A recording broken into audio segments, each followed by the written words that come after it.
Excuse me.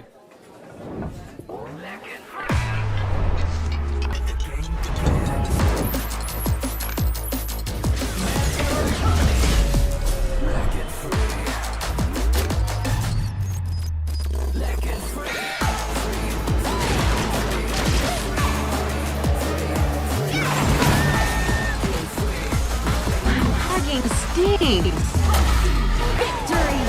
Yes, yeah! Another round. Sure, but how about a smoother phone next time?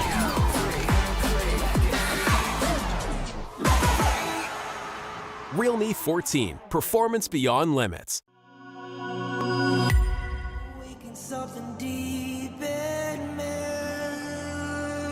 Like flames, feel it burning inside. Take a hold of pursuit of the prize. I've been told ain't no way to survive. Keeping all of this fire that's locked up inside. When this is the time, enter the ring. All those mental chemicals doing their thing. I flashes of battles inside of my dreams. I was made for this moment. At least now it seems like it's time to come face to face with your fear. Been battling reasons for all of the years, and I learned how to fight them with style and grace no one's ever encountered. You say it's amazing. I'ma come out swinging when they open the gate. Go ahead, call passion. I'm calling it rage. I'm taking what's mine like I already own it. Watch but don't blink, going here to the moment. The sky rain down. Here's to the madness that's all around. Go on, tell them who you are, you are, you are. Go on, tell them who you are, you are, you are, you are. Here's to the moment, the sky rain down. Here's to the madness that's all around. Go on, tell them who you are, you are, you are. Go on, tell them who you are, you are, you are, you are. My name is honor, my name is king, my name is champion, my name is strength. Tell them who you are. My name is Pentakill, you think it's strange? My name keep ringing inside of your brain. I hear it every night. Here's to the moment the sky rain down. Here's to the madness that's all around. So tell them who you are, you are, you are. Go on, tell them who you are, you are, you are. Here's to the moment the sky rain down. Here's to the madness that's all around. Go on, tell them who you are, you are, you are. Go on, tell them who you are, you are, you are, you are. Here's to the moment the sky rain down. Here's to the madness that's all around. Go on, tell them who you are, you are, you are. Go on, tell them who you are, you are, you are. Go on, tell them who you are, you are, you are.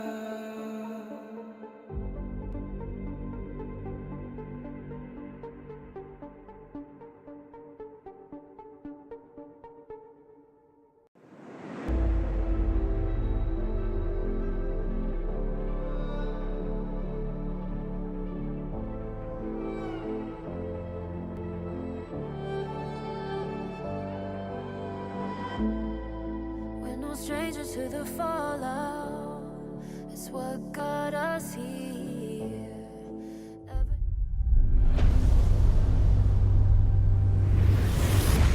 Become a pro player? How hard did that take another path? Can you walk this path?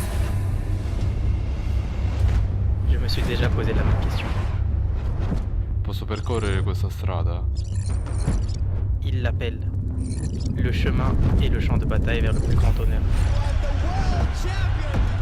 Posso arrivare? Je ne suis encore personne. Posso lasciare il mio nome? Inizia a salire su questo palco. But the moment I tapped my first skill button, the moment I stepped onto the stage, I was no longer nobody. Our names began to shine. In facing the tension of adversities, in facing the frustration of defeat, in facing the uncertainty of the unknown, nothing can block the path I choose. With the light of victory, we pierce through the thorns. The path to honor is here. beneath our feet. Light up.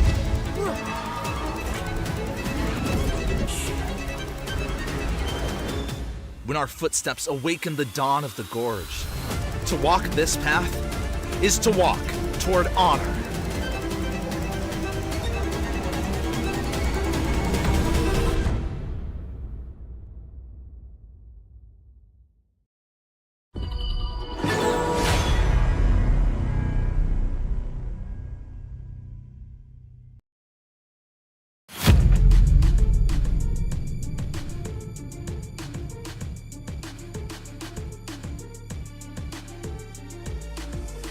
It's not just about adapting.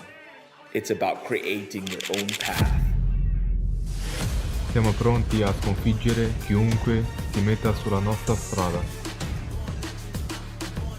To work down this path, we need to do it together. Side by side, we walk the road that shapes our fate. Es hora de cumplir con nuestro papel. Siamo pronti a sconfiggere chiunque si metta sulla nostra strada. It's time to walk the path of honor.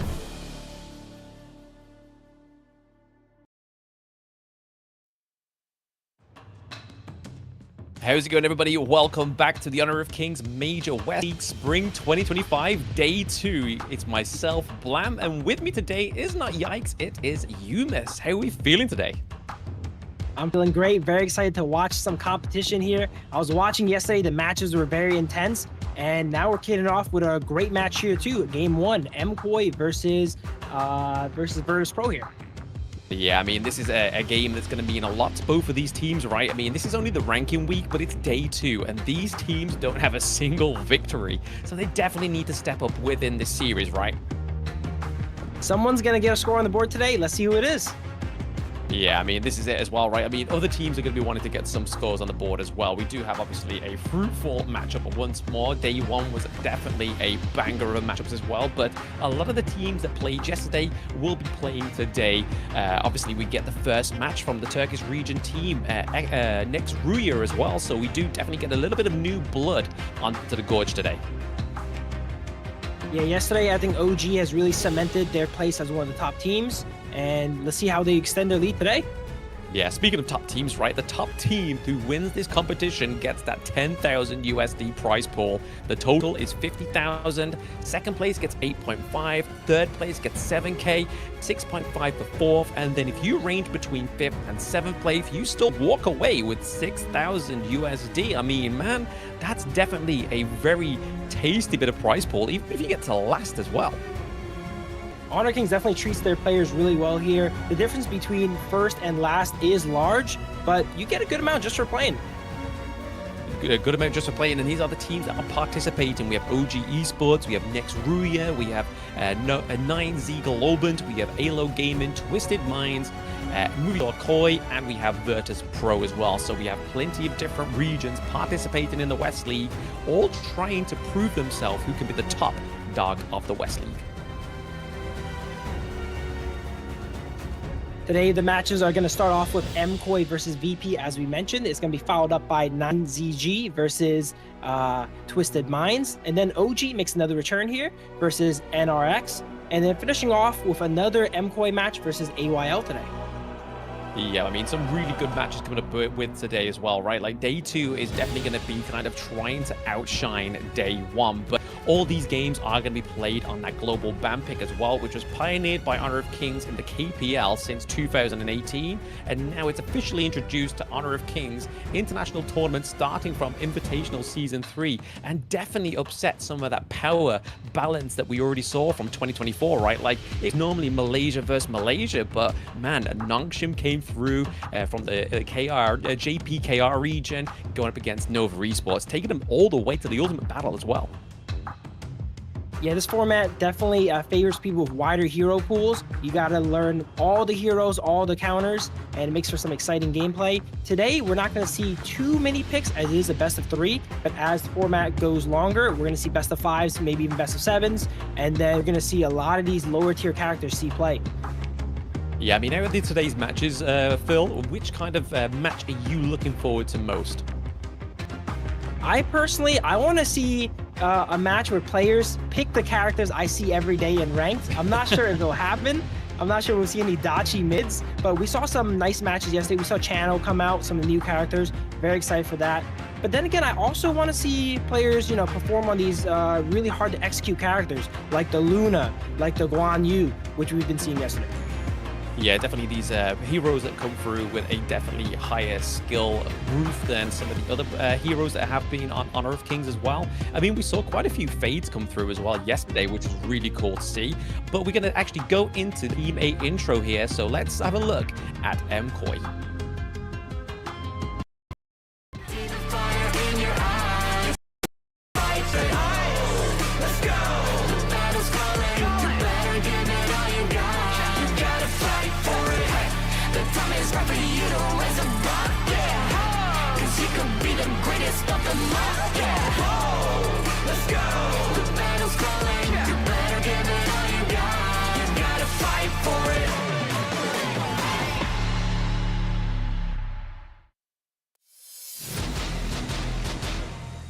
And there we have it. This is Movistar Koi, the Rising Phoenix, coming through for day 2, game 1, and that represented by Mwaji. We have Demon Cat, we have Kento, we have Leo Lee, and Goose representing Movistar Koi from the NA region.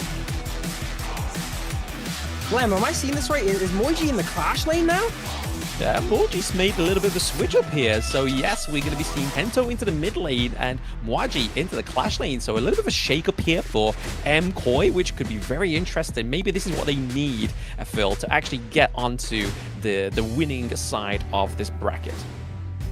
I think that's definitely a very interesting strategy. They were really quick about it. They played yesterday. It didn't end up working out. So instant adjustment. Maybe this is going to work out today. Yes, I mean, these are the kind of adjustments you need to make, right? Like, as long as it's within the bounds of the rules, which it is. So, hey, you may as well take those shots because, again, obviously, Koi lost the game against NZ Globant, which, again, that team really surprised us yesterday. None of us was expecting that they were going to be going through to this, but we're going to have to take a look at Team B. Let's go! The battle's calling. You better give it all you got. The time is right for you to rise above, yeah. Cause you can be the greatest of them all, yeah. Let's go. The battle's calling. You better give it all you got. You gotta fight for it.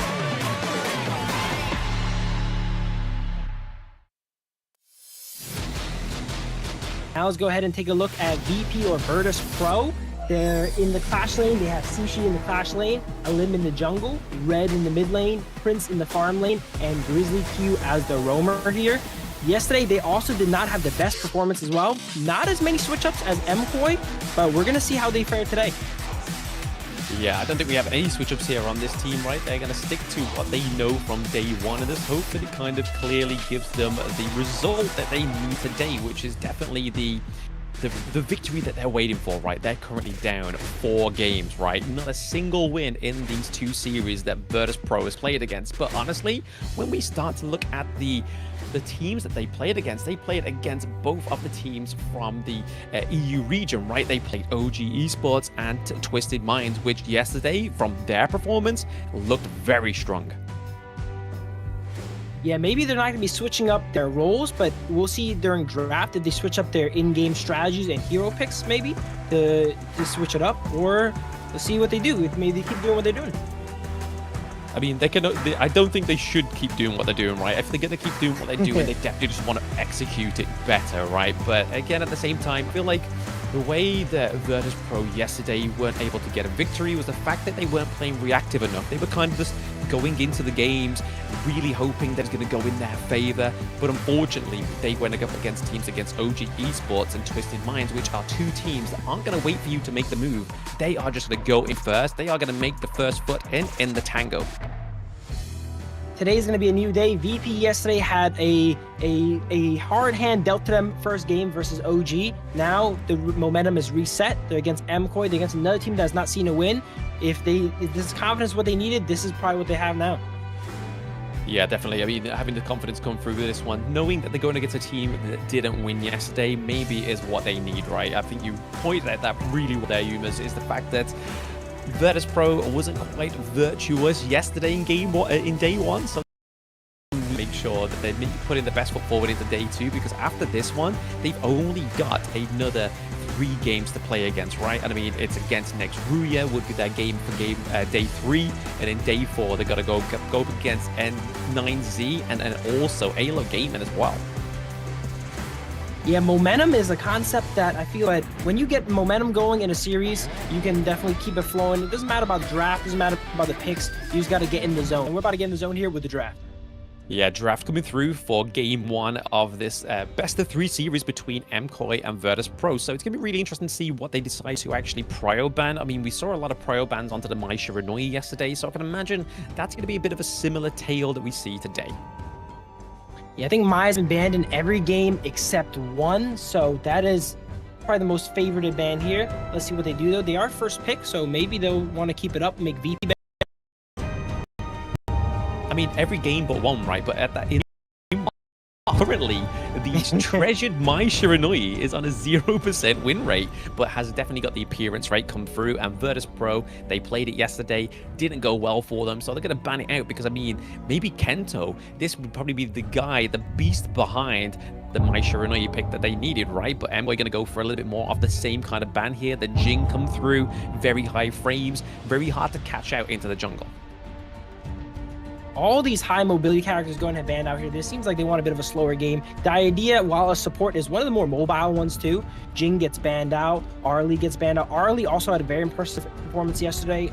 Most of the games that played in it won, if not all of them. So it's smart to take that away from MKoi as their first pick. And they go ahead and first pick Dahlia here. Oh, the Dolia. I mean, this kind of starts to open up the draft already for the side of MKoi, right? Like, the fact that they got the Dolia come through here, we could start kind of see maybe up into the Clash lane. We might see the Elaine come through. We might get the Gan and Mo as well. But Virtus.pro are taking the Dharma off the cards for the side of MKoi, and then still filling that with the DRNG as well. In the name of the law, I will punish you. Interesting DRNG pick. Usually DRNG is not picked this early, but they're definitely prioritizing their farm lane. Now that Arlie's banned out, they lock in the DRNG. And the classic Dolia Dune combo gets locked in here, looks like. Once you have Dolia on the board, you're starting to think about all these characters with amazing ultimates. And that is an amazing ultimate right there. Long gets locked in now. Yeah, I mean, we're probably not going to be seeing like double infinite vastness, but the fact that they got the Lung come through here, I mean, as long as Leo Lee gets his game head on, right? If he gets the lead in the early game and gets all those itemizations, those flaming palms are going to be doing a lot of damage onto these squishier heroes like the DRNG and the Luna. Yeah, if you thought Long was hard to catch with 1 ultimate, imagine 2 now. That guy will never go down. Never go down. He's like the pure escape artist of Honor of Kings. Right, we see Luna gets locked in from VP. See, these are heroes I want to see pros play. Luna, these high mechanical heroes that are extremely hard to pull off, but when you pull them off, they are so satisfying. Very satisfying, but at the same time, right, you can already see what MKoi could do in the strategy onto the Gorge, right, is that they're probably going to look at trying to invade the Azure Golem more frequently now, because Luna is very heavily dependent on it. But let's look at these bans, right? Virtus.pro definitely going in from the knowledge that even I have as a caster. They know that a lane could come through into the Clash lane, that Dolia has come through for MKoi, right? I mean, 2 Death on Sunsets is a really great way to get onto this backline, which is currently the main part of Virtus.pro here.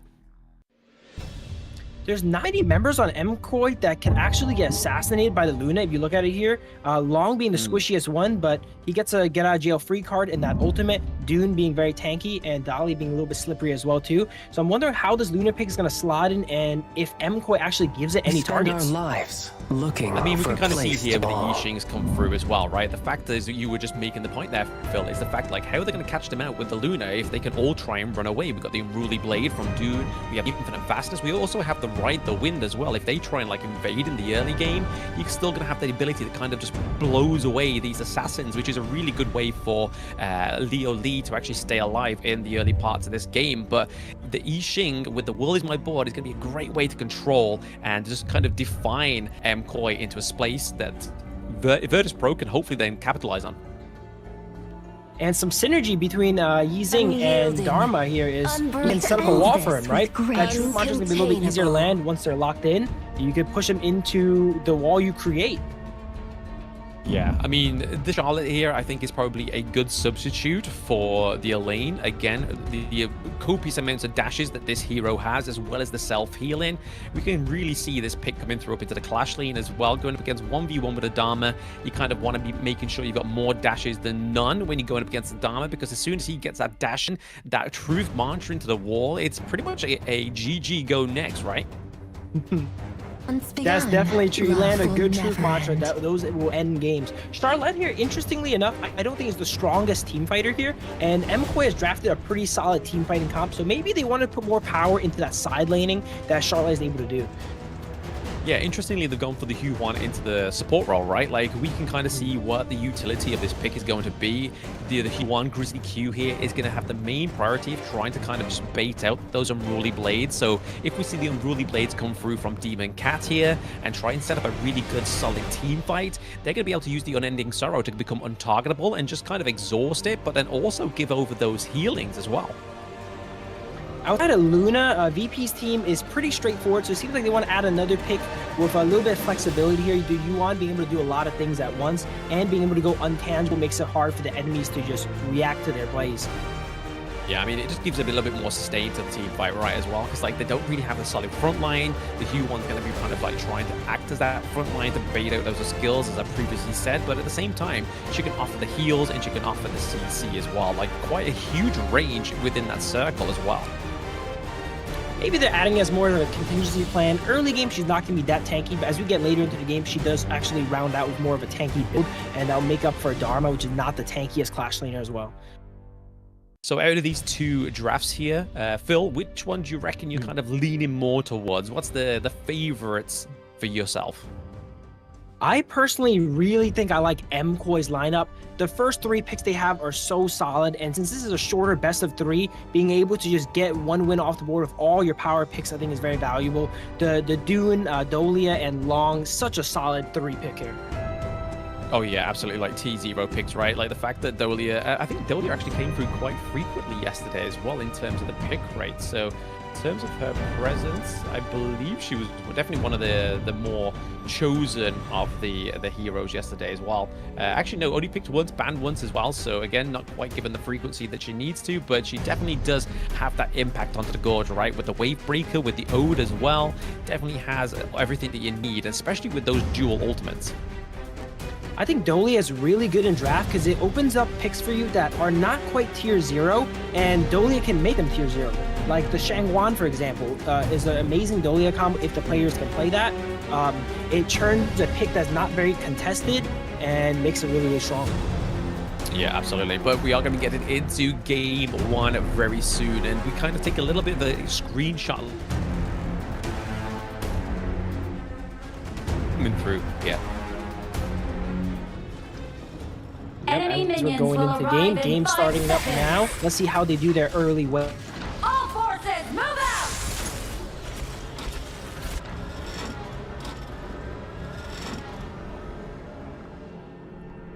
Yeah, we're in game 1 here, right? I mean, we're just kind of waiting for this to come through and see how these teams actually do. I mean, like I was saying in the introduction, right? We kind of need to make sure that Virtus.pro just has a solid start and doesn't play from a reactive kind of point of view.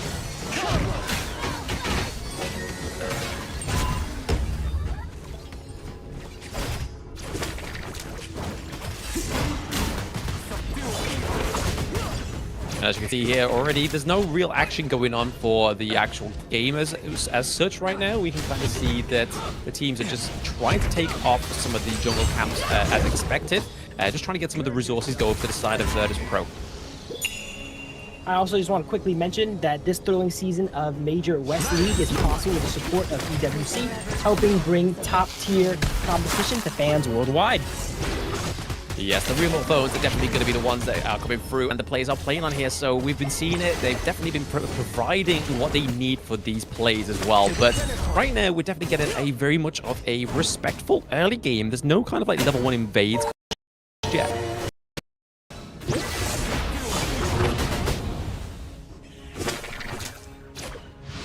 But so far, yeah, no action going on to the Gorge just as of yet, it seems. So far, these teams are just trying to just farm up in the early game. Oh, very close. I mean, Grizzly Q looking pretty low there. Not quite going to be able to get all the damage go through to Grizzly Q. He is definitely looking very much worse for wear. Long goes in, takes into level 4 here as they're going for a roam mid, it looks like. A little bit of speed up here. They're only getting some vision in the river. See if they can spot out the Luna before they come in for a gank. Looks like not much is happening. Pretty passive early game here. Both sides are farming up. Usually you see a lot of action around the objectives coming up, and both teams usually like fighting for that Tyrant. Yeah, I mean, we've seen no invade for the Golem, right? I mean, it's definitely Koi playing a lot more coy than they are trying to be aggressive. Maybe this is kind of like already showing the limits of these two teams, right? That neither of these teams can play as aggressive as some of the other teams within the West League. It's also day one. They definitely both got some nerves, you know. No one wants to really make a move, and they want to just rather react to the enemy's mistakes. But sometimes the initiative is very important here. As we see Red hiding in the bush here. Warriors, my board comes out, does not connect, unfortunately here. Long backs up. The ultimate comes out, and that should be the end of that engagement. Yeah, I mean, the taking liberties came through as well. Obviously, like you said there, Phil, like nobody was caught in the board, so a little bit of a wasted ultimate already for the side of Virtus.pro. Okay, the wind slash is getting connected here. We do get a kill come through. It is going to be Shishu that takes down in the first blood, yeah. And they are still here. They're staying for the Crimson Gold here. Now with Shishu down, they can take it freely without any contestation, and Dune just jumps back over the wall. That mobility from Dune is able to join fights, exit fights. It cannot be understated. Yeah, it can't be understated, right? I mean, this is definitely what Koi needed, right? They just needed a little bit of security, not catching the world as more board for the second time. That's 2 ultimates not actually landing right now for Virtus.pro. Definitely need to work on the Yixing is red. Speaking of mobility, we just saw Luna steal the camp and jump all the way across the screen back to their side in safety in like 1 second here. So a lot of mobility on both sides of this game for sure. Yeah, and we can kind of see that the fact that they got the first blood there is definitely showing in the gold difference, right? Like we're on 1.4k to about 10.7, so just flickering in between that 1k gold lead for now. But we are getting to those neutral objectives, so we should be seeing a little bit of a team fight maybe get set up here. We are seeing that Elim is going in onto Demon Cap, but actually not committing to it. Dune gets caught out a bit, but once again he takes that ultimate and goes out. And now it looks like Koi is trying to fight for the objective. And down, he takes down. Warriors, my board comes out, grabs 3, but it looks like they want to be in there as they fight it. You can't really tell who's winning now. Shishi goes down again. But another 1-0 trade for the side of Koi here. And we get the objective too on top of that. Yeah, I mean, we kind of said there, he said there, we're not too sure like who won that one, but definitely came out on top there was definitely Koi, right? Getting the neutral objective, getting the kill as well. So still starving the kills onto the side of VP, not being able to claim anything for themselves. They're able to exhaust the infinite fastness, but that's why they can do it a little bit more frivolously, because they have the dome. You usually see the board come down and traps a lot of people, and it's really good for your team. But Koi was not worried about being trapped in the box. They were trapped in there with Koi as they took him out there. Absolutely. Well, now we can see somewhere where the gold difference is actually coming across onto the Gorge as well, right? We can see that the lead is into the mid lane, the farm lane, and not quite so for the side of Demon Cat, right? He's definitely a little bit slower in terms of his farming rate compared to Elim on this Luna. Dharma, even though he went down 2 times, he's actually not that behind in gold, which is surprising. The Charlotte has been playing relatively passively, it seems like, and not really extending that lead.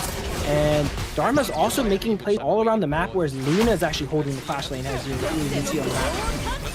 Yeah, Virtus.pro is going to be quite careful here, though. Right? Don't want to lose the T1 in mid lane this early on. Shizu needs some backup. I mean, Red's able to catch 2 in the board, right? That's a better outcome for him. Well, we didn't get to see here on camera, but actually in the top lane, Luna solo kills Charlotte and takes the tower. That's going to be a big swing, too.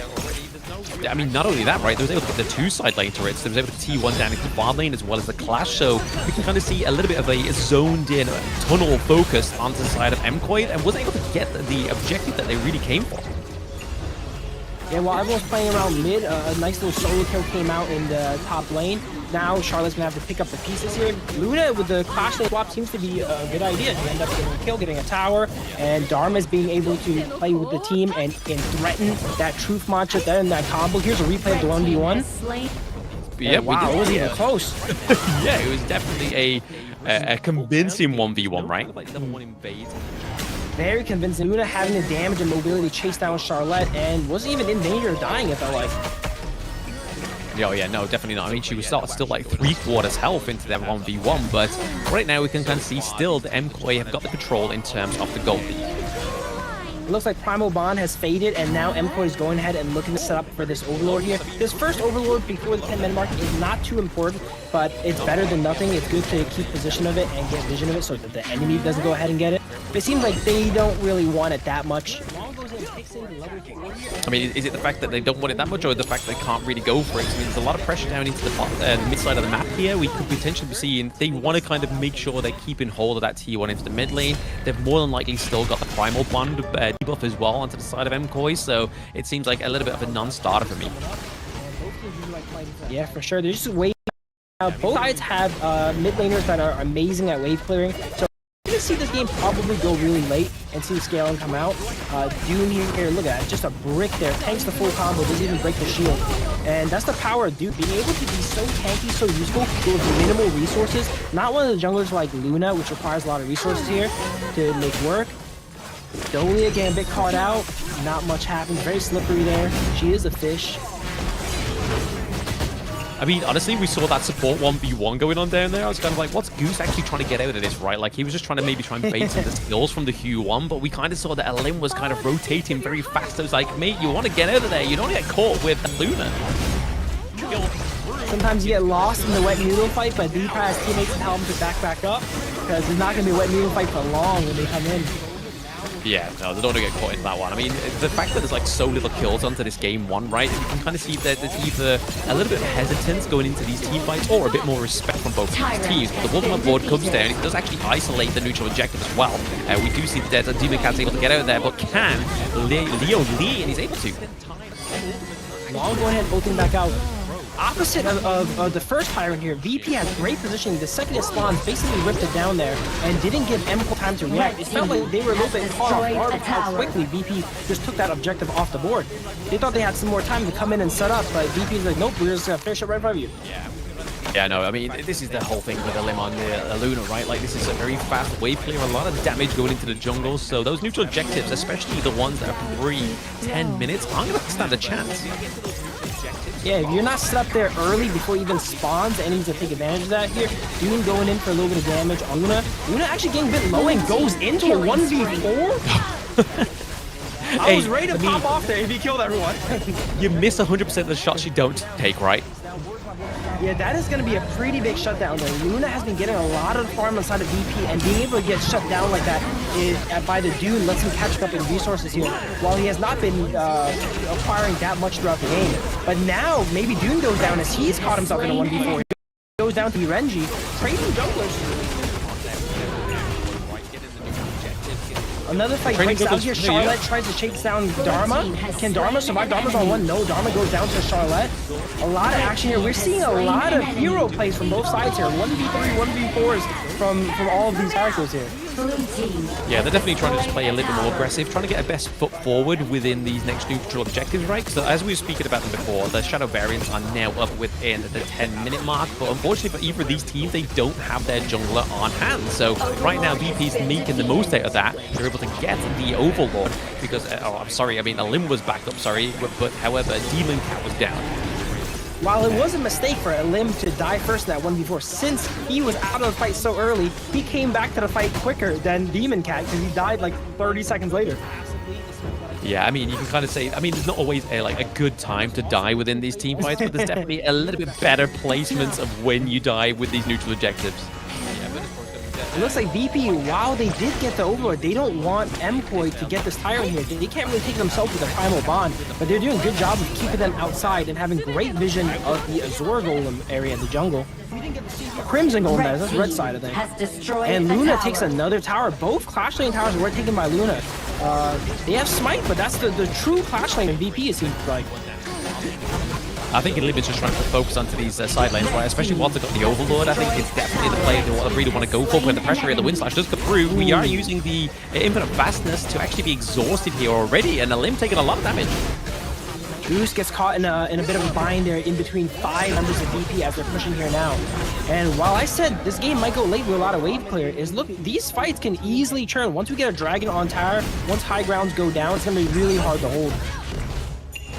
Oh, very difficult, right? I mean, they're definitely making the most out of this Overlord. They're able to get the pushes into the side lanes, and now they're looking to try and take the last landing. There's another tower. There's another Lady Gen trying to hold it best they can with the ultimate, but when there's 5 members hitting from range, there's not much you can do. And now with Primal debuff down, they go ahead and take the Tyrant. VP not starting out as strong, but it looks like in the mid game here, they really came back. They got all these objectives. I think they got the last 3 objectives in a row now, and they got the tempo on their side. Well, we can kind of the crack started to show, right? I mean, it was very obvious when we started to lose the 2 side lanes onto the side of MKoi. That's when we really started to see MKoi kind of feel like, oh no, they've kind of already got us like back towards the wall, rather than trying to sort of like take the team fights or at least trying to pick them off 1v1. There was none of that from MKoi. They were just playing still passively, which was the problem that VP had yesterday. The side lanes are the silent killer here.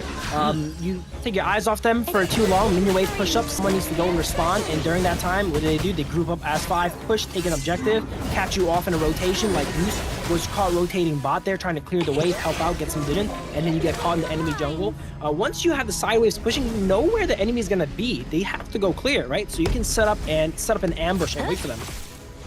Yeah, I mean, it's not only ambush that becomes available when you have those side lane turrets being taken down, right? Like, they've now allowed the Elim's kind of like, you know what? My Azure Golem's not going to be contested because I've kind of pushed you all the way back to your base. So Elim's like, hey, I can have a free roam to your Azure Golem. I can get 2 for 1, buddy. Board coming out here catches 2, but not much could be done from it here as they're behind their high ground tower. Important thing to note is, Dune goes in onto the Yuan, but Pop's ultimate gets out. Important thing to note is, I'm surprised MKoi is keeping up in gold. They're only down 1,000 gold despite being down 4 towers. So that's very impressive farming on the side of MKoi. Yeah, it's the one thing I've noticed. I think it's either the impressive farming coming from MKoi, or it's the lack of income from the side of VP. Like, they're definitely not kind of trying to take that gold lead into their own favor, but will my board be committed Board here? comes out here, traps Dune. They're trying to look for a pick here on the tank, and he holds on barely. No, he does not. Long gets a kill. They trade Dune for Dharma as Goose gets caught out once again by Luna. And this is where, Luna goes down to. Both sides are putting up a really good fight. We're seeing that gold, the gold disparity not really playing a part here, as these are really even trades. I think it was 3 for 2, still favorable on the side of VP, but I would consider MKoi alive, so being able to trade some kills back is very important. Yeah, I mean, MKoi's alive, right? I mean, they've got Kento, they've got Leo Lee that's able to try and like defend these minion waves coming through right now, but the fact is they can't contest this next neutral objective, which again is just another big point for Virtus.pro. Like, they're going to have now a second Shadow Vanguard that they can just use at disposal, and then it's just going to make this next attempt onto their base even easier for the side of VP. That enhanced Overlord is usually the nail in the coffin when you're ahead here. All the waves are already pushing. MKoi is struggling to get out of base, and if they can ever push any waves, they have that Shadow Vanguard to take out the whole wave instantly from any point of the map.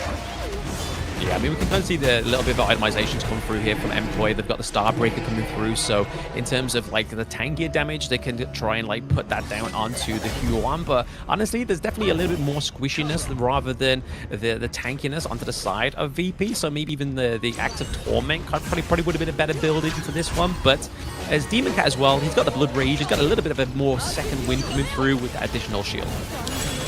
Both sides are actually, I would consider, pretty average to squishy. Even their tanks are itemizing a little bit more damage here. The Dune actually goes the Blood Rage instead of going full tank setup, right? The D-Renji picking up the Succubus. Very durable on both sides, so there's going to be a lot of time for stuff to happen here. Board comes out and traps the Dune, forced to use the ultimate out, and now they're getting a little bit more damage on tower traps.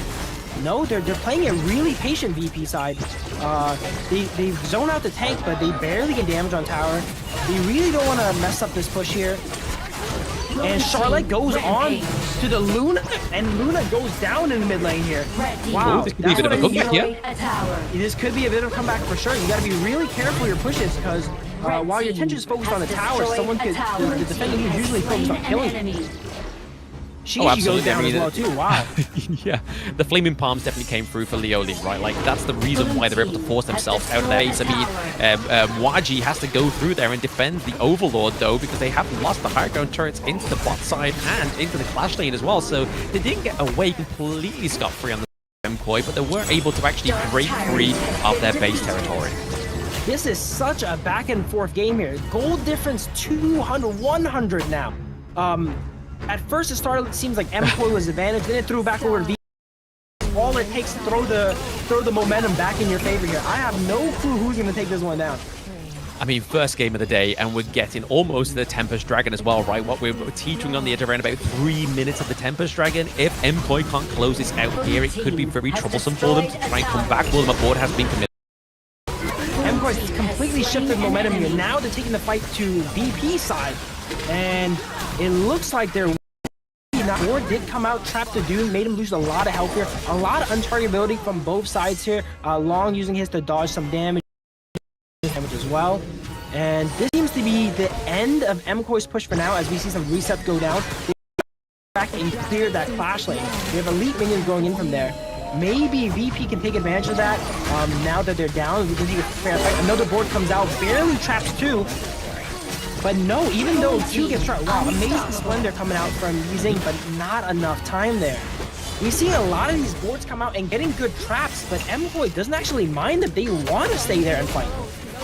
I mean, they got it right. I mean, this is definitely like their last hope. Like, they've got to make sure that they make this push count, because like I was saying previously, like, if they lose a team fight and the Tempest Dragon comes up in the matter of about 2 minutes now, I mean, it's on the timer. A limb died very early, so he's now back onto the Gorge. They definitely have a 4v5 still, but the fact that they got a limb come through here could be troublesome.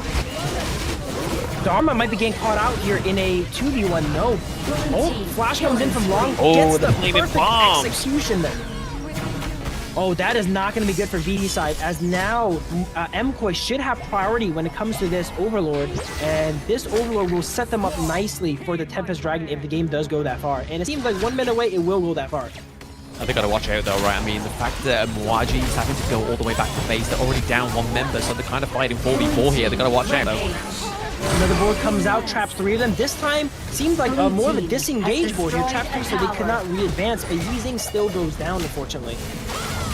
Yeah, you can kind of see where the win potential comes here for the side of Koi. Is the fact that now Leoli is activated on this lung, right? Those Flaming Palms are now in full potential. They are literally laying the smackdown onto these higher ground turrets. High ground goes down, and minions are pushing to the side of VP. They might try to end it here before any Tempest Dragon, but they have a lot of minions mid here, and Dune is positioning very forward, not letting the mages on the VP side get any damage on the wave. As you see, they go ahead and engage there with the ultimate. And a full fight breaks out, Truth Mantra goes out, hits 1, does not seem like it's enough. But VP's done a good job of taking out the wave. Without the minions, you're not able to take out the crystal. While Koi is very, wow, everyone's, it's a clean wipe here, but clean wipe, they're all on 1 HP. That has to be heartbreaking there. And game 1 here goes to Koi. Very good comeback there, right? Like, honestly, we were thinking when they got to the high ground territory on the side of Koi that this was basically all she wrote, but Koi was like, nah. Let me get Leoli on that itemization, let him get them Flaming Palms come through, and then we'll just tear down on your turrets. And that's exactly what Koi did there. So game 1, going over to Koi, even though it wasn't convincing in the early to mid game. What an impressive turnaround there. That game was back and forth both sides. Started off at Koi, threw it back to VP. VP had an amazing mid game there, and 1 fight is all it takes. That's what I was saying. You got to be really careful when you're pushing those high ground towers, because they get a catch on you. It completely shifts the momentum of the game. They push the waves all the way out, and VP was not able to claw back. Yeah, honestly, something like the pick like the Lady Chen there was honestly a crucial pick as well. So their mid lane, Kento, was just dropping those destructive deluges down as kind of like a counter disengage, or even trying to, when we saw the side of VP trying to rush into the high ground turrets, they would drop down the destructive deluge. Even when we saw the fight up towards the Clash lane, dropping down that ultimate just to make sure they could take down that Shadow Vanguard at their own pace. And it definitely paid off there, because that comeback was definitely one we didn't see in the early game. Taking match 1 super important, because Koi, like we mentioned prior, took a lot of the power picks game 1. So if they lost with all these power picks, they would be really struggling. Now we're going to see an opportunity for VP to go ahead and take some of these power picks. Maybe MKoi goes ahead and bans them. We're not sure, but very interesting game one for sure. Yeah, exactly. I mean, some of the picks aren't worth banning, right? Like, we've seen some Doom bans being banned yesterday, but the fact that they probably wouldn't want to let something like the Lung come through, especially how we've seen MKoi play frequently, is the fact that you have to make sure that you get the Lung activated. Like, it's one of those ticking time bombs. So, again, I feel like that's a little bit more fruitful than the Dune, depending on how early they can finish these games. We could probably see a Loon Bang from MKoi now, as they cannot play it anymore and they don't want VP side to go ahead and play it. I really like the Dolia pick, being able to reset a lot of the ultimates on the side of MKoi here. Sometimes people draft compositions that they have a really strong focus. Dolia needs to reset that one person, and that person goes down and it all kind of falls apart. But when you draft a composition where everyone kind of wants their ultimate reset, it makes the game really easy for Dolia to play, and being able to get value all throughout the game, any part of the map. You can reset the Clash laner, the mid laner, the Long, obviously, if they need to. Yeah, absolutely. I mean, it definitely paid dividends towards the end there. Like, so obviously highlighting the destructive deluge from Lady Chen. So if you can get double of those rather than having to wait for it on cooldown, it means you can kind of throw it out a little bit more rather than kind of like, right, do I use it now to defend my high ground turret, or do I use it to just kind of like, if the enemy team break through at this point, I can use it then to kind of deter them away. But we're going to get into the post-game analytics here, so you can kind of see here that actually Kento didn't die once. Yeah, Kento 709 stat line. Definitely a lot more clean than Red's 135 there. Really controlling most of the game, being on the back line, always out of danger, dropping skills. Where it seems like Yeezing, Red on the Yeezing played a little bit more aggressively, tried to go for those boards, tried to make these aggressive plays, and when it does not work out, you go ahead and go down there. Yeah, exactly. I mean, Leo Lee as well, right? No deaths. Also, 5 kills, 8 assists. But I really honestly feel like that the MVP is probably going to go over to either one of those because of the damage that they actually dealt here. I mean, still in comparison to VP Prince on the D-Ranger, about 4k behind by Kento. But still, the fact that it activated at the right time was the real comeback mechanic here for MKoi. Yeah, Prince, interesting to note, didn't get much confirmations of kills, but that has actually the most impressive damage in this game here, 135k. But it seems like they're lacking that little bit of damage from the mid laner here, and he was trying to carry too much of the damage there. And as you see this gold graph, very back and forth, very close to their edge there, up until the very end where they accelerated their comeback and caught the win. Yeah, it's very representative of that game, right? Like, just an absolute roller coaster, just kind of like, it was teetering on the edge a lot of the time, especially within the early game, as you can see there, but then it goes over to the side of blue, and then even when it was kind of trying to focus and the favor of it, the goal being into MKoi, but the game still wasn't going in their favor, but they were still holding on to it, which really was the point where you can kind of see why the late game happened, right? Is the fact that they weren't able to let that gold lead go completely out of control in the early to mid game. They were able to kind of stabilize it, and then it weren't too bad into the late game to the point that they could not come back from it. Yeah, usually we say teams play too aggressive, but maybe VP did not play aggressive enough. They were up all these towers and such. We made a point in the game gold. Usually when teams are up 4 towers, your entire jungle, you can't even leave your base, right? And they take all your farm. But VP seems to have been playing a little bit too conservative, letting MKoi claw their way back, and then they saw an opportunity, they took it and took the comeback. When you strike, you gotta strike hard, right? And that's exactly what MKoi did here. The MVP is going to be none other than Kentao. Like I said in the post game, it has to be to either Kentao or Lung. But the fact that this guy just had the destructive deluge in his utility to just basically just deter the side of Virtus.pro into the base definitely makes it MVP worthy. The fact he gets 30% of the damage dealt only took 6% of the damage taken as well. Like, this guy was ducking and diving and dodging all those shots from the side of Virtus.pro.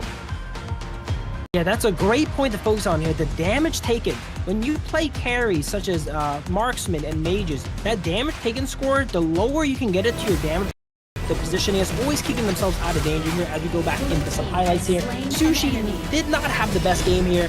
Pretty rough start. Ended up not getting a single kill throughout the whole game. Was not able to claw it back. Dharma is one of those characters that are kind of feast or famine. Unfortunately, this is more of a famine game. Yeah, I mean, the fact that Demon Cat on the Doom there, right, we saw it just in the highlights, he was able to use that the wind blade, the wind slash there to actually knock up the Dharma. It just gates Dharma there at that point, because he's kind of spending time in the air, and then all of a sudden we see the flaming bombs come through, as well as the damage from Kento as well. And you can even see here, this was the point of no return for MKoi. If they looked back, it would have been game over for them. Yeah, MKoi, every time they get a little bit of advantage, they chase down the enemies, making sure they capitalize on here. And that's what cemented that comeback. A lot of times they got a kill. It was they flash under the enemy tower and get the last hit, as we saw from the Clash lane kick here, or running them down mid lane. The second they get advantage, they make sure to take it, and they took it pretty well as they secure game 1. I mean, though, look at that, though. Onto the minimap, you saw that big, juicy, fat wave of minions come through into the bot side of the map. So, honestly, if VP was able to just wipe out that minion wave coming through to their base, they could have literally won with the minions themselves. That final fight was really, really close. Everyone inside of MKoi trading tower aggro, making sure that their minions stay alive, and then it goes down, and making sure to having to win the fight as well, too. That must have been heartbreaking for VP. That must have been very heartbreaking for VP there, you know, leaving them all 1 HP. But that is it for this now. We're going to go over it into our break now, and stay tuned for more.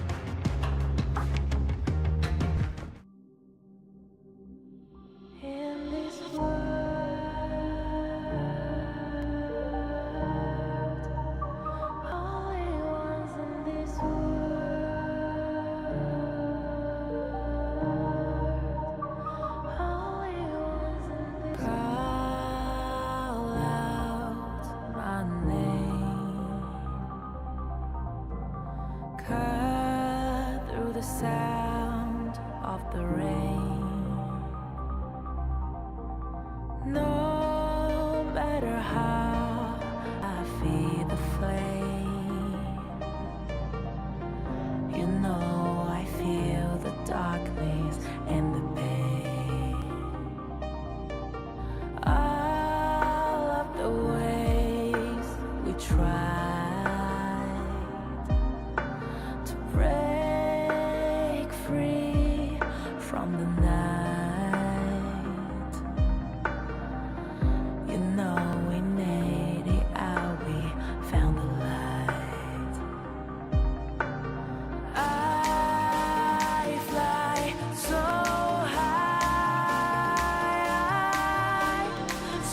high, light up the skyline. Let's do it this time, like it's a whole new vibrant world.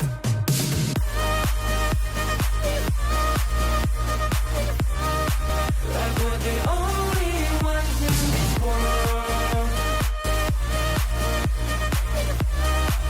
Like we're the only ones in this world. Now I see that I got everything I need. It's alright, I'm on fire, I'm alive, 'cause now I fly so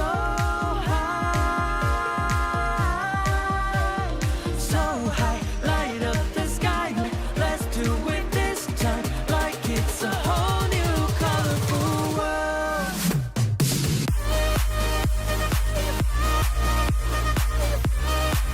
Like we're the only ones in this world. Like we're the only ones in this world. Never thought we'd get this far, burning like the stars.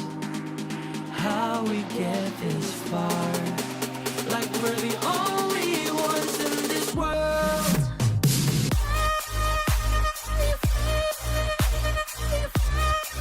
Like we're the only ones in this world. Welcome back, everybody, to the Honor of Kings Major West League Spring 2025 Day 2. You have myself, Blam, and with me is Yubus. We've just saw NA take a game 1 from EU. I don't know how to feel about this. I feel conflicted. I'm definitely a fan of NA taking game 1 as the NA representative here. And one of the closest matches here. It could have easily went either way. So I'm excited how game 2 goes. This might be our first game 3 set, as yesterday was all 2-0s.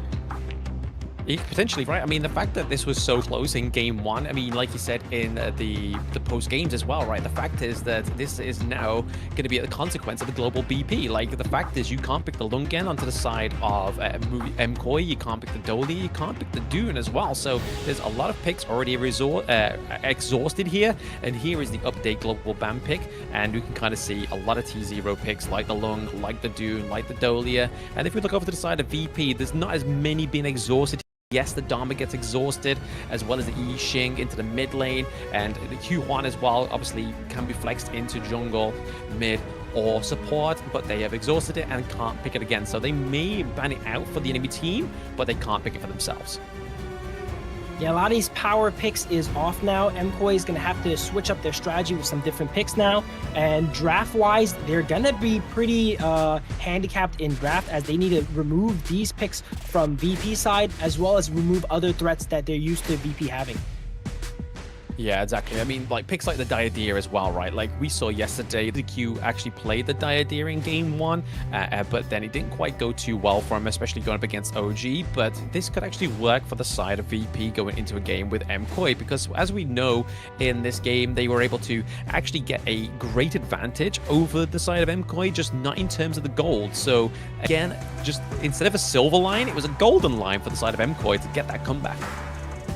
I love the energy here on the side of Koi, taking their first win here. They're all smiles here, getting ready for game two. VP looks like they're out for blood, though.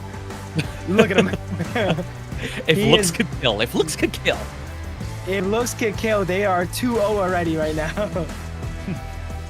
Yeah, they're definitely trying to want to get a point on this board, right? I think the thing that makes it more of a gutting blow for the side of VP is the fact that they were at the base. They were taking both down the higher ground turrets into the clash lane and the farm lane, but they just weren't able to get that last little bit of push. It was just Koi with the fighting spirit, with the flaming palms, the destructive deluge. It was just too much for the side of VP.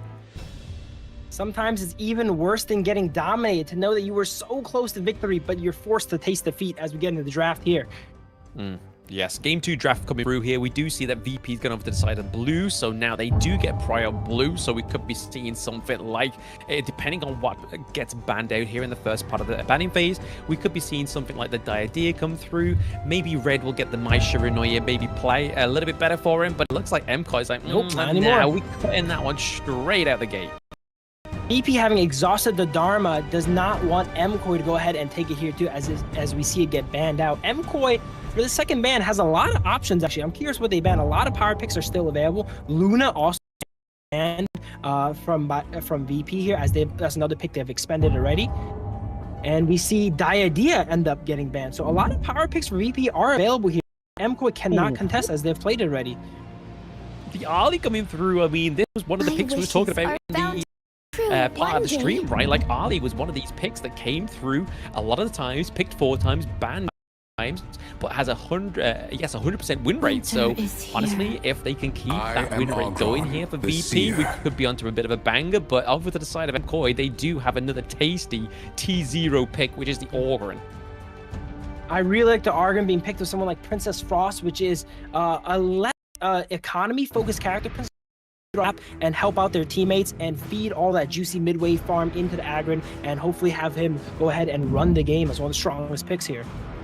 Yeah, I feel like if Koi here has a little bit of a know-how, I feel like they might lock in something like the Lady Sun here, because like you were saying there, the Princess Frost is not a utility, like a resource-heavy mage, right? You know for a fact she's probably going to go down to the bot side of the map to freeze the wave, whilst Lady Sun goes into the middle of the lane to pick up not only one minion wave, but then go all the way down to farm lane, pick up another, get some of those jungle camps in between as well. I feel like that might be the good call here for Koi to go for. But instead they go for the Byron. Courage is me only Mayin we've seen pretty often, but she not much picked. But I think she is actually a very, very solid pick here. Not many players seem to value it as much, and it gets picked up here in the mid lane for red. Byron does get locked in as we go into the second phase of bans here. Byron as well too, a character that we've seen picked a lot in the past, but now is not as priority. I mean, we've seen Byron quite a lot. I think yesterday as well, he did definitely come through quite frequently. He can be a great front line as well as kind of like trying to be like hide in the brushes and pick up your back lines as well. He does have to sustain from his force field as well, his ultimate. But the shot makes sense, right? The shot into the mid lane is a control mage. So again, one of the biggest counters for the Ogryn is just being able to get a lot of control onto it. And the fact that MKoi took the Princess Frost from the side of VP, which would have been the go-to pick against the Ogryn, they kind of fell a bit short here, even though I felt like maybe the Lady Chen could have been a bit better as well. The Dolia ends up getting banned out here by MKoi as they took it game 1. So once again, denying that roam pick for VP. VP is only missing their roam and jungler now. So we're going to see double roam bans being banned out by MKoi. We see Liang banned from VP, targeting the roam on the side of MKoi as well too, here in the second phase of the drafts. And then the DRNG gets banned out there. So still available is the Lady Sun, right? Again, a late game hero, which we've already seen that Leo Lee, we know he can navigate that well. They lock in the Zhang Fei instead because they know that VP kind of have their marksman, so they can kind of leave the marksman pick right till the hand onto the side of MKoi. But taking the Zhang Fei, I think, is a really good thing. You know, Grizzly Q loves this pick. Zhang Fei super durable here, able to frontline and disrupt the Mei Yin, and doesn't really mind getting grabbed by Shi too often. Definitely not going to get taken out by Arlie. And Arlie, being one of the more lower range characters here, could actually get caught out by Zhang Fei's combination here. Jing comes out for VP though. Now that is a spicy pick. And Guan Yu, wow. Taking a leaf out OG Esports book, it seems. Oh, no. Basics. They're going to go to the Liempo. They're like, hey guys, we're not going to be too pizzazzy here. We're going to go to the Liempo. I mean, it wouldn't make sense into the draft, right? Having a Guan Yu as a support would have been a little bit difficult for them because they don't really have a designated front line, but now they have the Liempo, which is one of the biggest counters for Ogryn. Obviously, they could have gone for the Masashi. They didn't go for the Masashi, went for the Jing, which is one of limbs. And Chano gets locked in. The newest character here in Honor of Kings gets locked in here. We saw a little bit of Chano yesterday, and now we're seeing a bit more. I was so excited by the picks that I almost didn't notice it was a Guan Yu support that was about to be locked in. Sometimes you get carried away. I mean, it's so impactful. It's so excited. The BPs are now, thanks to the global ban pick as well. So you don't know what's actually going to come through. We can surmise as much as we can as casters from the knowledge that we have. But sometimes those little pocket picks do come through. But right now, the Chano being the thing that really rounds out MKoi's draft, I think is going to be a really good pick here, because even if Alit tries to go and rotate onto their marksman now, we have the Sorin signal that can push them away. Yeah, I really like MKoi's draft here. They're drafting like next game decides it, and next game does decide it. VP, I feel like, still are taking these lower tier picks. This is not a best of 7. This is a best of 3. You got to win right now. Again, I think even though like we say that, but the Jing is one of Alim's biggest picks, right? Like, this is a flashy pick. The Mei Yin yesterday did bear fruit into the earlier parts of day 1, but then sort of kind of fell off towards the latter part of the day.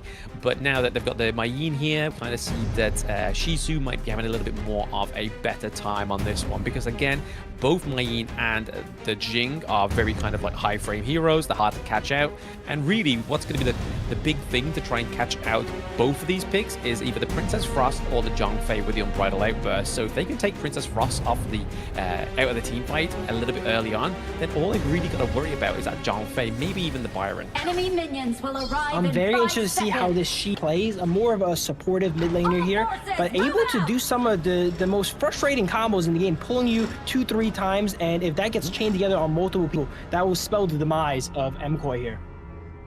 Oh, absolutely. Still spell the demise of MKoi. But again, we've seen them. They've not had when they've even had the worst early games and not the best mid game, they've always come back in that late game. So again, we could see the same thing here for MKoi, but they've got to watch out for Kento though, right? I mean, this is what, 3 men into the side of the mid lane. They've got to be careful. And here comes Goose with the backup. They were all hiding in that bush there, waiting for an ambush to see if someone MKoi would be able to face check them there. It does not end up happening. We do have a double melee support matchup this game though, so early game should be pretty passive as both sides just try to go ahead and get their levels. But once their ultimates are in order for these Tyrant battles, is going to be very, very explosive. very explosive, but you got to make sure that these marksmen do get to the itemization quicker than the other, right? We really want to be seeing Chano actually get ahead of Prince there, so Leo Lee definitely needs to book up his ideas and make sure he can get this pick up at the right time, but it also means that Goose has to kind of guide him through to these little jungle objectives as well. Liangpo goes in here for a steal. I wasn't quite sure who ended up taking it there, but it's good for him to get a clean attempt in. If you end up taking it, you deny a lot of farm from the enemy here. Interesting to note, Zhong Fei here is taking heal. A lot of people like playing it with Smite for more objective control and early game wave pushing, but Goose is more focused on keeping the channel alive here with the heal, as they see a lot of divers and damage on the side of VP. Yeah, maybe a little bit of trust issues here between Leo Lee and Goose, right? He's like, hey guys, I do trust you, but I just want to have a little bit of a lifeline here with the heal. Like, we already have one jungler, all right? We don't need another one. Yeah. Byron goes on to Jing here. Jing gets chunked to half as MKoi advances. Argrin here goes under tower. Nothing really comes of it here, but that will give them priority on the top side of the map as they steal some farm. It seems like VP, even though they're outnumbered in the top lane here, doesn't really capitalize on anywhere else, as MKoi here is now contesting the Azure Golem. Now we have a proper fight in here. Maybe with a combo on the back line. Does not quite connect. Looks like a flash came out here. And blue buff ended up going over to Kento. Wow, okay. Yeah, it missed that action. He was focused on securing the objective, which was at the time the Azure Golem. Yeah, I mean, I think it's less important on who it goes to onto the side of MKoi. It's the fact that they got it from the side of VP, right? Because that's going to really sort of burn down a limb here. That's going to make a limb have to clear a little bit slower now, and having a blue buff on the mate as Princess Frog does not have to worry about any mana. Spam those skills, push those waves, get these roams off here as we see Boots of Deafness on Princess Frost. As mentioned prior, taking more of a supportive role on Princess Frost, going ahead and letting the Argrin here clean up most of the farm and getting them ahead and making sure they're always around to help out the team. Yeah, I mean, you can already see, though, that Prince is actually having a better early game in terms of the resources going over the side of VP into the farm lane over than Chano, and they're going for a little bit of a 1v1 down to the bot side of the map as well. But the good thing about the early is that they can get out, go in, get out, and just try and negate as much damage as possible. Both sides are really tanky. They try to catch out Liang Po. Does not quite happen. I like Grizzly Q's Liang Po. Goes in, tries to fish for some plays. Oh, and then... Okay, while we're talking about that, we see Arlie go ahead and get is that a solo kill onto Channel there? It was indeed. It was a solo first blood, and that's given him enough gold to get the Doomsday as well. So again, a great early game item for Arlie, one of her kind of staple items as well. Arlie, one of those characters, once they get ahead, can really take control of the game. That a lot of mobility with a frenzy on too. So if you let them get out of control, they can do so much damage where they can just tank what you do to them, you know, and shoot you down from range. Yeah, I mean, we're kind of seeing here from VP a little bit of the same MO, right? They're looking to focus these side lanes, and I think if they do this again, I feel like Virtus.pro, they want this winning game too. They just make sure they don't take the foot off the gas. Tyrant has been defeated. Tyrant ends up getting taken here by the Jing. Jing ults over the wall. Gets it done before MKoi can even really react. These high damage junglers with the first objective can just take it out so quickly that if you're not right there present, ready to react and smite them for it, they're just going to take it from right under you. Ooh, I mean, a nice little phase check there, though, for the side of VP, right? Like, Grizzly was going right for it. He was gunning for Kento. VP taking a page from MKoi's book, tries to go for the blue buff. All right, let's now play the game of spot who got it. I think Demon Cat ended in that one there, as everyone threw their abilities. Yeah, it's literally like, yeah, it's like, who got the Azure Golem? Let's look at the portraits. But no, yeah, Demon Cat was able to secure that one, which is going to be good for him. Definitely doesn't want to be losing that Azure Golem being on the Orgrim. The last thing he needs is an Orgrim with no mana in the match, and it's going to be Leo Lee taken down by a limb. Channel's getting caught out just off of camera here every single fight. We're seeing the Channel newer character, maybe a bit of inexperience on it, walking and getting caught out by the jungler, and then getting caught out in the 1v1 by the Arlie as well too. But we're gonna have to see how Channel scales up into late game here now. Again, I feel like this really relying on Leo Lee to get to that late game point, but right now VP are definitely trying best. You won't let them get to the late game this time around because they've got their T1s both into the side lanes being pushed here as well. And to be honest, Virtus.pro are doing a much better job at gaining the resources in terms of the gold lead. Channel, if we could see him get into the late game here, those wolves, there's not that much AoE on the side of VP other than She to handle the wolves. So in a fight, you're going to see him do a lot of damage on the side. Liangpo goes in for a 4-man ult here, but he's the only one there. Look at those wolves hunting him down. He goes in and gets over the wall.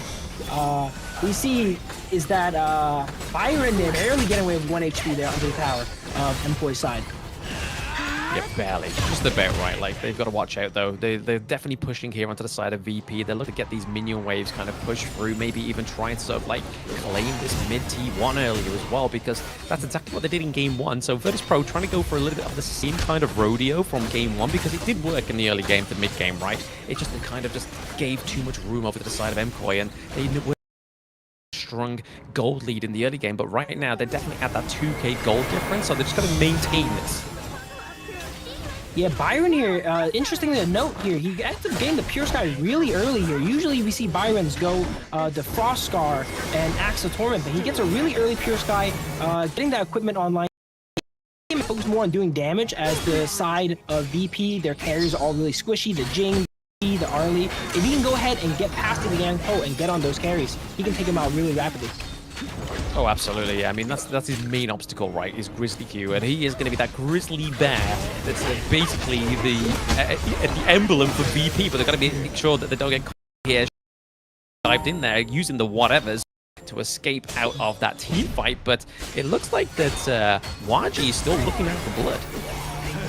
Grizzly's been in a lot of combat, but the side of Mkoi is actually really tanky. They can't really get any confirms so far as they're playing in the enemy jungle here, and it looks like a confirm is about to go down here on the Demon Cap. Now, Demon on 1 HP, ult runs away, and now they're taking the fight in front of Mkoi's tower. It's going to be a little bit tough to get a confirmation there as Grizzly actually goes down. That fight looked like it was going really well for VP, but they just got a little bit impatient here, overextended a bit, and when you take the fight to the enemy tower, you better be ready to finish it quick.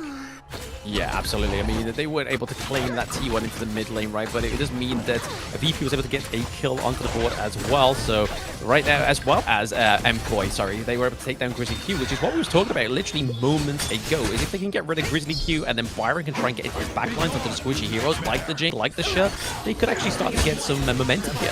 The Mirror Domain being Jing here gets caught out in a 1v3 here. Ultimate comes out. Can they get out? They're Flash coming out from Byron under tower. They take the heal. Wow. Oh, no, sorry, Channel still chases. Is the red buff enough? No. And that's what we saw from that's the energy we see from Mkoi. Last game we seen the same thing. Once a target's low, they smell that blood. They all go chasing for. We see 2 flashes come out there. One from Channel, one from Byron. As She's catch on Goose in the rotations here. Yes, Nishi with that huge dive into the backline was able to pick off Goose again, which takes a lot of the big front line from the side of Mkoi. They're really going to be demanding a lot of support from Demon Cat on this Augurin now going into the next 14 seconds. And I think if they're wise enough, Mkoi will just play a little bit more defensive until Goose is back up on the Zhongfei. I don't know if that's their style. As you see what they just did in the Clash lane, it seems like VP ended up catching them on a rotation while they were picking up the pieces off that failed top Clash lane dive. They caught them with their pants down here, no summoners, no skills, no ultimates, and then they got the kill here. Byron getting caught out as well too now, it seems. VP, while they're not as bloodthirsty, when they get the kills, they do confirm it. They do. I mean, that's the most important part, right? Like, if you're going to get the kills, you need to make sure you confirm it, and you need to make sure you get in something else, right? You need to start to get these turrets going. You need to get a bit of minion wave push, as well as the neutral objectives come through as well. So, again, VP have been much better job at getting the kills, but converting it into something else. We've seen a big push into the farm lane means that they could go for the Shadow Tyrant here, but I feel like maybe going for the Overlord or the Tyrant could benefit the side of Virtus.pro. Yang-Po here causing a lot of havoc in Mkoi's jungle, giving this team a lot of room to go ahead and take this Tyrant with ease as he has complete vision of the enemy jungle. He's on top of the enemy jungle here, and then VP goes ahead and takes out this Tyrant. So if you look at the gold in this game, they're actually up more gold in this game where they're only up like 2-3 towers than last game where they were up 4 towers. So they're doing a much better job of pressuring the map, confirming kills, and still building that gold lead at the same time. Oh, speaking of building something, I mean, Goose is definitely on the run. He may be giving us the Goose here. He has obviously the full rage and he has the bright light burst, but he doesn't want to commit it when his teammates aren't around, because if he uses it and he's still got Prince chasing him down, dealing the damage that he's got freshly from the Shadow Tyrant, he'd be in very much trouble. A bit of a scary moment for Goose there. They don't want to go down, but they also don't want to use that ultimate. So being able to hold it up until the very end and get away, even with that little health, takes a lot of self-control from Goose. Yeah, I mean, I would definitely be pressing the ultimate button, like, yo, go. But no, definitely much more reservation from the side of MKoi Goose there. But we do see over to the side of MKoi right now, we see that Leo is able to build that late game item, which is the Daybreaker, right? So we can maybe start to see some of that true damage coming through here for the Chana. Daybreaker coming out on the side of Arlie as well too. Once the Daybreakers are online for both marksmen, you're going to see these tanks start to melt as there's so much penetration there. Zhongfei coming in with the ultimate, does not quite connect. They try to fight here, and Demon Cat actually ends up going down. I thought they would play much more aggressive there, but it seems like the ultimate was popped and then they wanted to retreat as they did not get the angle they wanted. Yeah, I mean, they didn't get the angle they wanted, the Umbrella Outburst didn't connect either, but at the same time, they also, onto the side of Virtus.pro, had the Shadow Tyrant buff still, right? They had a few seconds remaining, but they knew they had to get that burst damage and damage onto the Gorge before they lost that buff, and it paid dividends, right? Like, Demon Cat went through, like, that was a knife through butter. Yeah, Demon Cat's been getting a lot of farm all throughout the game. Does not really convert a lot of it here. VP's doing a great job of shutting down the Argrin here. Every fight he's in, he's threatened, if not taken out. And they have a great control now, 5-1. Our least favorite lane right now. Like, which one can we sacrifice? And to be honest, they aren't in a position to sacrifice any. They've lost the T2 into the mid lane, so again, they have been pushed back to this game 1 position. The Unbridled Burst didn't actually connect onto the side of VP because of the CC immunity from Shisu. And we see the goal difference from Prince and Lilu here is about 2,000. That's giving Prince the opportunity to build more defensively now and not being taken out. They already have all their damage done now. They don't need to do more damage. They need to stay alive. And all the damage dealers on MKoi side, as the fight breaks under the tower here, Grizzly goes in, goes down. Everyone's 1 HP. It looks like MKoi actually is winning this fight as 3 people go down inside VP as I'm talking about it. And while Prince is harder to take out with the defensive items here, he is not invincible as they get taken out. A nice little comeback on the side of MKoi. It is a nice little comeback, but at the same time, I feel like Alim always picks the times that he dies. Like, he makes the enemy team think that, oh yeah, we're gonna kill onto the Jing, this is amazing, let's go. But I feel like the way that he's died over the past 2 games, he dies at the time that he says that he's going to die. Because right now, with the jungler off the board, yes, they lose a bit of damage, but there's no neutral objectives available. And we're gonna see a replay come through, and the Winter is here really stopping the Jing escaping out of that one, as well as Prince and Grizzly Q. They were emboldened by the dragon there in the bot lane, but a little bit overzealous. I think Jing diving on the back line, almost solo and getting caught out. There's still a lot of CC on the side of MKoi, and being able to catch him there in no man's land will get him taken out. Jing is still super squishy at this time of the game. Oh, absolutely. Very, very squishy. I mean, we can see the Ominous Premonition come through here for Prince. Like, he's looking to basically slow down the enemy teams. Like, he's going to be on the run, and you're going to get slower and slower from every attack, and it's going to get very frustrating. Another fight goes out here, and Zhongfei gets one-shotted before he can even ultimate there, and Jing gets onto Demon Cat.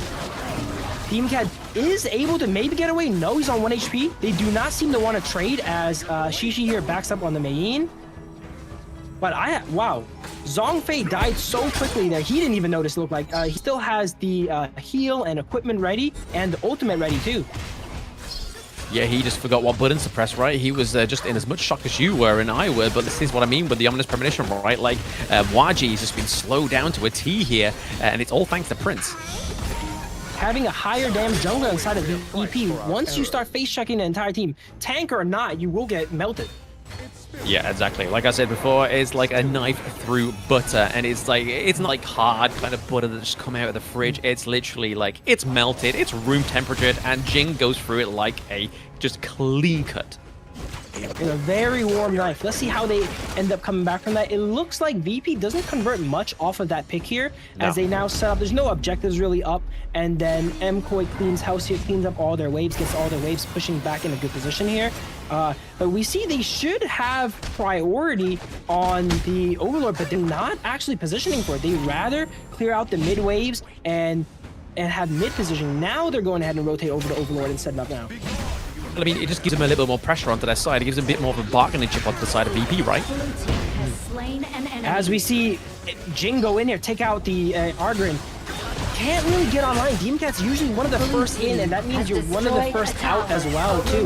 Not really getting those executes.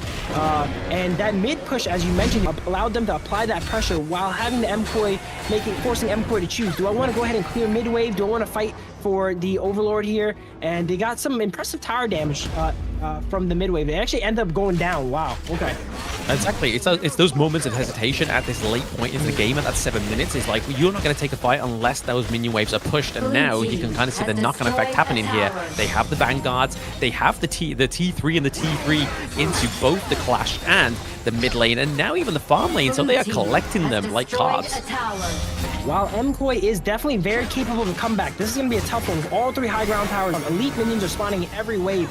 It's just going to be a struggle just to leave your base at this point. VP has a way better gold lead than last game now, 5,000 gold lead, but we're going to see it extend way more as M-Koi is going to be forced to just turn him in the base until something happens here. M-Koi, Byron goes, yeah.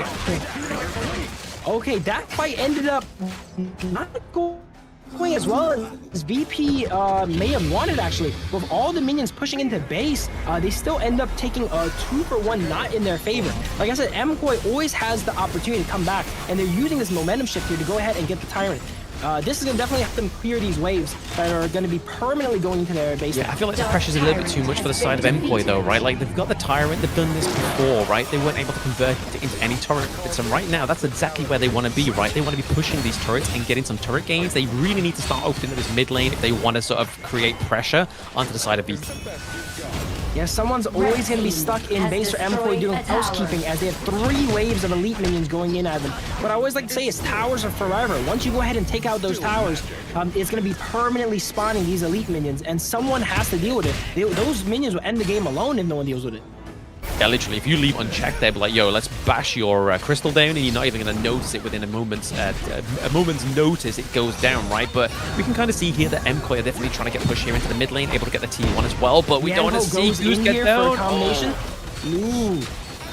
Zhongfei with the ultimate now, still really low. She pulls him into the team here, and VP might take the closing fight here as 3 go down, 4 go down now, and that's probably all she wrote. Like I said, Byron is stuck in housekeeping, couldn't even join the fight. Princess Frost looking to cut the wave here in the middle. Very smart play. Cutting the wave is going to ensure that they don't get those minions in there. They have some minions bottom, and all you need is 1 minion to make that crystal vulnerable here, and VP takes game 2. There we go. They did come back a little bit fighting there in that game too, right? But the thing is, what we point out in the early game is the fact that they had a much better gold lead going through from the mid, the early to the mid game to the late game. Like, it was just too much of a gap for the side of M-Koi to try and even make heads or tails of, to the point that they couldn't even get Leo Lee activated. And it was just like you were saying, there was just too much housekeeping for Mwaji to do at the end of that game. Yeah, VP had a similar style mid-game where they'd done really well, but this game, they pressured the map while obtaining gold, and building that gold lead allowed them to close out the game a lot easier. Even when M-Koi won some of the fights back, as we see, they took a 1-for-2, right? They still were down 5,000 gold. They couldn't do much. At the end, they caught back up a bit, but like I said, towers are forever. Gold lead or not, you can't buy your tower back. No, unfortunately not. And they didn't have a high now, so they couldn't even use the Fate Rewind to actually get that tower back up to scratch. But unfortunately for the side of M-Koi, they did lose that game too. But it is going to be VP taking a point from the NA team, M-Koi. So, hey, I might be feeling us a little bit proud here, saying, oh, look, you haven't beat us at 2-0. We are coming back here. It's also interesting to note, like I mentioned, this game could go to game 3. This set could go to game 3, and we are going to game 3 here. Both the games are really, really close. Usually leads get tossed back and forth, but VP showing a lot more force this game here. They got the lead, and they actually held it. There was some complications in the team fights, but they did a great job of taking towers when they could have, and their pushes, while there were some overzealous ones, since they had that gold, they had that cushion, they never really gave M-Koi the chance to come back. Yeah, no chance at all, right? I mean, this definitely means a difference of getting those neutral objectives as well, right? The fact that they took the team fights when they got the Shadow Tyrant that's basically where the tipping point really kind of extended to the side of VP. It was just like, hey guys, we've got the ultimate dash, we're gonna go in, commit, we're gonna literally just take out like pretty much everybody on the team and then get those high ground turrets. That's where it started to crumble for the side of MKoi. And like we were saying there, the early gold lead advantage that VP was able to attain this time around definitely played dividends this time. Yeah, they forced a lot of fights, and when there's 3 towers down, one of them are bound to stick and ends the game, you know? Exactly. That's it. That's all they need to do, right? They need to just make sure they get the damage onto the board, get that pressure into those lanes. But it was exactly the same kind of MO from game 1, right? Like, VP just went straight for those 2 side lane turrets. And then they did it again in game 2, but they were just able to also get the farm, get the gold up, and keep the pressure onto the likes of the Chano as well. Like, there was quite a few times in that early game where Chano actually died a little bit prematurely, and that was definitely the result of the late game as well. Like, Chano just didn't actually shine at all. Yeah, I know Chano's probably has a lot of fans of the newest characters, but never really got online here. You can see with a 2-3 stat line, the Arlie was applying way more pressure throughout the entire game, up almost. They ended up catching up in gold. I remember there was a time that the Arlie was up 2 to maybe 3,000 gold on them. They caught back up at the end, but it was too little too late, as they were just clearing the base instead of forcing fights. Exactly. That's all they could do, right? They couldn't really force the fights because, like he was saying there towards the end, Mwaji was just kind of doing a little bit of housekeeping. But let's look at the damage dealt and all the rest of those little bits and bobs that really just make those team fights what they are. But looking at that, Red coming in with 137k damage, literally just by about just the hair of it, just very close to Prince's damage as well. On top of providing all that amazing utility, she is really known to be a damage mid laner, you know? Being able to provide all that utility, helping out your team, funneling resources into other characters, on top of still putting out carry levels of damage is very, very impressive. Yeah, completely different gold graph this time around, right, as well. Like, it was no longer that kind of, like, ups and downs, turns about. It was literally just like, yes, we saw a little bit of gold difference go over to the side of MKoi in the early game, but then mid to late game, it was like a tsunami, just kind of just taking MKoi off their feet. Yeah, you can really see how that aggression there really matters. It built that cushion. Near the end of the game, they actually dipped a good amount. In the first game, when that dipped over, it went actually over on MKoi's favor. But since they have that buffer there, they're up 5,000 gold, they can afford to be down 2,000 and still be monstrously ahead. Exactly, yeah, they can take the hit, right? They definitely have the capital, they can take the hit, and that's exactly what VP did at certain points, right? We saw, I think, at one point where Grizzly Q, Prince, and Alim all went down, but they were still able to come out on top. And Red here on the shut pick, able to get an MVP, not losing a single death. This guy was on a no-death run, doing 29% of the damage, and actually taking only 11% of the damage taken as well, so still a very small margin of how much damage was actually taken onto this mid lane pick. Both mid laners now have a game under their belt where they go undefeated, basically, with 0 deaths. Game 3, I doubt they're both going to be able to do that again. Hey, never say never, right? Never say never. These are 2 picks that have come through very thick for both of their teams when they needed to shine, and we're going to be seeing it in the highlight reel, right? The fact that the amount of crowd control that Shut actually brings to a team comp is crazy. Being able to do so much work with Shut, and it's not the most cryoed pick as well, too. Leaves VP a lot of powerhouses for the final game here, whereas MKoi has actually exhausted a lot of these T0 picks, as I mentioned. Yeah, exactly. It's now going to get even harder going into this game 3, right? We kind of see that some of these power picks have come through, especially like Alim onto the Jing. We see that Prince has definitely got the privilege of playing the Arlie and maintaining that 100% win rate as well. So now it's going to be over to the side of MKoi and their draft. They've lost the Augur and they've lost the Zhang Fei, as well as even the Princess Frost here. Yeah, these fights from MKoi this game seem us a lot more disconnected. Right there, we saw Zhang Fei ultimate in, and then he's forced to retreat, whereas Demon Cat actually ended up going in, you know? So the Jing being able to reposition so quickly, you gotta be able to react on a dime, and it's really hard for them to respond to that, it seems like, as the players are confused as to where they should engage, they should disengage. Exactly, that's where you want to get your enemy team, right? Is in that little state of confusion, because it's going to be hard for them to even come at, like, even try and think, like, what's the next point that we go to? Do we try and take the fight at the Overlord? Do we try and stop that minion wave towards that late game? But VP were just very calm, collective in that game 2, and it definitely made sure that they were able to win game 2 and not take a round from MKoi as well, because I can't imagine anything more sort of like deflating for VP at that point. But speaking of deflated, we're going to re-inflate ourselves with this break, so don't go anywhere, guys. We're getting into game 3, and let's see who can take this one.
Kings, it's all the showtime.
Kings, it's an honor showtime.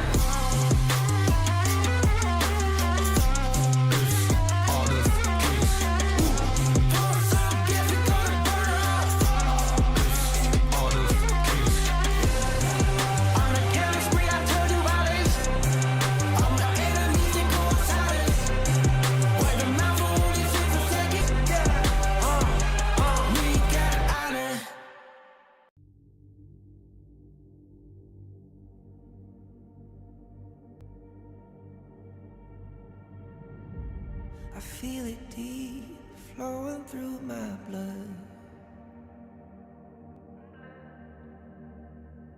Rising up to become someone. Welcome back, everybody, to the Honor of Kings Major West League Spring 2025 Day 2. It's myself, Blem, and with me is Phil and Mr. Yumus as he goes online.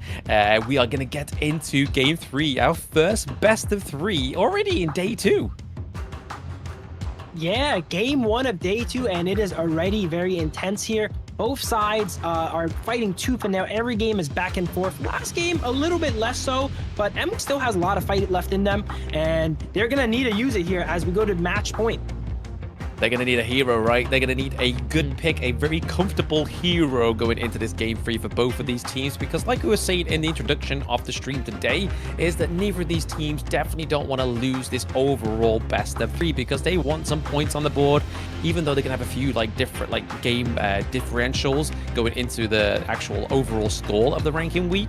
But both of these teams don't have a single series under their belt, and right now it's neck and neck. If I was MKoi, I would be a little bit worried right now. Last game, it seems like they were a little bit desynced here, and they have a lot of these power picks off the board. Whereas if I was a VP fan, I would say final game, you still have all these strong picks. You can still get the Long, you can still get the Dolia here, right? Agron wasn't even played yet. So there's a lot of picks outside of VP that I would like to see them bust out.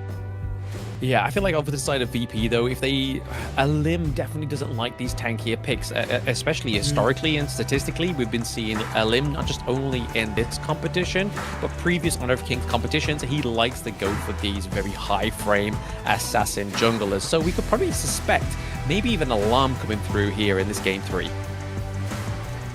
Yeah, we saw a lot of flashy plays from Lam versus Luna, or maybe Lam versus Jing in game 1 here, and maybe we'll see it again. Yeah, there's 2 assassins so far. I could definitely see a 3rd one. Oh, absolutely. I mean, why not? He's lost a game with 1. He's won a game with 1. All they need to do is kind of get that right assassin again for himself, something like the Lamb maybe, or even the Fade, right? We saw Fade yesterday being played by OG Esports as well as Twisted Minds as well, but building it into more of a tanky build, which is definitely going to give it a lot more sustainability. We could see him on the Fade. We could see him on the Lamb. We're going to be seeing what gets happening into this draft, but MKoi taking the blue side here, so they're definitely going to want to be locking in something good for the side of MKoi. Maybe they'll try and take the Arlie this time around, or because VP know they can try and take the Arlie, they're going to just ban that out because they know they can't go for long, and there we go. That is exactly what they're doing. There's the Arlie banned out. Here we go. We got Diadea banned out as well too. If I was VP here, I would go ahead and try to fix and get all those priority picks now. There's no other game after this. So we see Argrin actually get banned out by MKoi. As you mentioned, VP doesn't really play it, but the MKoi just has to double check just in case. Oh, absolutely. I mean, we saw Diadem get played by Grizzly Q yesterday, but I feel like VP is probably going to go for the Zhongfei now that they've got the red side, but MKoi does actually get the Mai Shiranui, so Kento here going for definitely a different approach into the mid lane. We were so worried about all these other picks. We almost forgot about Mai, the most banned character. It doesn't show up in the game, so you forget about it. And it seems like VP has forgotten about it here as it gets first picked away by Moji here. Oh, but look at that counter though, right? We got the Sakia coming through here. So again, we can see what Grizzly Q's job is going to be in this game 3 is the fact that Mulberry Power is going to be coming through to try and lock down that Mai Shiranui.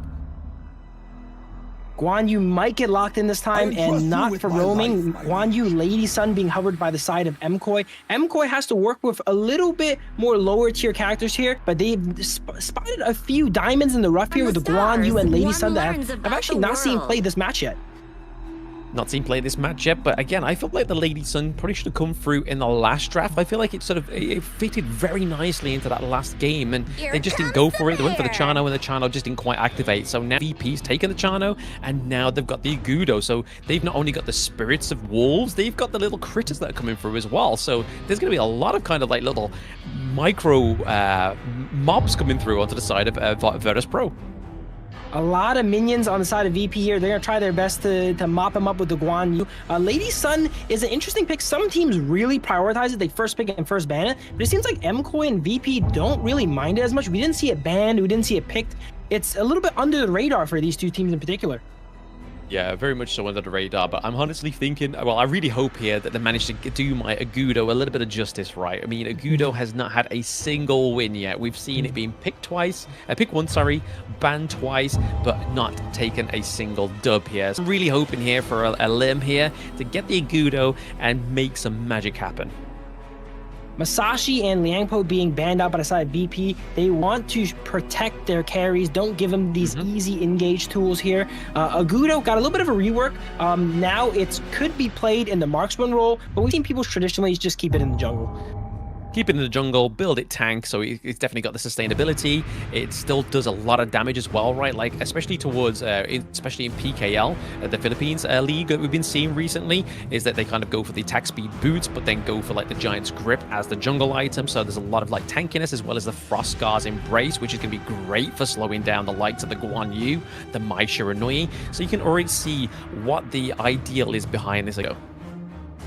Yeah, Guan Yu super vulnerable to small bits of crowd control that are really frequent that he has to go through, and it will mess up his passive here. Byron is going to come out on the side of VP now.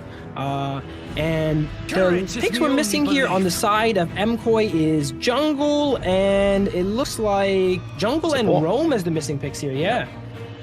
So for the side of MKoi, obviously they've lost the Ogryn, they've lost the Dune, right? They really need something that's going to be a little bit more tanky here for them. So maybe potentially we might get the Monkey come through for the side of MKoi. So Demon Cat going for a little bit more of a tank, or they could completely just throw that, scrap that, and go for an Assassin pick. Because obviously Luna has not been banned this time around for the side of VP, but it looks like they potentially might be going and locking in the Jing here. So Demon Cat's like, hey guys, we've seen your Jing, we're going to give you a little bit of flavor of our Jing.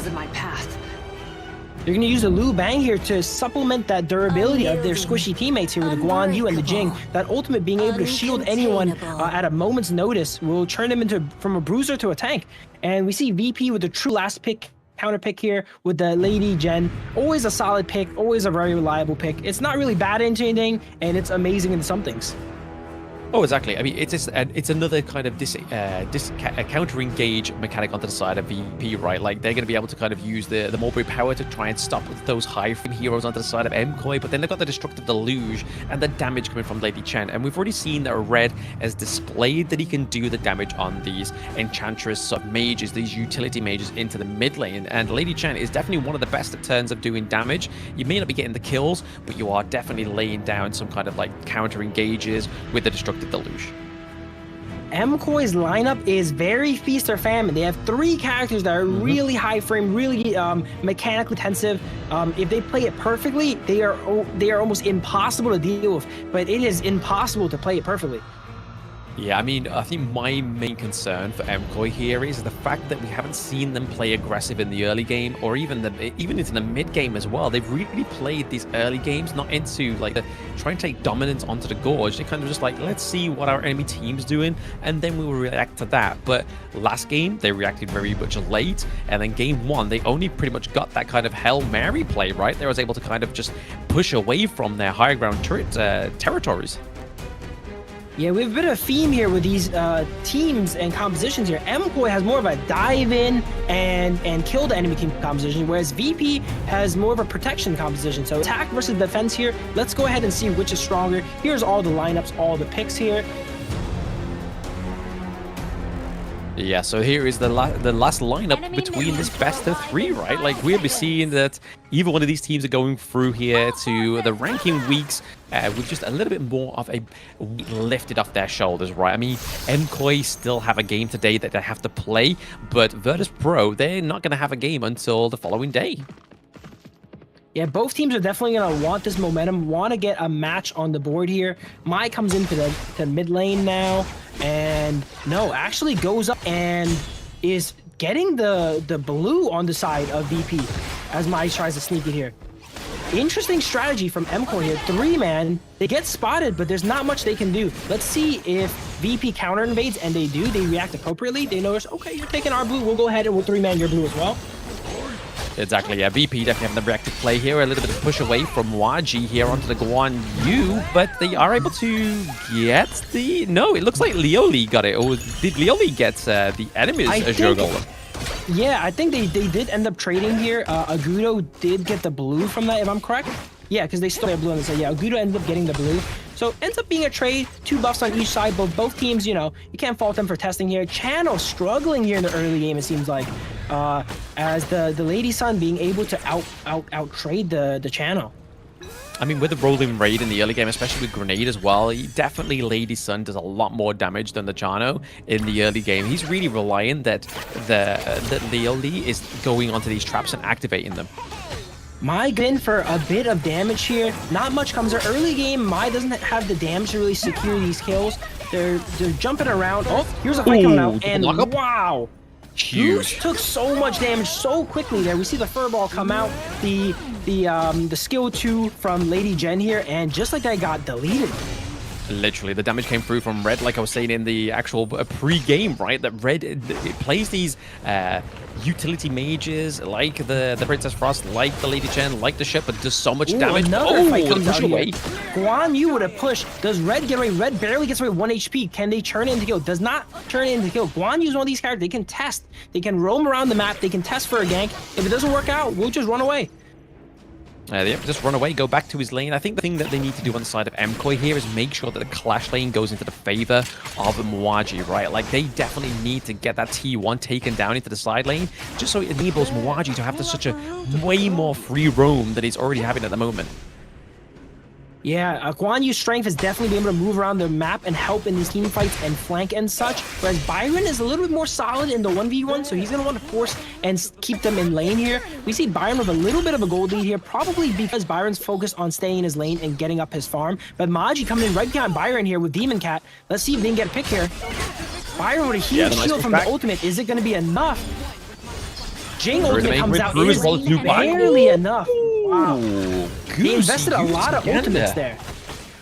Yeah, a lot of ultimates, but I mean, they are investing. They got the rate of interest back as well, right? They were able to get something with those uses. Yes, they did exhaust those ultimates, but at the end of the day, this is what they need to do. They're trying to set up this lane for Guan Yu. Yeah, can VP go ahead and capitalize and use that time here? Guan Yu, knowing someone's in the bush here, expertly waits it out as Sekir tried to land this charge up the skill one preemptively there. Very smart of Guan Yu here. And if VP can't get anything back from that little trade, they're going to get all their ultimates back up and they're going to be able to do it again. They have all these high mobility characters that go on cooldown, as you can say, after they use their skills. So if they can't get something done during the time while they are inactive, it's going to be very bad on side of VP. Exactly. I mean, you kind of really rely on a limb to be the front line here, but oh my god, the Kachusa's coming through goes here. Destructed the lose though. Yeah, the early game Mai just does not have enough juice. If that same combo was done, let's say when both players were low 15, Lady Jen probably just gets evaporated there, but early game Mai has to itemize more into lifesteal and such, and durability, so it does not have enough damage to take out the Lady Jen. And not enough, right? I mean, this is what I was saying. Like, Alim is needing to be the focus on and the focal point of the team. He needs to go in with Furball. He needs to make sure he gets the knock-up onto the squishy heroes onto the side of MKoi, which we've already seen them do. But at the same time, the second bit of utility from Agudo is the fact that her siege mechanic is huge. Yeah, being able to summon just another player for the team, almost being able to tank the tower or disrupt and get a nice little knock-up off there. Mai really comes online once it gets 2 to 3 items or they're really ahead. Currently, Ken is pretty even in, so trying to go for a play like that will not really connect. At least he has a lot of follow-up. He just doesn't have the firepower yet. Yeah, no firepower, but maybe they'll just wait. But right now, we're kind of already seeing the same kind of MO from VP, right? It's already taking one side lane turret. I mean, watching Guan Yu again goes and pushes well as the Byron. Pushes the Byron all the way under his tower. Yeah, he's like, hey, buddy. I mean, do you like the comfort of your own turret? Try ours.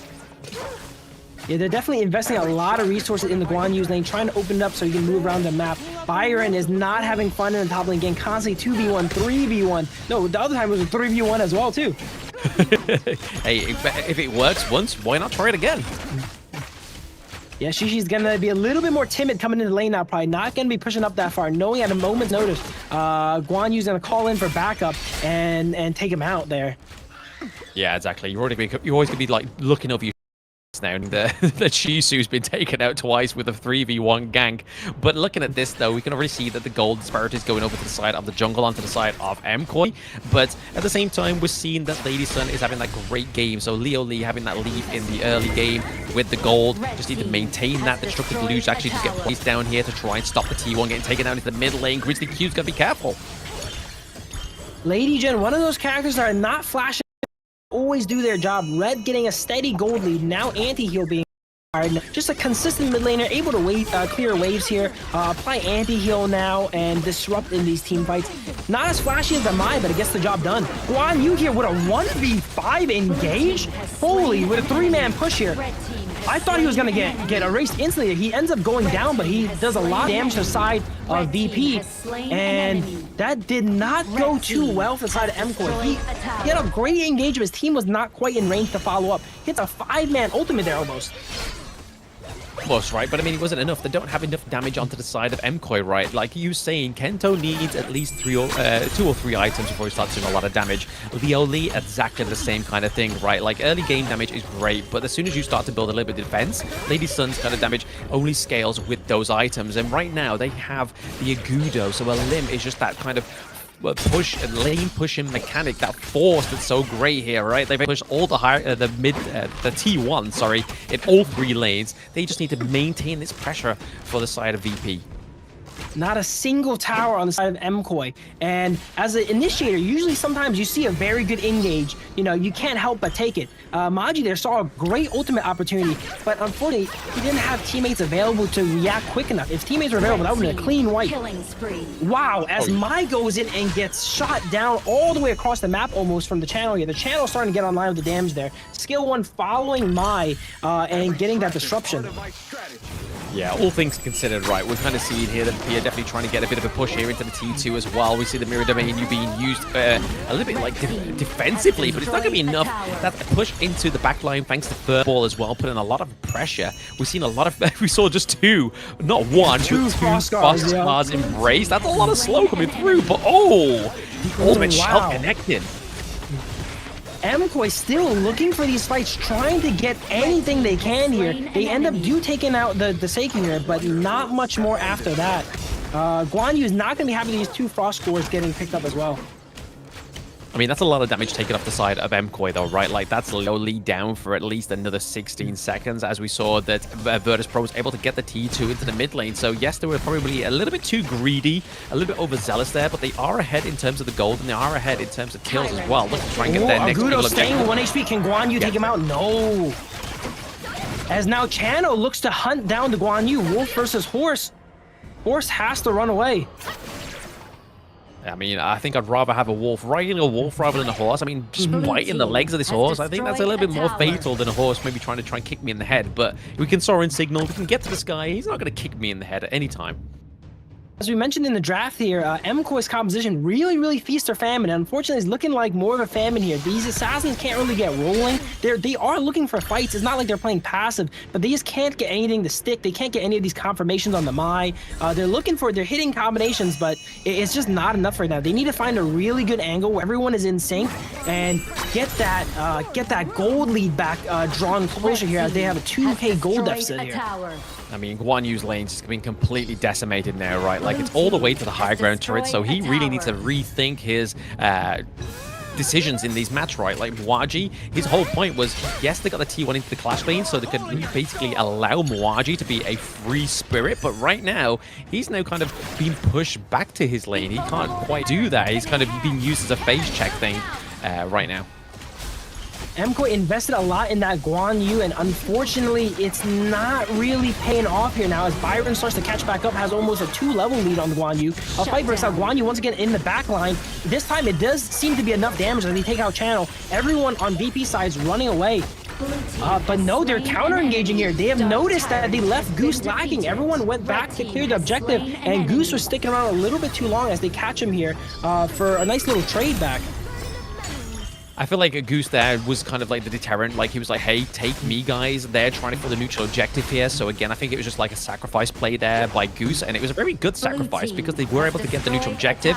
It means that extra damage is now going to go over to Leoli, which is going to be a crucial part within this next 60 seconds because they have that Shadow Tyrant buff. They have all these high mobility characters here, right? So when everyone retreats, they retreat really quickly. And Goose, after ulting in, is kind of left alone there, unfortunately. Yeah, just looking around like, guys, where's all my team gun? I mean, I can't get out of here. I don't have 10 dashes either, man. I only have 1.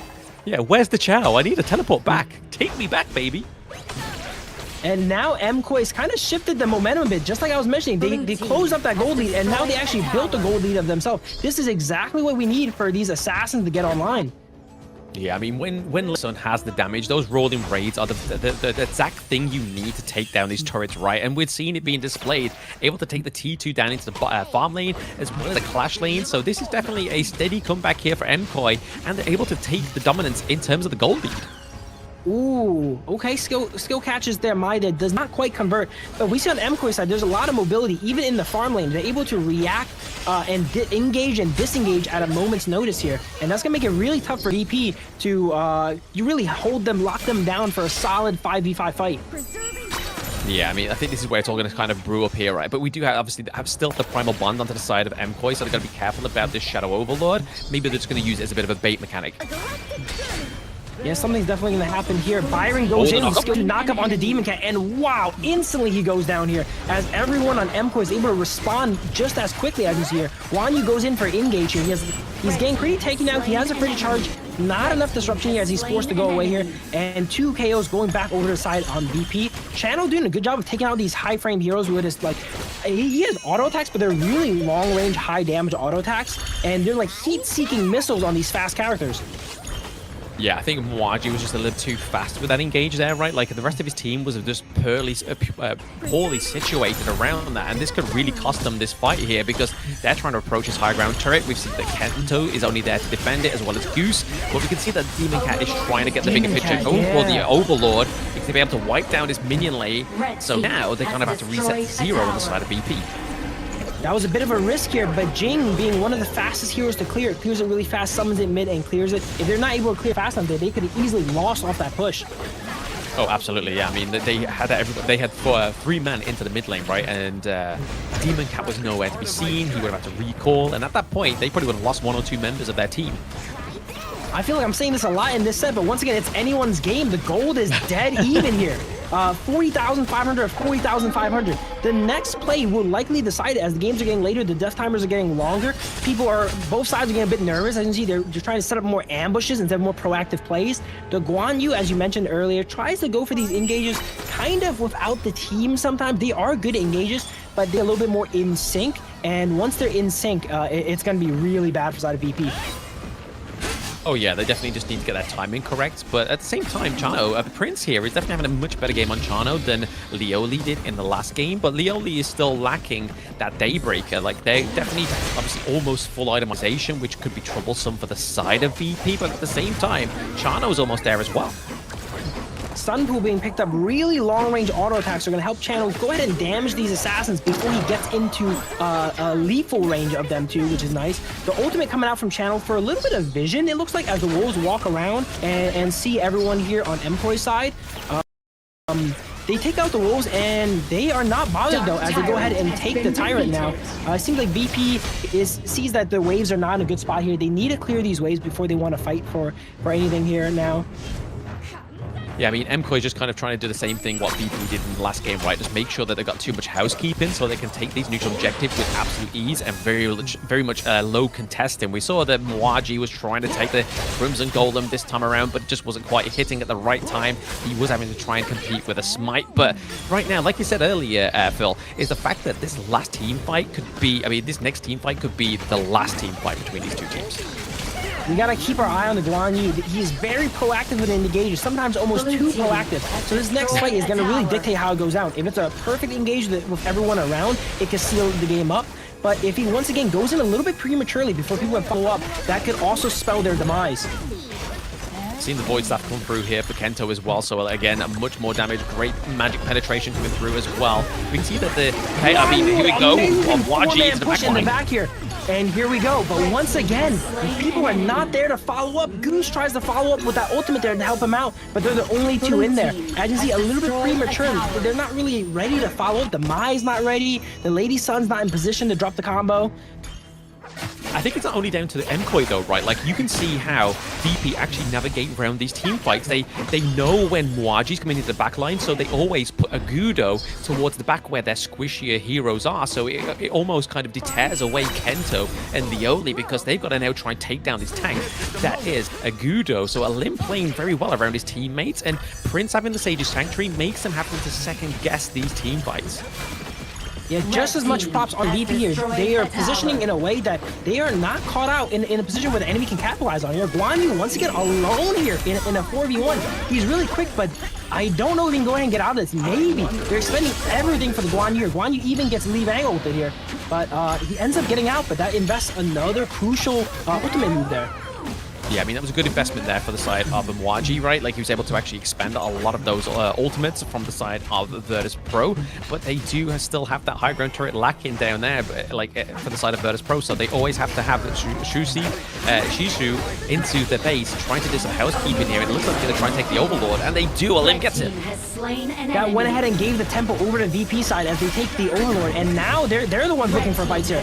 And it seems like they are a lot more coordinated with you. Channel rides in, pops the Sanctuary, takes out 2, 3, and that might be all she wrote here. Mai come in with a nice assassination at the end. Okay, takes out the Lady Jen. Okay, if Mai can go ahead and disrupt them enough, they might be able to save this push here. But no, Guan Yu gets taken out. They have minions pushing into the Crystal of Mkoi. This is really bad here. Mai fighting for her life with 1 HP. But Grizzly doing a great job of stalling. Mkoi was already pushing the literally at the end of the game.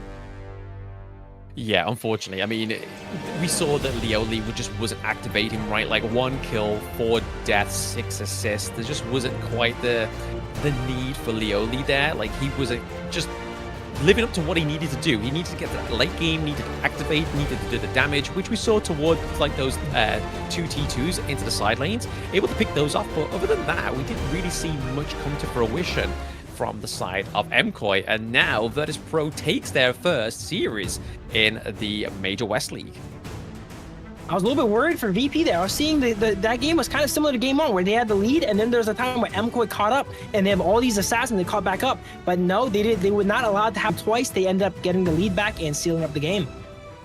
Like I said though, like we were mentioning that Mwaji was going in a little bit too early with the Guan Yu, but I have to pay respects to Alim there. Like the way that he kind of just navigated and shifted around his team to make sure that there wasn't going to be like a secondary gank from Kento or Leoli to put pressure onto those squishy heroes. He was there just kind of like, guys, stick around me. I'll use Wild Growth. I'll just heal you up at the same time. So again, I felt like the Gudo was definitely a great pick into this draft, and finally my main gets a dub. Thank you, Alim. The Gudo was actually an amazing pick that game. As you mentioned, he was a great anchor for the team, always watching out for the flank, watching out for the Guan Yu. Made sure that none of these like 4 to 5 man engaged Guan Yu really converted to much. Either he's cutting off the enemies with the furball or going ahead and CCing the diver himself there. That was a really good Gudo pick. And itemization wise, as you mentioned, the Frost Scars are amazing against Guan Yu, and that's a character that's one of their best items. Yeah, one of the best items, and we saw it not only on the Agudo, right? We saw it on Byron, so Shisu was definitely going to be there to try and just slow down the Guan Yu, which is pretty much their role, right? Both Alim and Shisu was just keeping the squish heroes onto the side of VP alive, and Grizzly Q was there just to kind of like heal them up if they were to take any damage. They got double the healing, not only from the Agudo, but also the Sakir as well. Yeah, the Security did a great job of when their team did get engaged on. Go ahead and try and cut off the angle in which their team can respond, setting up that skill 1 in the bush, making sure that, hey, if you do follow up on this, I will get a great knockup on you guys, and buying their team that time to disengage and deal with the Guan Yu while it's like 4v1, 5v1 in the back line. Yeah, exactly. I mean, I'd be looking very interested to see where this damage does definitely come through onto the side of VP. I feel like Red definitely did a lot of damage as well. Like I said, the fact that they were able to pick up the Lady Chen was also a great counter engage for the side of VP that really kind of set the pace for them into these team fights. But let's look at this right now. So VP Prince having a phenomenal performance on the Chano as well, right? Like 8, 1, and 6, 14k gold respectively. Though I do have to give it up to Leoli. He was only down by about a K, but a K into the late game is pretty much like do or die at that point. I think a lot of Lady Zen's impact was helping out the team, converting gold to them, setting up that CC and all that. Mai is more of a selfish pick. You pick it to assassinate these targets. That's really where you get the value. And the Lady Gen all throughout the map, being able to wave clear up, provide all this utility while still doing a good amount of damage. I always think the mid laners, the mages, are always the unsung heroes. They're not flashy, but you really need them to hold it down. Yeah, you definitely need to hold it down. And there we go. Again, Red was the second most amount of damage onto the side of VP. Prince actually getting 103k, which we saw towards the end there. He had the full itemization. But look at this gold graph, man. This is a completely different gold graph compared to Game 1 and Game 2. It was going heavily in the favor of Mkoi at around about the 8 to 10 minute mark. And then all of a sudden, VP had some great team fights and was able to get the Shadow Overlord as well towards the edge. Readers enabled him to get that great push. That's why it's very important to be conscious of every fight. One fight is all it takes. You know, one slip up is all it takes for that gold graph to go completely upside down. Exactly. It just looked like a really precarious coast. I feel like I would probably puke at the end of that gold graph if I ever got to the end of it. But VP getting their first series in this league is definitely going to be a big confidence boost for them going forward, because they lost towards OG Esports as well as Twisted Minds, which is one of the two powerhouses. But speaking of powerhouses, is the MVP for Game 3, and honestly, it had to go to Prince. Prince on the channel, 816 KDA here. Their only death was near the beginning, if I was correct here. As the game started going through, you see him riding forward, and even though they're the marksman, they actually led charge in a lot of fights. They have that skill 1 ready to push off assassins anytime they need it, and at the very final fight, he was in the front of his team taking out their assassins. Oh, absolutely. He was definitely there when he needed them, right? Like the soaring signals coming through, also the ultimate as well, just using it as like kind of like an intel, like you said, toward one part of the match, right? Like just kind of making sure that the Wolves were kind of like keeping track of the enemy team was a great utility of the Jano's ultimate.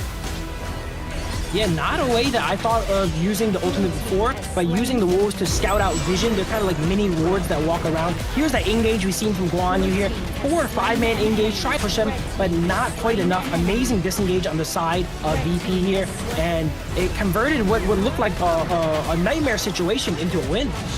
Yeah, I mean, you can't help feel a little bit bad for Koi, right? Like the fact that they had such a good early game, like those 3v1 with the Clash lane, and then obviously Waji on this Guan Yu was getting some great Razor cavalries as well towards the early game, especially when he had to level 4, but it just wasn't quite enough. His timing was a little bit off, but then also the respects of VP with the way they were situating themselves around the Razor cavalry as well when it was coming through. It was just a well played by both of these teams, but unfortunately VP was just able to kind of just overcome Koi. Yeah, as you can see near the end here, once they go ahead and turn and counter engage, there's nothing on Koi's side to stop it that that VP had. They could stop all these engages set up to stay here in the bush and all that, but once they turn it on, there's nothing Koi could do. All their characters know how to do is go in, they don't know how to get out. That's it. Unfortunately for the side of MQ, they were able to take at least one game, so it wasn't a complete stomp for them. But speaking of stomps, we're going to be getting into Game 2 soon, but we're going to have another break, guys, so don't go anywhere. NZ Globant against Movistar Koi next.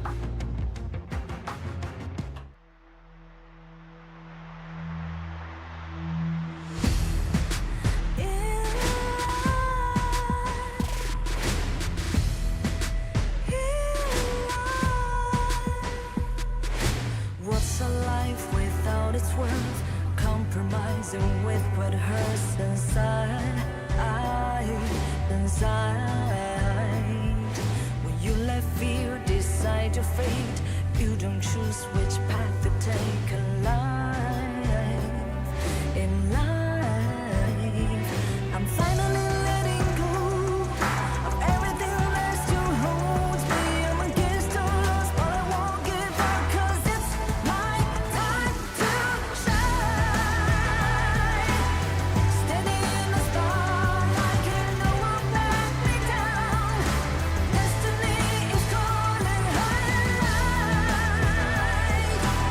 I'm not afraid to fight for everything I love. Victory's on my side.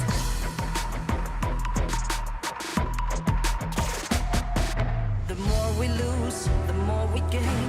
The more that nothing stays the same in time. In time. Can't love ever, can't forget. What you see is what you get sometimes. Sometimes. Gonna show the world tonight. The light that shines inside us. We're against the odds, but we won't give up, 'cause it's our time to shine. Standing in the spotlight.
You've walked through the darkest nights.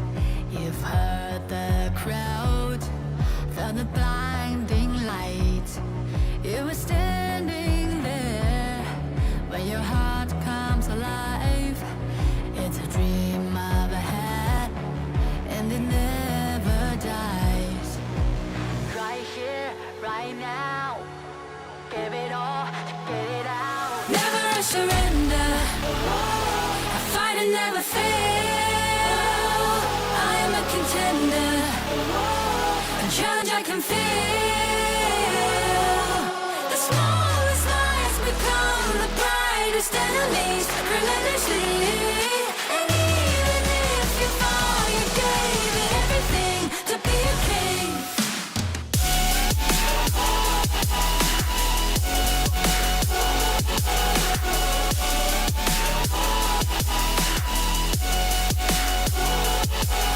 The smallest lies become the brightest enemies, relentlessly. And even if you fall, you gave it everything to be a king. You carved your way with a sharp attack. You watched it all burn, and you never looked back. There will come a day when your fears will arise. You protect your crown, so it never dies. Never surrender, I fight and never fail. Welcome back, everybody, to the Honor of Kings Major West League Spring 2025. We've had match 1 out of the way. Virtus.pro taking a 2-1 victory over Koi, finally getting the victory for themselves in the ranking weeks. I am Blem, and with me is Phil/Humus. We're starting to get into some bloody games. Game 1, I mean, day 1, it felt like it was all stomps, but now it's back and forth, tooth and nail. The teams are getting warmed up, they're getting settled in, and they're ready to play for it. Ready to play for it. They're all vying for their best outcomes, right? I mean, with the ranking week, obviously these losses, they kind of mean things at the same time that don't really mean a lot. All you're really trying to do is get into Group S, right? Like the top 3 teams get into Group S. Group A, that's where the hardest match begins, right? The bottom 4 teams then have to go through to next week to fight it all the way just to be the top team out of those 4. So that's when the real challenge begins. But you really want to be trying to get into that top 3, so then you're only really battling it for the upper bracket of the knockouts. While you can't go home yet, when you're against the best of the best and want to be the best of the best, you need every advantage possible. Yeah, but let's check out the first team. So Team A, let's have a look at you.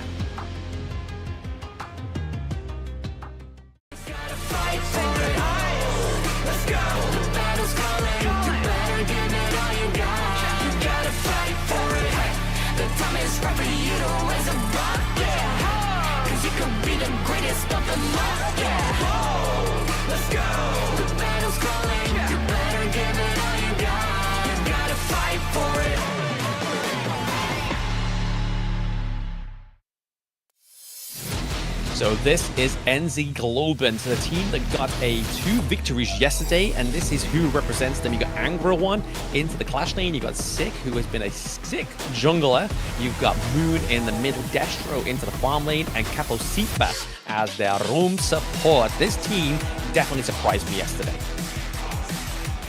For sure, they were the team that actually ended up upsetting and taking out Koi, which had so much hype.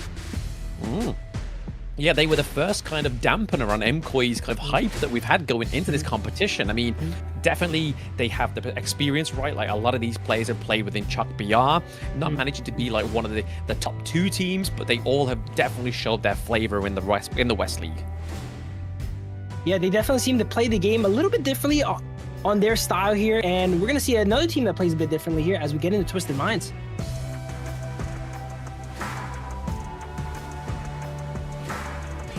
See the fire in your eyes, gotta fight for it. Let's go, the battle's calling, you better give it all you got. You gotta fight for it. The time is right for you to raise a bar, yeah. 'Cause you can be the greatest of them all, yeah. Let's go, the battle's calling, you better give it all you got. You gotta fight for it.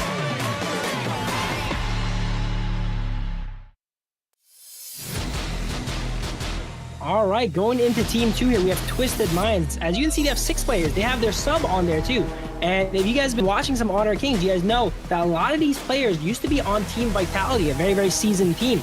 They have over here Nightly in the Clash lane, Clean in the jungle, Lang in the mid lane, Shanks in the farm lane, and CT Boy as their roamer. And as you've seen, there's 6 players. Their last player is you, is their jungle sub. Yeah, I mean, they coined themselves as the masterminds, and honestly, with a player like Lang, we've seen him in previous tournaments, and he's definitely kind of like one of the coaches on the team, right? Like, he was always kind of discussing with the coaches, what do we pick, what do we do, and he is definitely a very passionate player, very highly driven. And then they also have Shanks and City Boy. These are 2 players that have been in Honor of Kings since KIC 2022, so a lot of experience on Twisted Minds, and yesterday really showed their experience on the Gorge. If you look at the Twisted Minds logo, it kind of looks like a brain, so maybe that's why they call themselves the Masterminds. I think that's the whole point. The fact it's Twisted Minds and it looks like a brain, but yeah, definitely, it's on point, let's say. But I do really love their jerseys. Their jerseys are so sick. I don't know what it is about it. It's just so vibrant. Colors are on point. I wouldn't mind a 9ZG Global as well. One. I'm just taking any freebies I can get at this point. I'm liking the colors on 9Z as well too. Purple and green. Nice contrasting colors here. And then even a little bit of green in the hair, it looks like here too. On brand, baby. You got to be on brand. You got to be committed at this point. You're in the West League. You're not in the small leagues now. You're not in the Open Series. You're not in the qualifier. You are in the West League. You need to be showing your colors. If you want to be the best, you got to commit to the game and your team, and that shows a lot of commitment right there. Yeah, I feel like you should be dyeing your hair red, you moves with your red shirt. Well, we are on the west side here, which is supposed to be blue. I didn't get the mention. I thought it was red. And then tomorrow I'll switch it back up. All right, I'll come back on the right team here. You just want to be associated with the East. You're just a little betrayer, aren't you? You're going to go and speak to Hauler after this, aren't you? You keep saying East is the best, but it is exactly West is the best, Hauler. We have Twisted Minds. We have OG Esports. Bring it on, baby. Might have planted a little bit of bug in my head here, but these games are not to be understated here. Always going the distance, always having a chance. Day 2, it seems like everyone's ready. It's important about these tournaments here. You know, day 1, maybe teams are not as ready. They're not as settled in now, right? But now they know what's going on. They've seen some of their opponents play, right? They can study. The coaches really come into play here. What drafts work, what drafts don't work. On this patch, some characters are not as good as the prior tournament, right? Exactly, that's exactly right. Like, honestly, you're only as good as the draft. Like, you can kind of draft maybe some of these T0 picks, but if you don't execute that draft, then it kind of just is a little bit of a non-starter, which we've seen sometimes in previous competitions. But right now, we're going to get onto the draft of Game 1 between Twisted Minds and 9ZG. Twisted Minds being on blue side, so we could probably be seeing something, or at least trying to get the Arlie onto the board for Shanks. Princess Frost getting banned out here, a pretty uncontested character that could sometimes be called like a throwaway ban too. They know their first pick. They don't want to ban out too many of the power picks here, so a little bit more of a niche ban there. Are getting banned out for 9Z here, which is fairly common.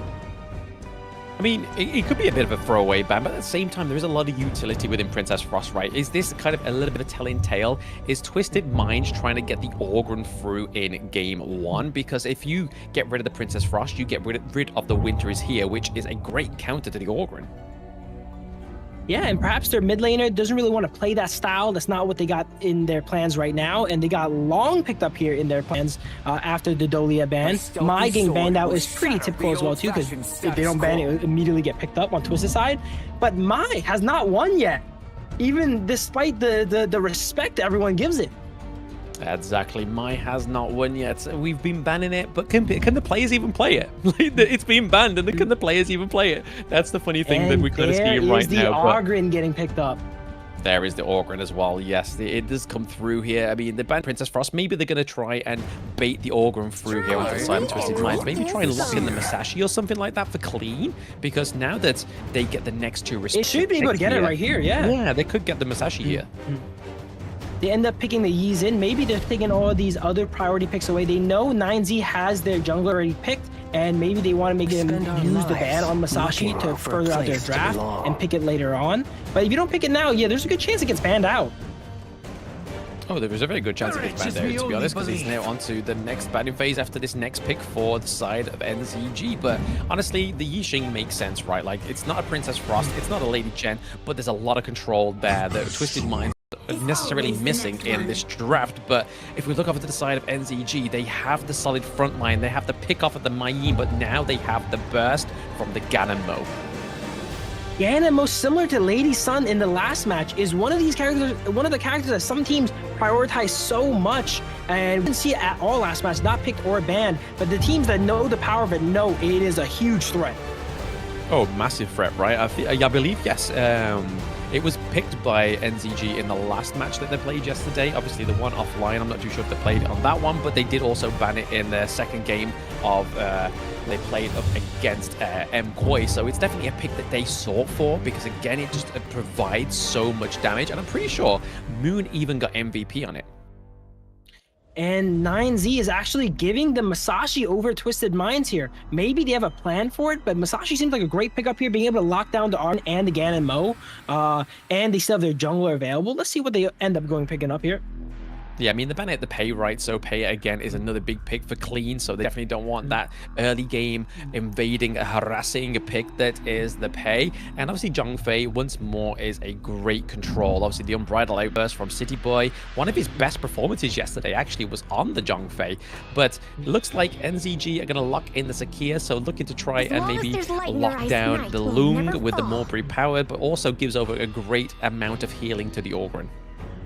The Pei ban is basically saying, we want to scale up. We have the Ganemo, we have the Ogryn. We don't want the game to kind of get coin flipped on invades, you know. They already have the Byron.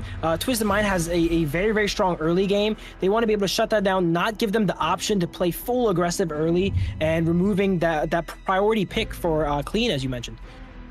Oh, potential Diadea and Jing being hovered over here could be very fruitful for the side of Twisted Minds, because again, what they're missing on the side of Twisted Minds is some great healing. So if they decide to take a team fight right now without the Diadea on there, they're not going to have any sustain. So that coming through with the Destiny counter as well as the bit of Farewell could have been huge for them. But the Lian Po is a great counter for the Ogryn as well, right? So the Tremor Smash coming through on top of the Conductor of Souls could be a great deterrent for the side of Twisted Minds. I would really like 9Z to go ahead and pick up the Diadea, actually. It has a little bit of synergy built in with Agrin there as well, too. And it's just a solid pick, being able to lock down the early game and maybe give Ganemo that breathing room to move around the map and clear some jungle. Saker is pretty strong early game, too, but it's interesting to see Diadea actually go through this draft, not ban or pick. Maybe that's what 9ZG was obviously thinking. It was like, right, we'll go for second place, we'll go for the Sakia, but at the same time, I feel like the Sakia does definitely offer over that same kind of thing, especially when you got a Marco Polo. So this is clearly like the end goal for NZG is the Marco Polo with Sakia. Such a great combo. Yeah, they have a lot of AoE team fight burst damage there with the Marco Polo and Ganemo. They're going to be looking to hit these combinations. I would consider that a fairly wombo combo-y composition. If they can catch multiple people, these fights are going to go really quickly. Oh, super quick, right? I mean, using his, procting his passive and using that true damage onto the Marco Polo is going to be a problem for the Lian Po. But again, like you said, they've got to make sure they keep the Marco Polo safe within this one. But they have a lot of range and a lot of burst damage onto the side of NZG. They have to be careful on how they execute these team cut fights on the side of Twisted Minds. Yeah, 9ZG, be a bit careful here. They have the Yixing Liang Po combo, and being able to lock down everyone and hit him with all that CC. They also have a little bit of wombo themselves. Yeah, absolutely, they do. I mean, if they can try and land the CC, they've also got obviously the Yixing as well as use the World is my board to try and trap them into it, so they can then to make the team fight into more of a confined space, because if they don't do that, they can allow the Mei Yin to kind of run free as well as the Ogryn as well. The Yixing seems to be a pick that a lot of pros actually favor, because it makes the game really simple, right? Like, if you're ahead, you trap the enemy, you engage, right? If you're behind, you trap the enemy and you run away. I like characters like this that can do their job, apply a lot of utility, and it streamlines what your game plan is. It makes it so everyone knows what's going on. Even if you're not sure if you're supposed to fight, if you see Yixing trap a few people, okay, all right, it's time to go. That's it, yeah, it's time to commit, guys. We need to go in, we need to use the Flaming Palms. We have a lot of damage coming from Shanks here as well. I don't think we saw Shanks play the Lung yesterday, so it's going to be really nice to see him onto this pick, I believe. I will just double check that to see if I am correct. Yes, he didn't use the Lung yesterday. Moon is the only... Ollie and the Lady Sun. Moon is the only person in mid here. Usually Ganimo needs a little bit of help here as Twisted Mind sends 3 here in mid. Not much Ganimo can do about it. They're forced to get pushed in and give first move over here to Twisted Minds. As top lane Byron's cheesed here maybe with the Saker level 1 gank it looks like. No, Gene's there, right? I mean, we can see the Cleans going for the Crimson Golem because they know that Orgren's going to be heavily reliant on that blue. That's why Marco Polo was there as well, right? Just making sure they could get that faster wave clear to hopefully try and maintain or even save the Crimson Golem. But they probably know by now that, hey, Clean has got your red buff. Yeah, Sakir moving around the map here. Liampo trying to go ahead and match it. They did start in the mid lane here. Noticing Ganimo, not much is happening. He's just going to play safe. And wasting some time here in the clash lane, getting some vision, letting Byron heal up and come back.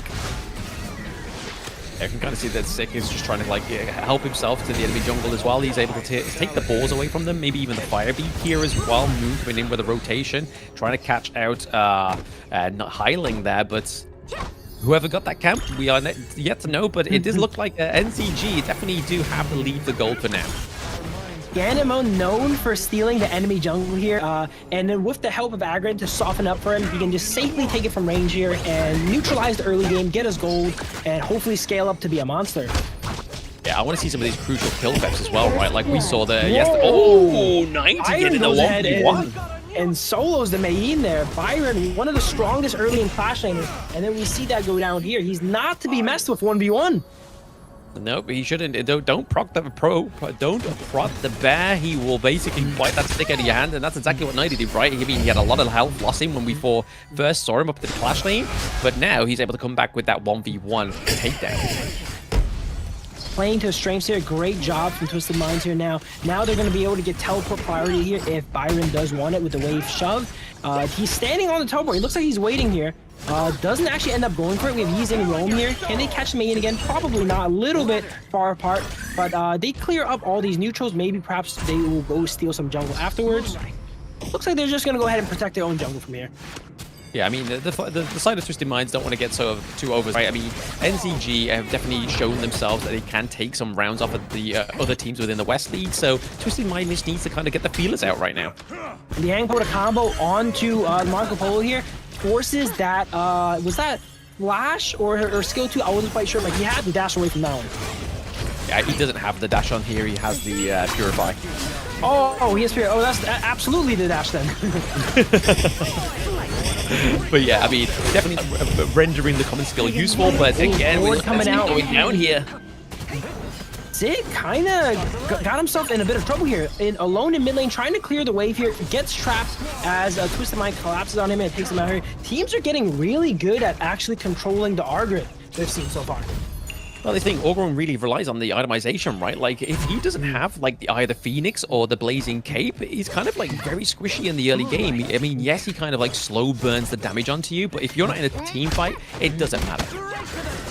Yeah, the composition on the side of 9ZG here, most people that pick up the Argrin usually pick a more utility-style mid laner to feed him that farm, but Ganimo is another high-resource character. So they have 2 high-resource characters here, and as you see, they're kind of clashing here to pick up the farm.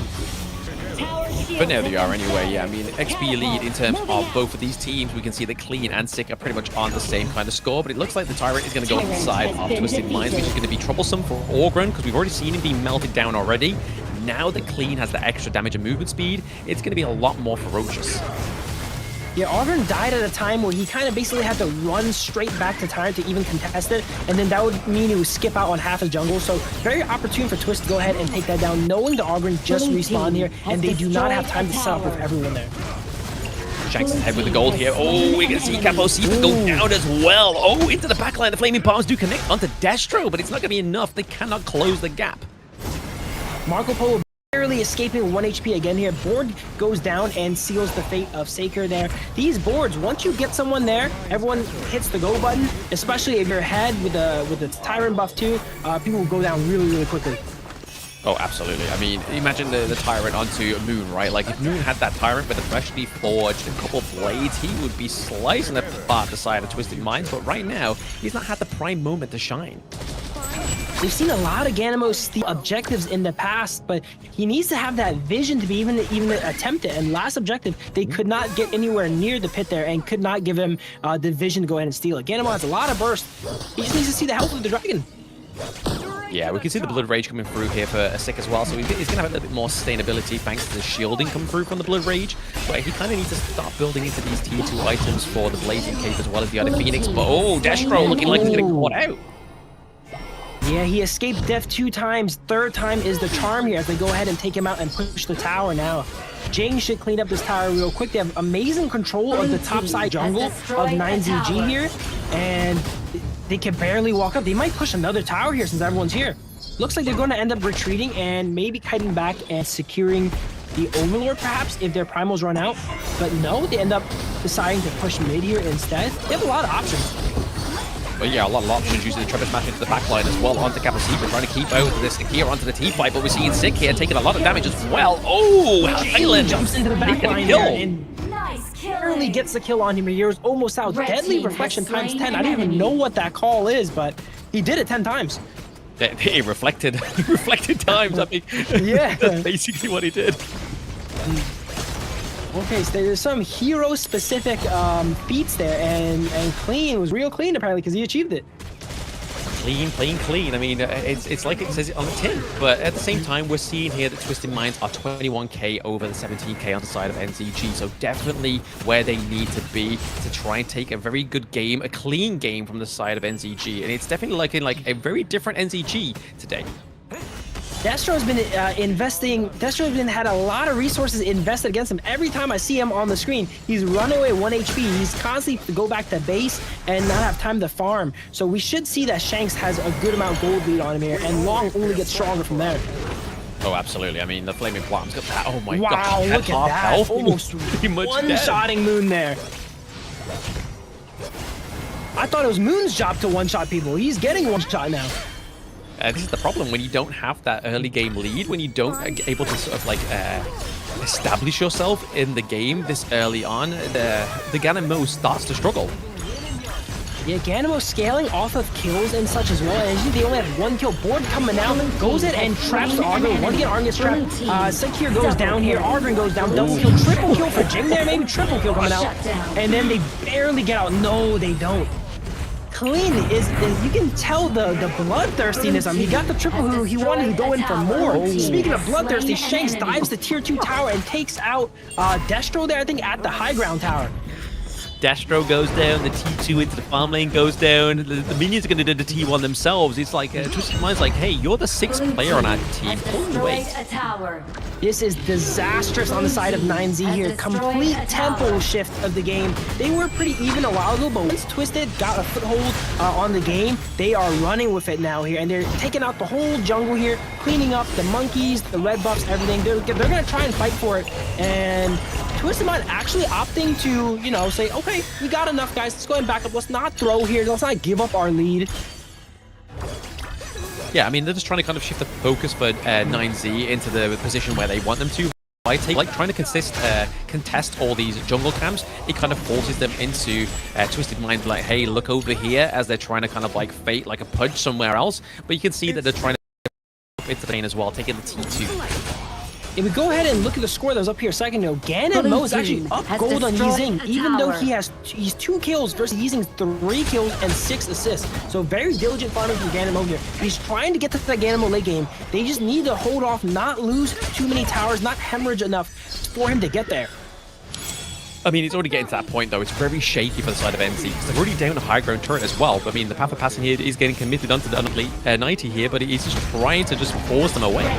Oh, engage coming out here from Mayhin, and wow, one shot after long before he, I don't know if he had ultimate available. He goes down before he could do it, though.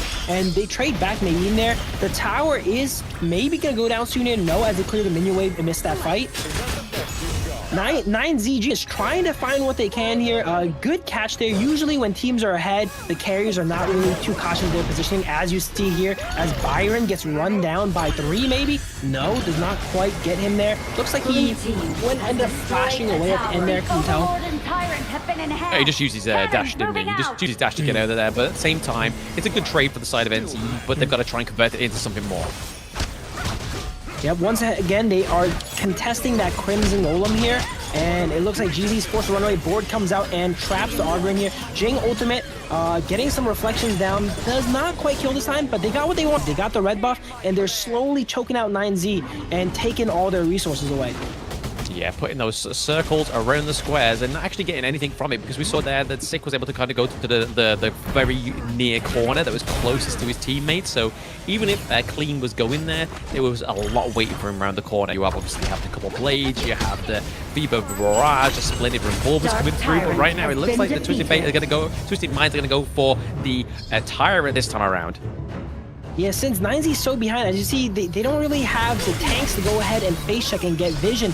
Gan and Mo almost face check the whole enemy team. They're trying to get vision, trying for a desperate steal here, and it seems like vision is a big problem for 9Z this game. A very big problem. I mean, they've been forced to their high ground turrets already. It means very early on. I mean, it was pre-10 minutes that they took that high ground turret down into the farm lane, so they've got to be careful, and they can't really overextend because they don't know who's waiting for them in the brush. Yeah, now we see Twisted go ahead and get another high ground tower. There's 2 there, and those are permanent. Let's see if they go ahead and push mid here. They did a good job of clearing the mid wave, but that's at what cost? At the cost of the wave going in top. Yes, I mean, another high ground turret going down is going to be crucial for the side of NZG for now, but right, we're seeing here, they even have the primal bond. They have the waves push, but they don't care. They're going to go for the Overlord here. Like, you can see that there's a clear domination here for Twisted Minds in this game 1, and NZG just need to kind of try and formulate some kind of offensive play. When you have 4 or 5 people on it, doesn't matter if you do 60% less damage. You're going to rip it down just as quick, and they have all the time in the world as 9ZG is trapped in their base here, and they get to roam throughout the map, farming whatever they want. You see that gold lead extending here, 5,000 gold lead, 8 towers to 0. Very impressive on the side of Twisted Mind here to control all the objective leaders. 8 towers, 3 objectives to 0-0 on the side of 9ZG. Yeah, definitely a different 9ZG here, looking like a fish out of water in this game 1, but they could definitely come back in game 2, but they have definitely needed to defend the base here, or they could lose game 1 as it is. They have not lost yet here, but it's looking grim. They're going to need a miracle play here. And they have the characters to do it. They just need to have that fight in sync. But Twisted it's also up to Twisted. Does Twisted give them that opportunity? They're always staggered. They're not giving them a chance to catch them all. Long goes in, ults out 1 HP. That high ground tower is hanging on by a sliver here, and once that goes down, all 3 waves are going to be spawning double elite minions, and that's usually the mark of death. It is, but I mean, there's been points in Season 3 Invitational where teams have come back from no high ground turrets, so we can't really write off 9G just yet. They're behind by about 5k gold. If they start to just try and farm up here, try and just clear those minion waves, we could see them come back here, but they've got to be careful. We are seeing a little bit of a slap and dash here between 90 and Angra 1. Board goes wide there and does not connect on anyone. We're at the time in the game where any board that catches 1 or 2 people could be the end of the game. They're gonna go ahead and convert that into a team fight, into a tower, into a win here. So the next fight here is crucial as 9GG goes ahead and tries to get a catch on Byron. Byron actually goes in a 1v2 and threatens them back. Wow, look at that Byron. He sees that he's 1v2, but he's like, no, hey, I'm not scared. I'll go back in, makes the Ganimo back off, and actually rethink his decision there. I mean, he's got the level advantage, right? Like, he's level 15. I mean, 90's probably going to have some great itemization. We haven't seen it for a while, but here comes in the beautiful flash ultimate on 3 here. Isn't enough? Board goes in and traps 3. They're under their crystal here. And we're at the point where you can just hit the crystal and win, but are they going for kills? They're going for kills. They don't want the win yet. They want the numbers. As they take them all out here. Oh, man. There was a time that Long could have just hit the crystal and won, but he was like, no, I want to get these numbers. I want to bump a KD. Quadra kill for Long. He wants the penta. He wants the penta here too, as Leandro goes ahead and dives the base. Oh, just not enough. Not enough. They were like, you know what, guys? Brutal beat down being put down by Twisted Minds there. That's it. Let's not drag out game 1 any further just for a pentakill. I mean, it was close. Maybe in game 2 you will get your pentakill, Shanks. But no, that was a clean win there from Twisted Minds. They didn't lose a single turret, and they barely lost any lives as well onto their side. Yeah, very, very dominating game on the side of Twisted. Definitely sets up their momentum well. There was a time in that final fight there where I saw Long hitting the crystal, right? It was getting low, and he still had minions. But he's like, wait a second. Hold on a sec here. Let me go ahead and pick up this kill, juice up the KDA, try to get that MVP at the end. We've all done it before in ranked, all right? And now they're doing it on the big stages. I mean, it's definitely the confidence, right? I mean, they definitely wanted to get that pentakill on the board. Just be the first person, like, we got the first penta in the Major West League. No biggie, no biggie. But unfortunately, they got a quadra. I mean, you can't frown at a quadra kill and getting that game 1 win so convincingly. 9ZJ needs to basically make a definitely comeback in this game 2. It's a bit psychological too, you know. Game 1, they're willing to put on a beatdown in your base. They hold off the win to try and farm some damage and kills on you. That's really gonna hurt the mental inside of 9GZ. Yeah, I'm gonna be really interested to see how much damage actually was dealt here by Shanks, because I mean, those flaming palms, even early on in the game, especially onto that Ganamo, we even both like literally had a wide reaction to it. Literally, yeah, he had like what, 3/4 health, and then from one flaming palms, he was down to maybe like not even 5% health. It was wild. That's one of those situations where you pan your screen, you look back and like, where did all my health go? He walked up to try and wave clear, right? And then looks back and he's on 10% HP. If he looked back a second later, he would have been gone. He literally would have been gone. If he just like kind of hesitated, Shanks could have flashed in there and kind of just finished off with a basic attack at that point, because they just would hit so hard. But we're going to be going into the post-game stats very, very soon. But honestly, I have to give it over to Clean as well. The Jing play here for Clean was super duper just aggressive. I mean, we saw there that big ultimate with the 10 reflections, just able to get so many kills as well, was absolutely phenomenal for the side of Twisted Fate. Twisted Minds, sorry, I keep saying it, but it's Twisted Minds. Get silly blam. Right, 4-1 for Highling. We see 6-1 for Shanks, and then 4-3-7. Obviously not the cleanest for Clean, but definitely the way he played this time around was definitely to the T, on brand. His name's Clean. Highlang, they're set up a lot of those plays with those early boards trapping all the enemies and making it so that his teammates couldn't really miss, you know? They're all trapped here. Jing just presses all their buttons and he's guaranteed to hit all of them. He's guaranteed to hit all of them, exactly. I mean, definitely one way to figure the Jing out, right? But at the same time, we're seeing here that 75k comes through for Shanks, 62 for Clean, but to be honest, 90 taking the 65k as well. So also Byron doing a lot of damage this time around. Yeah, do not be dissuaded by the low damage numbers. The damage numbers are so low because this was a short game. You know, they ended the game really quickly. These are really high damage from all the players for this time of the game. Very high damage, and even higher in terms of the gold lead as well, right? I mean, peaking at 6.4k towards what was the timer on that game? It looks like it was around about 14 minutes, so definitely not getting into the late game. Obviously, at 10-minute point, we get the shadow variants of the neutral objectives up, but look who didn't get a single neutral objective on there. That's definitely where the improvement needs to come from NZG, is definitely making sure they have a little bit more dominance on the Gorge in game 2. One thing I'm very impressed about is the discipline on side Twist. They were ahead, they were stealing jungle, but they knew when to back off. You know, they never wanted to give that lead to the enemy, and you showed in the numbers. The gold kept going up, the objectives all kept going up. They never got overzealous up until the very end here. Maybe they got a little bit overzealous, but they made sure to maintain that lead, never give any bounties away, and don't give the enemy a chance. I mean, they were at the point where they could basically sacrifice a few of those bounties, right? Like, they were pretty much at the crystal. They was like, you know what? Even if we do give you a few kills, you don't have any of our turrets. And the MVP going right into Shanks here, there we go. definitely getting that quadra kill towards the end there. He just wanted to make sure that he was able to secure the MVP, right? For sure, 26% of damage dealt, not much damage taken as well there too, 12%. They had a really tough time getting on him, and then Long, when you get on him, you don't really get on him anyway there. So great job by Shanks there, really love the play. Yeah, great plays. I mean, only getting caught once, and that was probably just due to him being overzealous at one point within the game, taking only 12% of the damage as well, which is definitely showing dividends to the sneakiness and the slipperiness of this hero. Work hard, play hard. That's what they did. They worked really hard all game, made sure they never gave up a lead. At the end, you know, they can let loose a bit, take a few KOs in the crystal, you know, farm that MVP. Yeah, we're going to see here on the highlights as well, right? The fact that this Sick was just so easily leaned up in the early game onto the Orb as well, right? There might have been a bit of miscommunication of where the enemies are there, because he showed up to mid lane alone and all the enemies are waiting for him, traps him on the board, and once you misposition a little bit against the Yi Zing, you're mispositioned forever basically as he trapped you in that board. Yeah, I mean, the great efforts as well for City Boy going into the back lane using the Tremor Smash. I mean, some of them didn't connect, and then others were actually just made everybody tremor onto the side of 9ZG. So they were definitely doing great AoEs here. The World Is My Board was connected in more times out of 10 than it wasn't. So very well played for the majority of Twisted Minds. This time around, a triple kill, a quadra kill. What more could you want in a clean game 1 for Twisted Minds? Look at that beautiful Lang pull ult there onto 3, giving Yi Zing time to come up and set up the board on them and trap them outside of their fountain.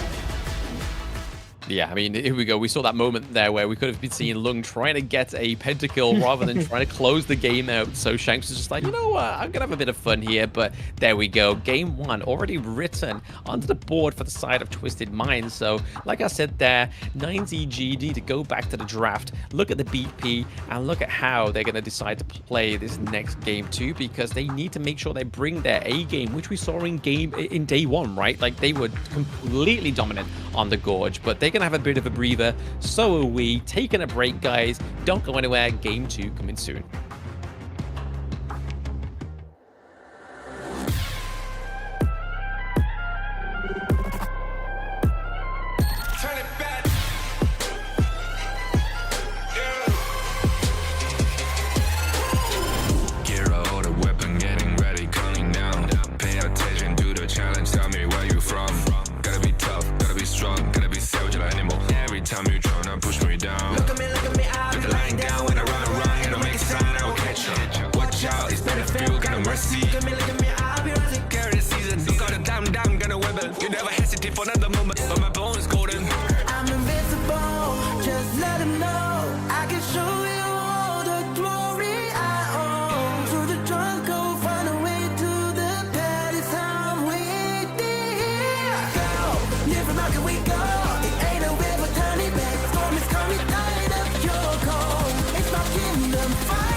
Kings, it's an honor showtime.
Kings, it's an honor showtime.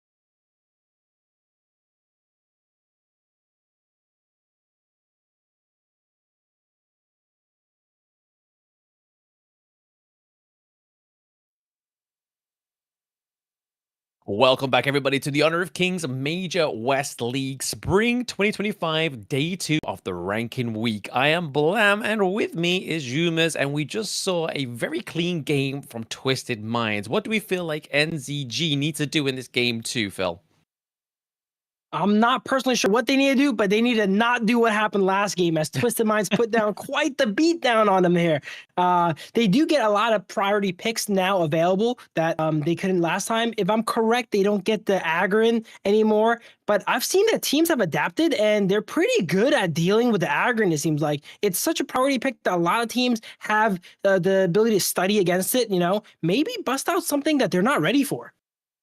Maybe bust out something they're not ready for, or even go for something that can obviously take the damage from these assassin-type heroes that we've been seeing clean play quite a lot of as well, because that's clearly the counter in the early game, right? It's just making sure you do a lot of damage onto the Orgrim, but also make sure that it is not kind of like accessing into your jungle or taking too much of the resources that he shouldn't be taking anyway. And we saw a lot of that being combated in that game 1 between Twisted Minds and NZG. So I feel like they just know how to counter it. It's either CC or a lot of damage in the early game, which is exactly what Jing does, especially when she gets like the Axe of Torment and the Meteor being built as well. So again, I feel like like you were saying there, the Orgren can be a T0 pick, but at the same time, they got to play it with absolute kind of like confidence going into these games. Yeah, also, Argren here, I think teams are starting to notice he has kind of a pattern with how he plays, He always kind of rotates around mid, clears up that farm, And we saw that in the mid game here, they actually caught him out. They caught him alone farming and put the board on him, trapped him there. And it's such a contested pick. We know it's going to come out. Chances are if a team gives you Argren, they have a plan on how to deal with it too. Oh, absolutely. It kind of gives you foresight into some of these teams' knowledge base as well, right? Like if they really struggle against the Orgren or they're kind of like banning it, they generally don't know how to play against it or play against it effectively against their opponents. But Twisted Minds was just like, hey guys, take the Orgren, it's fine. I mean, you can ban our pay, that's fine. We've got Jing still, and they went for it, and they definitely cleaned him up. They took him to the cleaner shop. They basically made him into a 5p suit. But this time around, it's going to be interesting to see what they do actually draft onto the side of Twisted Minds. Again, do we see Clean go onto another assassin jungle pick, or will we see a little bit more of a back to traditional roots here with the tank-orientated jungles? 9ZG here, I think they tried to play a traditional game, but against Twisted Minds, I think Twisted Minds is a bit more proficient in a traditional game here. That's why I recommended maybe bust out something surprising that they're not ready for, that forces them to adapt. It seems like Twisted Minds has the discipline, has the consistency. If they play a very traditional game, it's going to be really hard for them to win. Oh, very difficult. Very, very difficult. Because, I mean, Twisted Minds have been in this, not as Twisted Minds as a whole, but there is a lot of experience on this roster, right? Like, even people in the chat were pointing out that City Boy and Shanks have been in here since KIC 2022 as well. So there is a lot of experience on this team already, filled out with some really new talent as well that have definitely adapted and taken on the experience from these two players in their strides. But it looks like it's going to be NZG going onto the side of the blue. So again, another big prio blue pick for them, but Twisted Minds gets the reactive red side. The Arma goes ahead and gets banned out here by 9ZG. Twisted is likely to ban a lot of their powerful picks that they just gone ahead and played and won with here. 9ZG ends up losing the Argren, which is unfortunate. Usually you want to get a win on that one here, but there's still a lot of powerful picks up. This is a best of 3 format. Most of these games are going to be action-packed, filled with these powerful picks.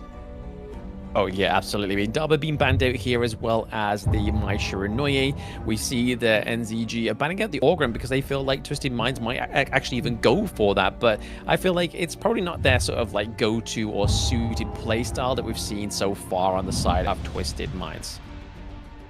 Yeah, usually when you're not sure what to ban, it's always safe to ban Argren. That's what I tell my teammates in ranked here as they go ahead and pick up the Diadea first pick here. Now we're seeing Diadea prioritize a lot more as we're moving into the second game, third game of the set, where all the other picks are a little bit phased out. That's where the powerful roamers are going to be seeing a little bit more priority.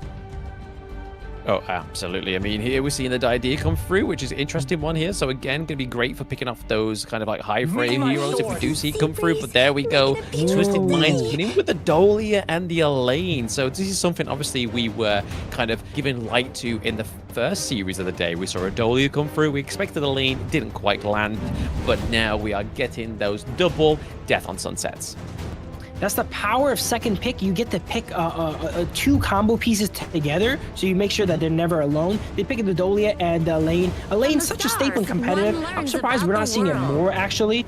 We haven't seen it much yet, but when it is picked, it's usually with the Dolia, and it usually does a lot of work. Yeah, exactly. It's great access into the backline, right? Like, especially when you've now locked in the likes of a Yixing as well as the Lady Sun. Getting that Death on Sunset's going to be able to just basically take you further past all the obstacles that we can already see come through for 9ZG, especially completely like mitigating the Destiny counter as well as the bit of farewell.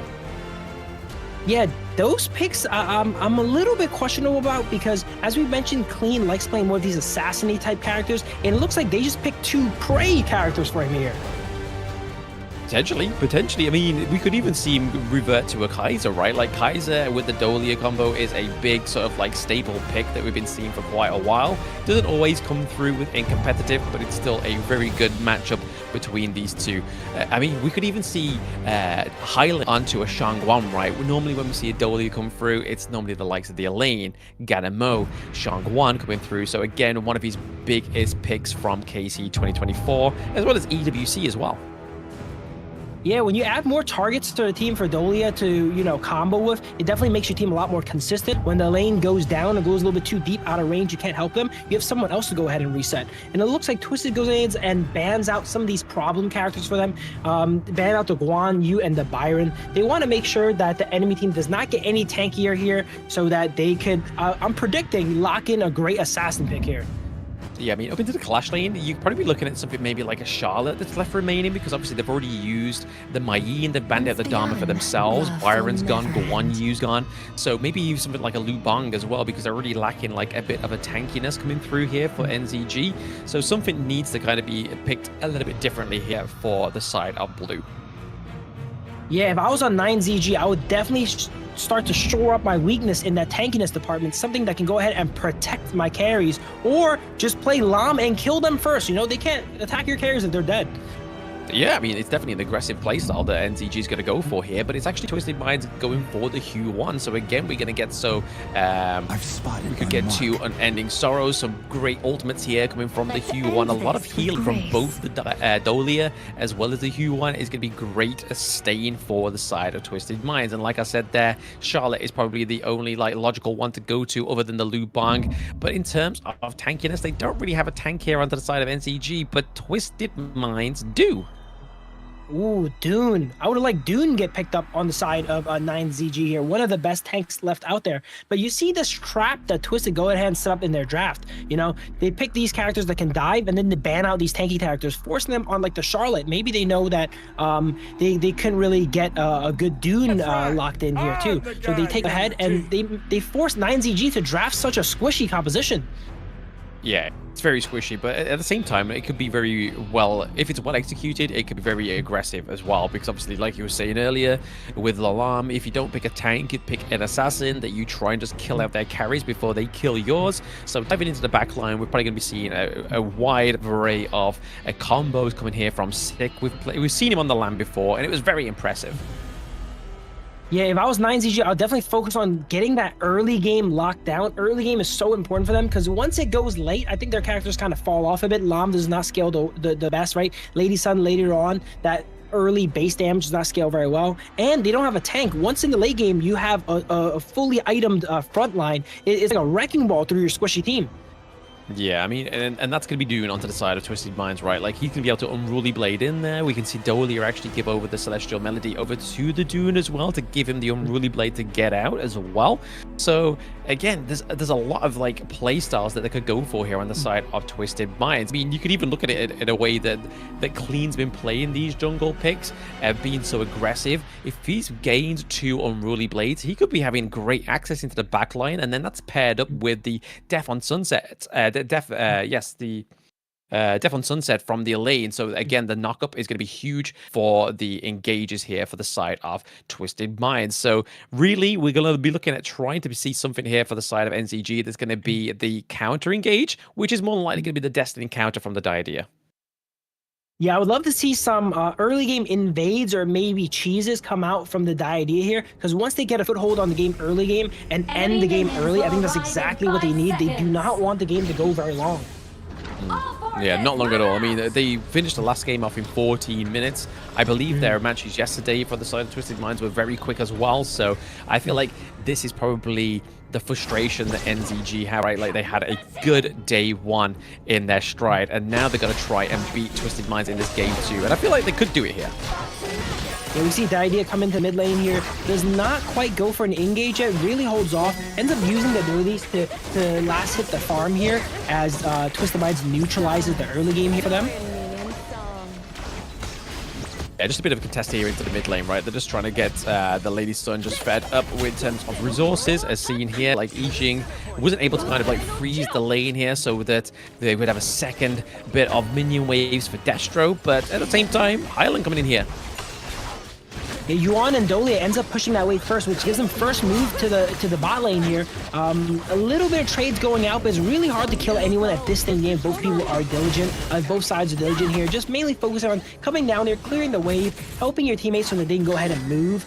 And then Yuan comes back mid and cleans up the wave. For now, it's all about kind of just gaining those resources, right? Just making sure that you have the right tools in your kit to try and even take in the game team fight if you really want to. But there's been sort of, because there's a dude onto the Gorge here for Twisted Minds, we're not going to be seeing those very aggressive sort of early invades that we saw when he picked up the Jing in the last game, right? Taking the Crimson Golem away from the side of NZG. It's kind of a little bit more calm, collective here for the side of Twisted Minds, because once they get the itemization, that's when it's going to pop off. Yeah, it seems like the pre-2 minutes meta has been everyone clear their wave, go to another wave, clear it, go back to your wave, you know. And if there's no invades going down, which this is a fairly traditional game, that's what's just going to happen for both sides here. As we see a Flash go ahead and come out from Charlotte there, it looks like. Yeah, absolutely did. They did exhaust the common skill there. They got rid of the Flash, which again is probably troublesome here. And if the side of Twisted Minds know that, they know that this is a green light for a gank. As they go ahead and teleport into the bot lane here, are we going to see a lane gank here potentially? Maybe sneak into the bush? There's no minions here, so you could go ahead and sneak up. Nolan goes in and gets some poke, and that's going to get some vision and spot to Yuan here. Ford comes out, traps her right by her tower. Is there enough damage to come out here, though? No, with the ultimate available, able to shake off anything that really comes out of them here. While that's happening, maybe it was a distraction for Lam to go ahead and steal the jungle there, actually. I didn't even notice. Exactly, he was able to take the boar, I believe it was, off the side of Twisted Minds, which again is just a little bit good, a bit more resources over to the side of him. Again, the gold resources here is definitely pretty much a fine line between both teams. Yeah, both teams very even right now. Both sides mainly just playing their own side of the map, clearing waves. A little bit of advantage for Twisted Minds here, but it's kind of negligible at this point. Yeah, they're basically together right here. Yeah, it's basically night and day. It's not night and day, it's pretty much, is it 12 midday it's day. 1 p.m.? Is it 12 midday or 1 p.m. at this point? Yeah, they're going to have funneling a lot of farm here into Lamb here. And he takes the any jungle. His team leashes the jungle for him as well too here. So definitely one of those characters that needs a lot of gold, because either you get the kill or you don't, and there's no real way out. So I'm interested to see how Sick does in this first fight. Will he be able to get that damage down onto the carries he needs? The side of Twisted is a little bit bulky here, you know. With the D-Renji usually rushing armor boots first, the Yuan being able to go untangible here, dodging some of the combo. He needs to find a really good angle to go in and get these kills. Yeah, I mean, he's just keeping his passive stack, right? Shanks on the D-Renji, he's just making sure that he gets that attack speed and movement speed, so he's a little bit more agile across the Gorge. But I feel like this is going to be the point where we start to see the D-Renji pop off, is now they've got the Tyrant here in the early game. There's a lot of damage going over to the side of Twisted Minds. That's another one of those more funneling, more selfish plays here. Lamb actually going ahead and invading and cleaning the entire jungle, but we go ahead and get a board go down there, and Dolia gets trapped. D-Renji barely escapes the trap there, but has to watch as their support goes down. Yeah, he had to exhaust his flash. He literally had to run, dash out of there, and then that was it. He was out of the board. If he wasn't, I feel like it was probably going to be a Shanks and City Boy takedown there. But taking down the Dolia is a good thing here for the side of NZG. Definitely the start that they needed. Yeah, 9ZG, back to the point I was referencing before the fight broke out, is Lamb ended up cleaning up the entire top side of the jungle from Twisted. So while his play, you know, is for the team-wise a negative, for himself, he's probably getting himself a lot more ahead of the Dune here, getting a lot more resources himself. He eats a mid-wave here now, too. He has a lot of gold on him. Yeah, I mean, even gold as well as the EXP lead as well, right, onto the side of Sick. He's level 10, Clean's level 9 at the moment, so definitely clearing out that top side of the map for 9ZG was definitely the right move for Sick. He wasn't there to help his teammates, but they didn't need the help. They got the catch onto City Boy.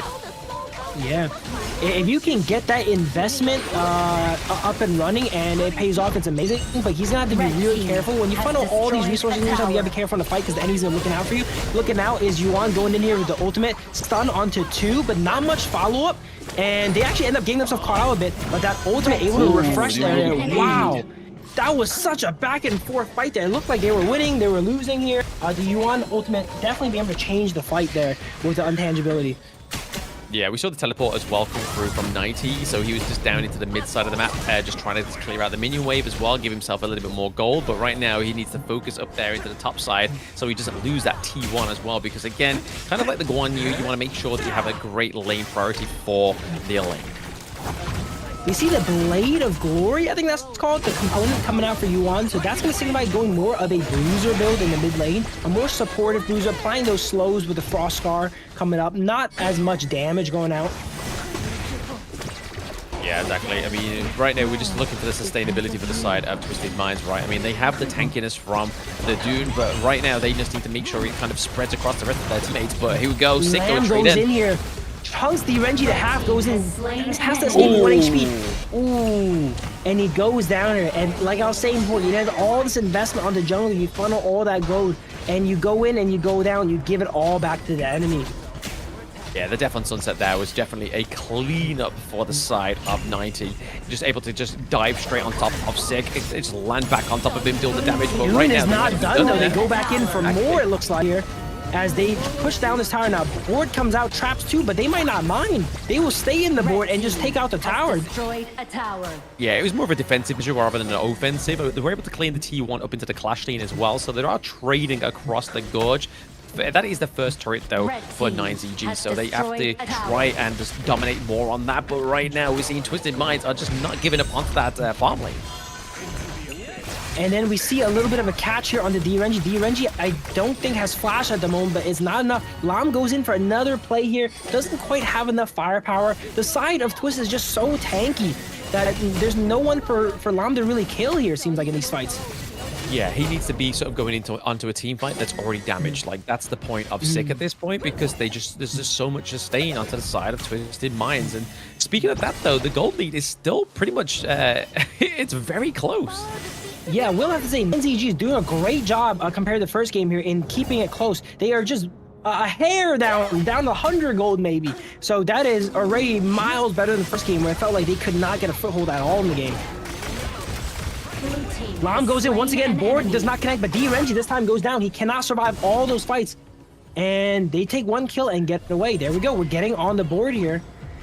Taking Shanks off the board was a very good point here for the side of NZG. They are able to use the teleport mechanic. We're probably going to be seeing a Tyrant takedown here as well, because we see Destro rotating around to give over the help as well. So again, some great damage coming over to the side of 9ZG here. So this could be a little bit of a tipping point here into the mid game.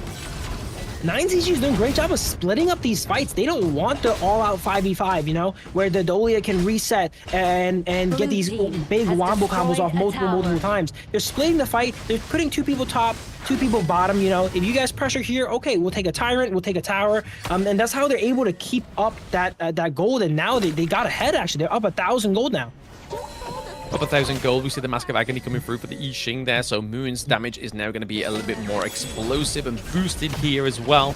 But like you were saying there, Phil, the fact that sort of convert trades across the gorge as well is definitely what's the thing that's keeping 9ZG into this game too. Yeah, very intelligent macro here, making sure that they're always getting something. It might not be what you want, but it's better than getting nothing, right? Like, if the enemy team is going to push your bot side, go ahead and trade a tower top. It all adds up over time, and that's what we see here. And it adds up to the point where they get an opportunity to get ahead, and they go ahead and they get ahead. Yeah, I mean, we can kind of see some slowing items come through here onto the D-Ranger here. So Shank going for that item that's going to be sort of using the basic attacks, obviously inflict a slow, which is going to be great onto the likes of the Lamb, onto the Charlotte as well. Red team. Yeah, all the builds on the side of Twisted are just so bruisery. Very reserved builds here, not going full damage. They don't want to give the enemy team a chance to catch them out and one-shot them. And it's really hard when all your characters are bruiser for Lamb to take anyone out. I really like their itemization here. And they also know we don't need that much damage. There's no tank on that side. We don't need a shredder tank, right? We just need to use our base damage, stay alive, take out their carries, survive the onslaught from Lamb initially. And then after we survive it, we should be good. They just got to sustain it, right? I mean, here they might get a contest onto the Overlord, but no, it's going to be sick. The claims in the death on Sunset come through as well. Twisted just got 2 objectives back to back, I think, as they go. No, they did not. 9ZG actually goes ahead and secures that one, actually. Yes, they did, yeah. It looked like since they were running away that they gave it over, but they made sure to secure it before they went. But securing 3 kills gets secured out, like, before we even knew it here on the side of 9ZG. What just happened? Yeah, I mean, the Vanguard's not going to stop that push down into the mid lane, right? They were just basically, they were tenacious, the fact that we're going to get that T2 into the mid lane, which is going to be very troublesome for the side of 9ZG here, but it has been a great attempt for them right up into the clash lane. They've managed to basically take it all the way to the high ground turret. With Destra and Moon backed up, the damage is going to come through thick here for the side of 9ZG. If Lamb did not secure that Overlord there, it was probably GG. 3 were down on the side of 9ZG, and they had a full minion wave pushing in. As we see another fight come out here, and Lamb, once again, not able to take out the enemies here. Board used defensively to try to stop the advance of Twisted, and it's a really, really tough game here for 9ZG now that the map's getting opened up. Oh yeah, very tough game. I mean, Sick was there trying to take the pick up onto Shanks there, but he kind of was just met by Highling. He was like, no, buddy, I'm going to be here. I'm going to take all those pushing and prodding away, and I'm going to sustain with my healing as well as my CC. But right here, we could potentially be seeing some high ground turrets be taken down into the side lanes. 9ZG, if they want to win the fight, they got to soften up the enemies, but it's not easy with Dolia and Yuan coming in. And Dune goes in and pushes behind the high ground tower. Blood Rage on 4-man crowd control there. And they just don't have the firepower, it seems. They need to get some poke off, but it's really hard when there's so much healing on side of Twisted. Lamb goes in here, takes out the D-Renji here, but will go down for it. As it looks like Twisted might make a play for the win here as they rotate back mid. They still have a few minions. Lady Sum desperately trying to clear the minions. Minions go down, but now they have to clear the bottom. All these towers are getting chunked out. We have 1 cannon here. Is it enough for them? They need to take out that cannon. They need to take out that cannon. Okay. If they did not take out the cannon, they could have just lost it if they all target the crystal. As they're now once again in the base of 9ZG. The game is about to get closed out, it seems like. Yeah, using the board defensively as well now. Red team rampage. Yeah, I don't think this is the place you want to trap them. You don't want to trap them in your crystal. They want to be here. And there it goes over the side of Twisted. Wow. What an action-packed finish. I almost couldn't even catch my breath there at the end. No, Twisted Mind's taking a game 2 away from 9ZG there as well. So again, it was definitely a more contested game 2 there. We saw that Sick was trying his hardest to try and take away some of those early farms from the side of Twisted Minds, but it just wasn't enough. Twisted Minds were just laying it in thick when they had the itemizations come through, like we were saying in the early game. As soon as those items come through and the sustain from the Do and from the Huan as well, it's just going to be troublesome for the side of 9ZG. I think 9ZG played that game really well. They held on for a long time, but as I mentioned, the composition does not really mesh that well, and the longer and longer the game goes out, that shows out. They held on for a really long time. They even built the lead at some points, but as the game goes forward, look at that Dune diving behind the high ground. They have no one to take him out. They have assassins. The enemy team has all bruisers and tanks. It is really, really rough. Very rough. I think they played expertly, though. Well. They played really well. They played very, very well. It's definitely not to sort of like underwrite how NZG played that too. They definitely tried to come back there. Like you said, they were able to actually sustain themselves a gold lead at one point, but it just wasn't enough because of the itemization that was coming through from Twisted Minds. Obviously, they built the Cuirass of Savagery onto the D-Renji as well, just to make it a little bit more sustainable, a little bit more defense, and just rely on the basic attacks coming through there, as well as the lane as well. Obviously, Blood Rage naturally comes through on this pick. So diving into the back lines, using that shield, just meant that they were just having the second wind going into these team fights. Yeah, you know what they say, draft is half the game. You know, you go over the game plan and you do a great job planning it, you know, trap the enemy into certain picks, get what you want, don't let them get what they want. I think Twisted Minds actually showing that they're the masterminds here with that excellent draft.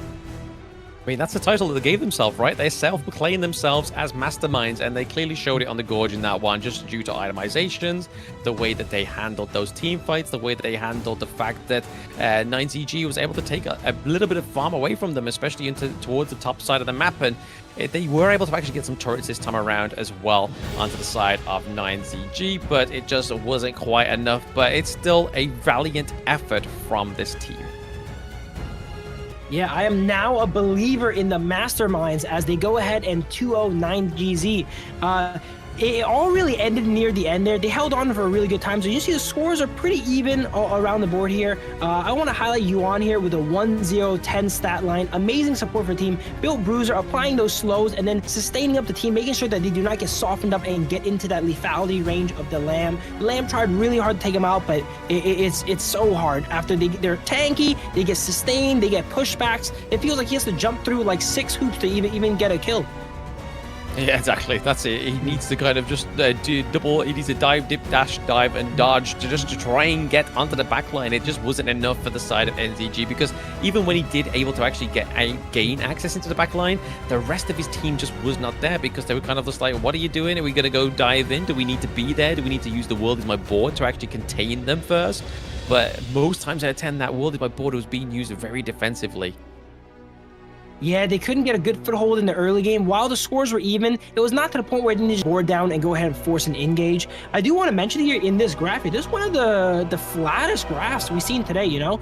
It was really flat all the way up to the 8-minute mark, in which 9GZ actually took a little bit of a lead. But right at the end here, one crucial fight, and instantly the graph flies down in favor of Twisted and ends the game.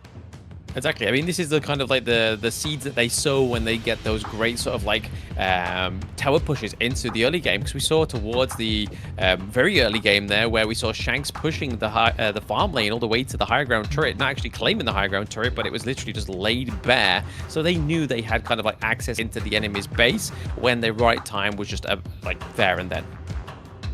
Yeah, both sides did a good job of playing their side of the map, you know. There wasn't really much of a stomp in the mid game, as we see the MVP here is actually a lane 403. He also didn't die.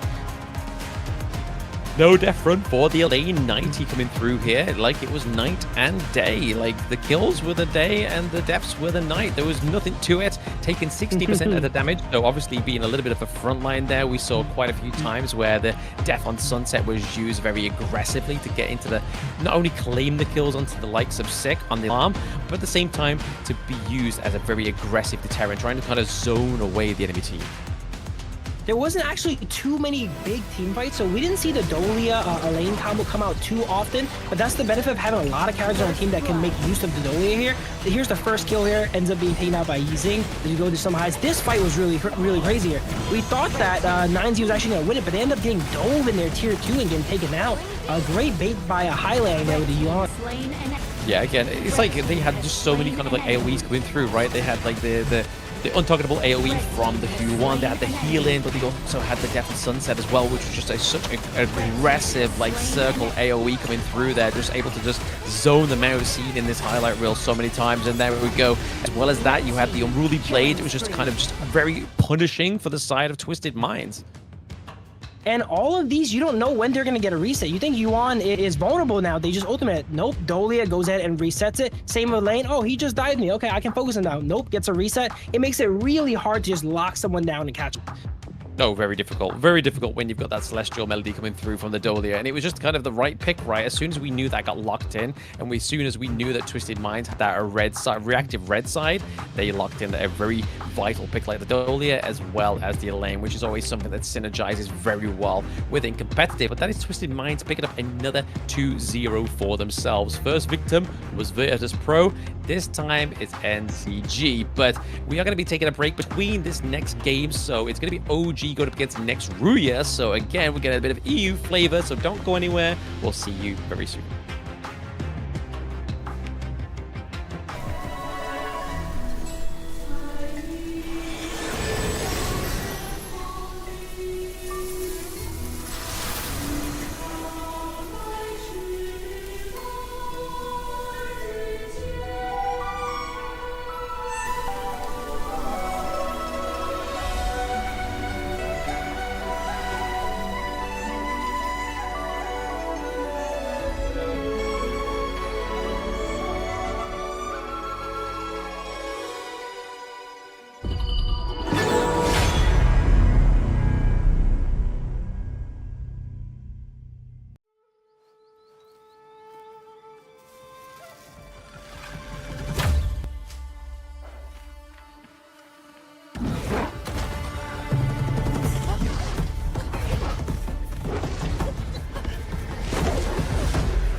In Hero's Gorge, the base is the spring of life. In the real world, every forest and plant is the Earth's spring of life. The base nourishes the gorge, just as Earth's ecosystems sustain all life. If the base is exhausted, heroes will lose their home. If ecosystems are destroyed, all life loses their habitat.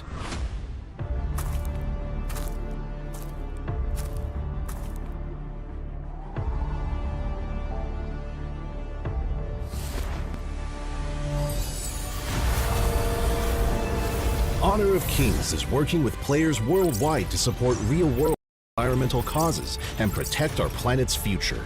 By participating in Protect Nature, Protect All Life, all efforts in the event will contribute to real-world causes and let us defend the honor of our planet together.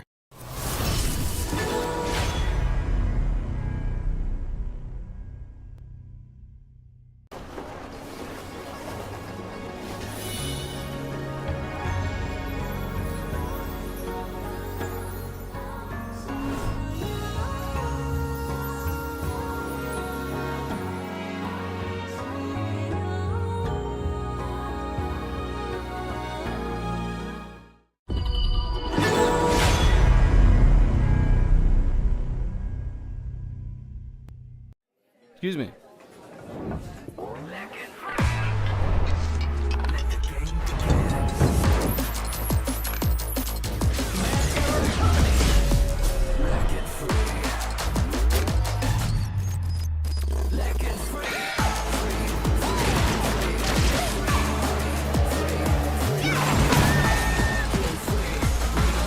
Hugging stings.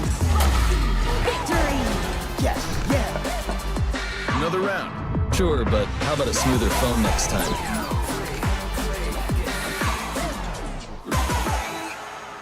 Realme 14, performance beyond limits.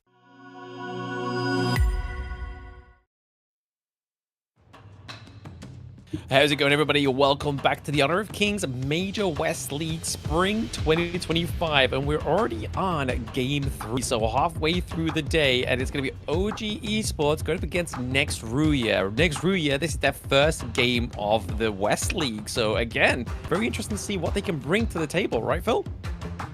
Yeah, and it's quite a game. They're against OG. Most people know them as the favorites in this tournament, but let's see if Next RÜYA can go ahead and knock them down a peg. Maybe so, maybe so. I mean, someone's got to, right? So far, they have been completely left unchecked. I mean, even the games against Virtus.pro, it was the first game of the Major West League, so it was kind of just like a little bit of like a buffering season for them, it seemed, because they were probably the longest games they've had so far within the Major West League. Yeah, they're definitely running hot, and let's see if they can continue, or will Next RÜYA give them a little bit of pip to their step here, coming out of Turkey. I'm very excited to see how this match goes. I personally, I like seeing upsets. I like seeing underdogs pop off, right? I don't want the games to go how it's scheduled, so I'm really cheering for them here. Well, hopefully that cheers actually accelerate them enough to actually get the victory over OG Esports. But for those that haven't seen OG Esports yet and are new to YouTube chat or wherever you're watching the Honor of Kings Global Esports, is that this is the Season 3 roster of Team Vitality. So they are going to look very familiar to you guys. And maybe if you were a fan of Team Vitality in Season 3, you're probably automatically by default a fan of OG Esports. But they have so far taken 2 zeros in day 1, maybe to try and make that another one in day 2. Same great players know and love, now just playing under a different banner here. Some teams actually know them as the boogeyman of the Major West League as well too, so let's see how it goes. Yeah, I mean, Next RÜYA we haven't seen play yet, so again, it's just one of those kind of like unknowns, which is always good to see, especially the unknown yesterday, especially for 9ZG. They didn't quite perform to the standards as we saw yesterday, but they're still an unknown. They were able to get 2 series under their belts against M-Boy and AYLO Gaming. Was able to quite hit the pale against Twisted Minds this time around, but I'm pretty sure that they've got some more games later on, one-off broadcast against Next RÜYA as well, so depending on who Next RÜYA do here, they could get 2 victories a day, not just 1. Yeah, very excited to see them play. They have not played yet, and that's a bit of an advantage. They got to see OG play twice already, right? If they were using their time properly, doing research, maybe they could devise a strategy to take down said boogeyman. Maybe they'll be the thing that need the kryptonite, right, for OG Esports. Maybe the case here for this team. And honestly, we haven't seen them play yet, so we're not quite too sure or familiar with the drafts, because even in like KC 2024, right, next RÜYA was not quite there. We are seeing RÜYA, who was on Foot Esports, that was in KC 2024, so there is a lot of experience within this team. Some of these players actually were a part of the Season 1 Invitational of NRX as well, so they definitely have within the global esports scene some experience. Yeah, very seasoned players, no doubt, and they're going against another seasoned team. We should see another really close game here, which I'm excited for. We got our first best of 3 today. Maybe it's our second best of 3 for the tournament? I don't know. Let's see. I think the next one's probably got more of a chance of being a best of 3 this time around, because it's obviously Koi. They're definitely going to want to be proving something. They're yet to get a victory on the board as well, and obviously being one of only the NA representatives, they definitely want to try that. But we're going to go check out Team A, so let's have a look who they are.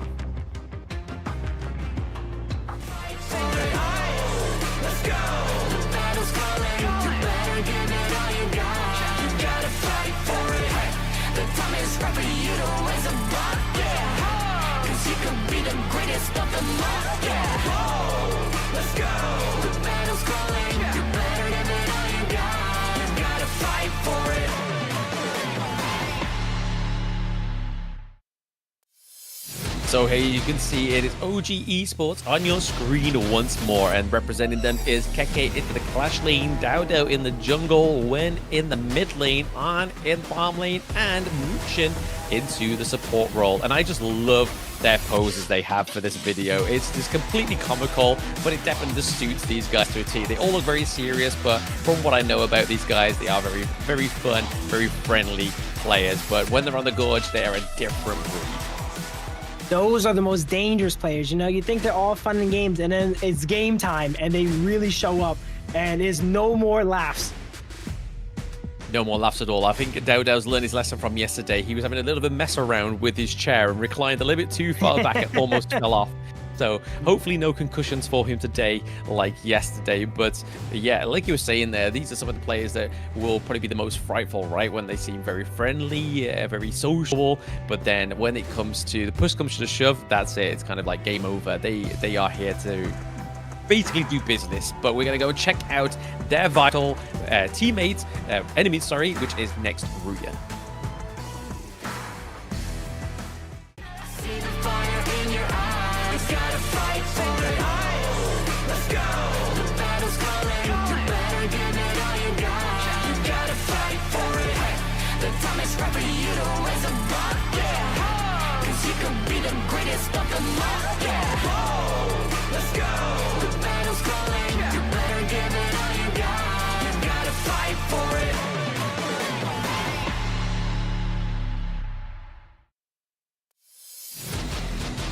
Next, RÜYA here out of Turkey. If the last set of poses was kind of goofy, these were confident here. A lot of swag, might I add, coming out from all the poses here on next RÜYA. They even had 2 Zhongfeis. But on this team here, we're going to go ahead and see Knight in the clash lane. We have Atrix in the jungle, RÜYA in the mid lane, Void in the farm lane, and we have Demon on Roamer, as well as Bobnet, another Roamer there for them here as a sub. Yeah, exactly. We saw a little bit of the Blues Brothers swag coming through here for next RÜYA, it seems, with the dark shades. Definitely something that was quite up to the pale of OG Esports is quite comical poses as well. But a little backstory here as well. So RÜYA, their mid laner, was actually the support onto the side of Foot Esports in KC 2024, and the majority of last year when he played in Honor of Kings Esports, he was more of the support player. So he's actually now going up to the mid lane. So that's going to be super duper interesting to see how he's adapted here. Or was this his plan all along? He was kind of the mastermind waiting for his moment to shine in that mid lane. That's what Major West is all about, right? You gotta not just win, but you gotta win in style. I love the energy that both these teams go ahead and bring onto here, you know, inside and outside of the gorge here, right? Yes, absolutely. They've got to bring a style. I mean, to be honest, they need to bring something into the gorge to try and bring down OG Esports. I believe in them. I don't know what they're gonna bust out, but whatever it is, I believe in. Now, we'll find out here, right? This is where we start to find out what they do bust out, because this is the bans and picks for the first game between OG Esports and next RÜYA Esports. So let's see what actually comes through here. We're going to be seeing some of those like typical blue side bans, which is like the Ali, the Diadea, the Mai Shiranui. I feel like those are going to be some of like the most prioritized bans here. But once more, we're going to get the KK Mind Games. It's going to be the Guan Yu. Wow. I thought they would want the Guan Yu, you know, Keke, you know, one of the stronger Guan Yu players here, but actually bans it out. He says, I don't need it, you know, I'll play something else. It's one of his mind games. He did this yesterday, and me and Yikes was just like, oh, he banned it in game 1, and then game 2 is kind of like, ha, Yikes, got ya. This is my time to play Guan Yu, and then came through. So, yeah, it seems to be a little bit of like an MO here for OG Esports. They don't want to go up against the Guan Yu in the Clash Lane first game. They ban out the Lady Sun as well. So, again, a great farm lane pick coming out from the side of OG Esports. Now, I'm not saying this would happen, but sometimes when I'm playing ranked, you know, and it's time for me to pick a character, I go ahead and I pick my favorite character and I accidentally press ban, you know? Maybe that's what happened to Keke here. Probably not, because there's a coach right behind him, you know? But that might be what's happening recently. Yeah, I believe there probably would have been some swift justice to be dealt there if that was the case. But OG Esports locking in the Lung here. So On getting his pick through the first part of the picking phase, because now they're going to be like, right, okay, we got a strong pick for On. We're now going to kind of draft around this. Very textbook here for OG picking up the Lung. We're probably likely to see the Argrin come back out for NRX along with the Dharma. It seems like 2 solid picks to go ahead and return for that. Early into the match, you know, before a lot of picks get taken out, second pick is actually relatively powerful. You know, you get 2 potentially strong picks for the enemy's first choice. I mean, normally we kind of see onto the red side that sometimes is generally like locking in the farm lane, or potentially getting like 1 solid pick like the Dharma and then maybe going for a flex pick. But the Lian Po here is more than likely going to be into support role. Obviously, Orgrin's not being taken up here, so OG Esports taking the pay. Maybe NRX's ticket to be like, you know what, we've got the Lian Po, let's go for the Orgrin as well. It looks like teams are starting to, I don't know, the Algorand stocks are kind of falling off, I feel like, you know? Teams are starting to figure out how to deal with it. They're starting to give it over to enemy more, try to use it more as a bait, actually, you know, so they set up a composition around it. OG ends up taking the Pei and Byron. Insane early game here. They should be controlling the complete top side of the map in the early game. And let's see what NRX does to actually go ahead and try to counteract that. I mean, anybody that's recently watched Day 1 or any kind of games recently with Dao Dao, they know that he loves this pick pay. He loves to be so aggressive on it. Recently got a bit of a buff as well, so that extra damage coming through into the early game definitely kind of pays dividends to like an Orgrim pick or a tank pick onto the enemy team. They are going to ban out the Orgrim for the side of OG Esports, so no Orgrim coming through this time for NRX Esports. Yeah, OG's like, we gave you all a chance to take it. You don't want it? All right, you can't have it no more. They go ahead and ban that out. Diadea gets banned out for NRX, targeting the roam on the side of OG. And yeah, if Diadea or Saker, these kind of bruisery early game roamers come off with the Pei invade, with the Byron roam, you know, it could make such a nasty early game combo. Very nasty game, nasty early game combo. But we can see here that OG Esports have definitely done a little bit of homework, because we know that Atix in the jungle definitely likes to play the Musashi, likes to play picks like the Lam as well, but maybe he'll get forced to more of a tank role this time around. I mean, Dune's still available. They have quite a bit of a front line here from the Lian Po. In terms of damage, you're probably going to be relying more so on the Yixing rather than the D-Ranger, because again, we've seen a lot of kind of like defensive builds towards the end of D-Ranger there, so heavily reliant on the basic attacks and then waiting for the Spark Forge dagger to come through to try and get that wave clear. But over to the side of OG Esports, it looks like Princess Frost and Liang coming through, so maybe trying to predict that high frames assassin into the jungle. Well, what I was about to mention was OG's side is kind of lacking some CC with the Pei, Byron, you know, Long, not the best crowd control characters here. So these last 2 characters really rounded that out, as a Han Jin gets hovered here. Does it get locked in? I don't know. This might be one of the first times we see it. It'd be very interesting to see the Hanshin come through here, right? no Like, he's able to turning pick And it the, does. like, Until It does. victory is frost and secured. whatnot. You're able to get quite in very quickly, get out very quickly as well using the ultimate. But to be honest, with the Liang, it's maybe the choice that you're trying to get here is like, once the Hanshin comes through, you're going to try and get that suppression on top of him very quickly. Yeah, Hanshin, one of the most mobile characters in the game, if not the most mobile, with like 3 to 4 dashes on a really, really low cooldown.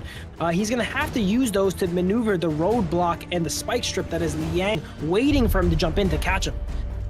Yeah, I mean, we'll probably be potentially looking for some like early level invades here for the side of NRX as well as OG Esports. So maybe just trying to mirror the kind of madness that they've been seeing over the past day for the side of OG Esports.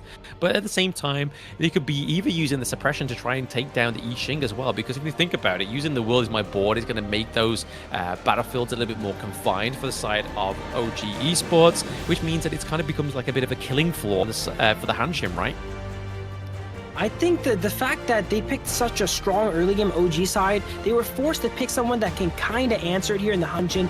Cannot pick a jungler that just kind of gets ran over or very weak to invades. Something like the Luna would be very much a lot of trouble if you get your Azir go ahead and invade. So they picked someone that was a little bit more durable early game to try and fend off that early game madness you mentioned. Yeah, exactly. I mean, a little bit of a fun fact here for the side of NRX Esports. Their support player, Knight, was actually going to go into retirement, but then when Honor of Kings came out, he thought, you know what? I'm going to put my my hat into the race here. So he's now back onto the Gorge out of retirement to try and make a name for himself. So again, very commendable for the Honor of Kings global esports talents to be like, you know what? This game looks really fun. I'm going to go and play it for myself. And he's actually in one of the West League teams. So there we go. Anybody can make it as long as you've got the right attitude. Pro players, it's not easy to retire, you know? You see your friends and fellow competitors on the stage competing, giving it their all, training every day, and you just, if you've had that life before, you know, you don't want to give it back up, right? So as a pro myself, I remember back when I played, a lot of people retired and then they come back, you know? Nothing quite beats that feeling. It's like a comeback tour, right? It's kind of like you're a famous band. You're like, you know what? We got a reunion tour coming through, lads. It's like, okay, let's go. But yeah, I can imagine it's never been a pro player, but I can imagine what it feels like. So there we go. A little bit of insight from one of the ex-pro players. I mean, we've been spoiled onto the West League. I mean, does the East League have any ex-pro players? I don't think so. So West equals the best. Thank you, Holler. I heard Haller plays a mean Street Fighter, but I'm not sure about MOBAs though, all right? So we're gonna have to see going forward here. But yeah, these teams are readied up. They're getting started. 0-0 OG versus next RÜYA. I like the more interesting picks come out from NRX because, you know, a more traditionally strong team, they have a lot of research, a lot of practice against these more meta characters, right? While their team is still more meta, it has that flashiness with the Hanshin and the Darham to make these crazy plays to catch and try and break the lineup of OG. Exactly. I mean, that could definitely be the motive here for Atix, right? But we're going to have to wait to see if they can actually translate this onto the Gorge. Because again, even though it's one of the more flashier picks, most likely that when it becomes a flashier pick, it's harder for them to actually pull this off. But this thrilling season of the major leagues is made possible with the support of EWC, helping bring top-tier competition to fans worldwide. And all these pro players are powered by the best equipment here. Our players are geared up with the Realme 14 5G, built for performance, made for gaming, smooth, cool, reliable, just the way esports demand. Ready to level up. Get yours now and feel the difference. Feel the difference and feel the bird here. I mean, the Flaming Palms could come through thick here in the early game from OG, right? That's the thing they got to really watch out for the side of NRX. This is the one time in the game the farm lane is kind of even in a 1v1 here as DRNG walks up and tries to aggress and push long off the farm. They get that 1 minute of free time alone here, the two marksmen, before everyone goes ahead and collapses and creates a party in the bot lane. Yeah, I mean, they've got to be careful though, right? I mean, Liang is coming down with the rotations now. He's done his job into the mid lane. Wow, the winds do going in through as 1v2. well. A lot of damage. Yeah. He had that HP advantage and he was confident. He was not worried. 1v2, no problem, man. I'll walk up, I'll advance. He tanks the minion wave here too to keep the wave in a great spot, as you can see. There we go. Sets the wave in a good spot for him. He's likely to freeze the wave there, as we see Hanshin go ahead and dash around, dart around the mid lane. Yeah, you kind of have to use those dashes to get out of there, right? They go back into the safety of the T1 because they got the Lianpo there as well, so they're kind of protected. They have the Tremor Smash, they have the Magma Slam as the Burst Ram as well, so they definitely have their ways of keeping the Hanshin alive for now. But like you were saying there, obviously, on going in on the 2v1, this is not stranger to him, right? This is the same player that took a 3v1 under the T1 turret and came out on top on the Arlie. It was crazy yesterday. If you can get away with that, you can get away with anything. But on the side of NRX here, it's really hard for the D-Renji to go ahead and break this freeze that Long actually went ahead and set up. We don't talk about this often, but if you know you have the XP advantage and you're getting level 4 first, if you go ahead and freeze the wave by your tower, it forces the enemy marksman to walk up outside of their comfort zone, you know, and have to fight you for the farm. That's what we saw here being set up by An. Exactly, that's exactly what they were doing there into the farm lane, and they're kind of just playing the lung game, right? They have to try and kind of bait the enemy into their turrets, so then they can open up a big gank for the side of their jungle or even their mid lane. But right now we see Wen and Flash comes out into the ultimate, and there goes Liang Po. That's the power of Liang being able to lock someone down as moment's notice. It seemed like a little bit of an overkill there, that flash. He was already on top of him, but he really wanted to make sure that a demon had no chance of escaping, and he ends up going down there. I mean, we say overkill, but it's the first blood, right? I mean, there's a little bit of an extra boost, extra bonus gold. So, again, claiming that win, you've already got a lead, which is OG Esports up by about 1.4k in 3 minutes. Is definitely a lead you want to maintain. I think this is the quickest we've ever seen such a lead. 2,000 gold lead almost 3 minutes into the game. Yeah, it's pretty much stonks here onto the side of OG Esports for now, but I feel like all NRX need to do is just make sure they keep maintaining their jungle, making sure they don't lose any of their farm, and just make sure that they're able to kind of like bring that back up to a very steady comeback in terms of gold differential. It is expected, though, when you have such strong early game characters such as Pei and the Byron here. We didn't see it much on camera, but they did a lot of work top invading, stealing away the farm, and that's how they built up this lead here. It looks like NRX is closing it back up a little bit here, but they need to be able to hold on until the Pei kind of starts to fall off. They get some gold in their D-Renji, get some items in there, and play for the late game where they can get these truth marches. Oh my god. Before we even know it, Pei gets there we go. It's not easy to survive the Pei in the early game. But the Pei brings pain, and I mean, he just built the Axe of Torment as well, right? So that's a lot of damage coming through for the side of OG Esports. But Keke is looking to try and take this 2v2, just battling between the turrets, just trying to kind of make sure that his minion waves crashing through here. We might need to check Guinness. That's probably the fastest Axe of Torments we see out of a jungle here at 4 minutes, getting all that armor penetration early. As Luong goes aggressive here with the ultimate and puts himself ahead, and D-Renji turns it actually. Wow. It looks like... Exactly. Oh, nice little trade there. I have to wait a second there to see who wins. It looks like both players win there as they actually traded here. I don't think Long was expecting the level of retaliation coming out from Void. Yeah, not quite just expecting that, but that's the stun of the D-Ranger, right? Like, he not only stuns them, but he gets the physical damage reduction as well. Yeah, being able to reduce the defenses there, and you're a marksman, you already don't have much defenses. Being able to turn that fight from like 30% HP versus 60% to 0-0. Great play by both sides. Oh, very well played there for both sides. And we've seen that the Tyrant did actually go to the side of OG Esports, so again, a lot more damage going over to their team. And did they need it? Because, I mean, Dao Dao's already packing a punch.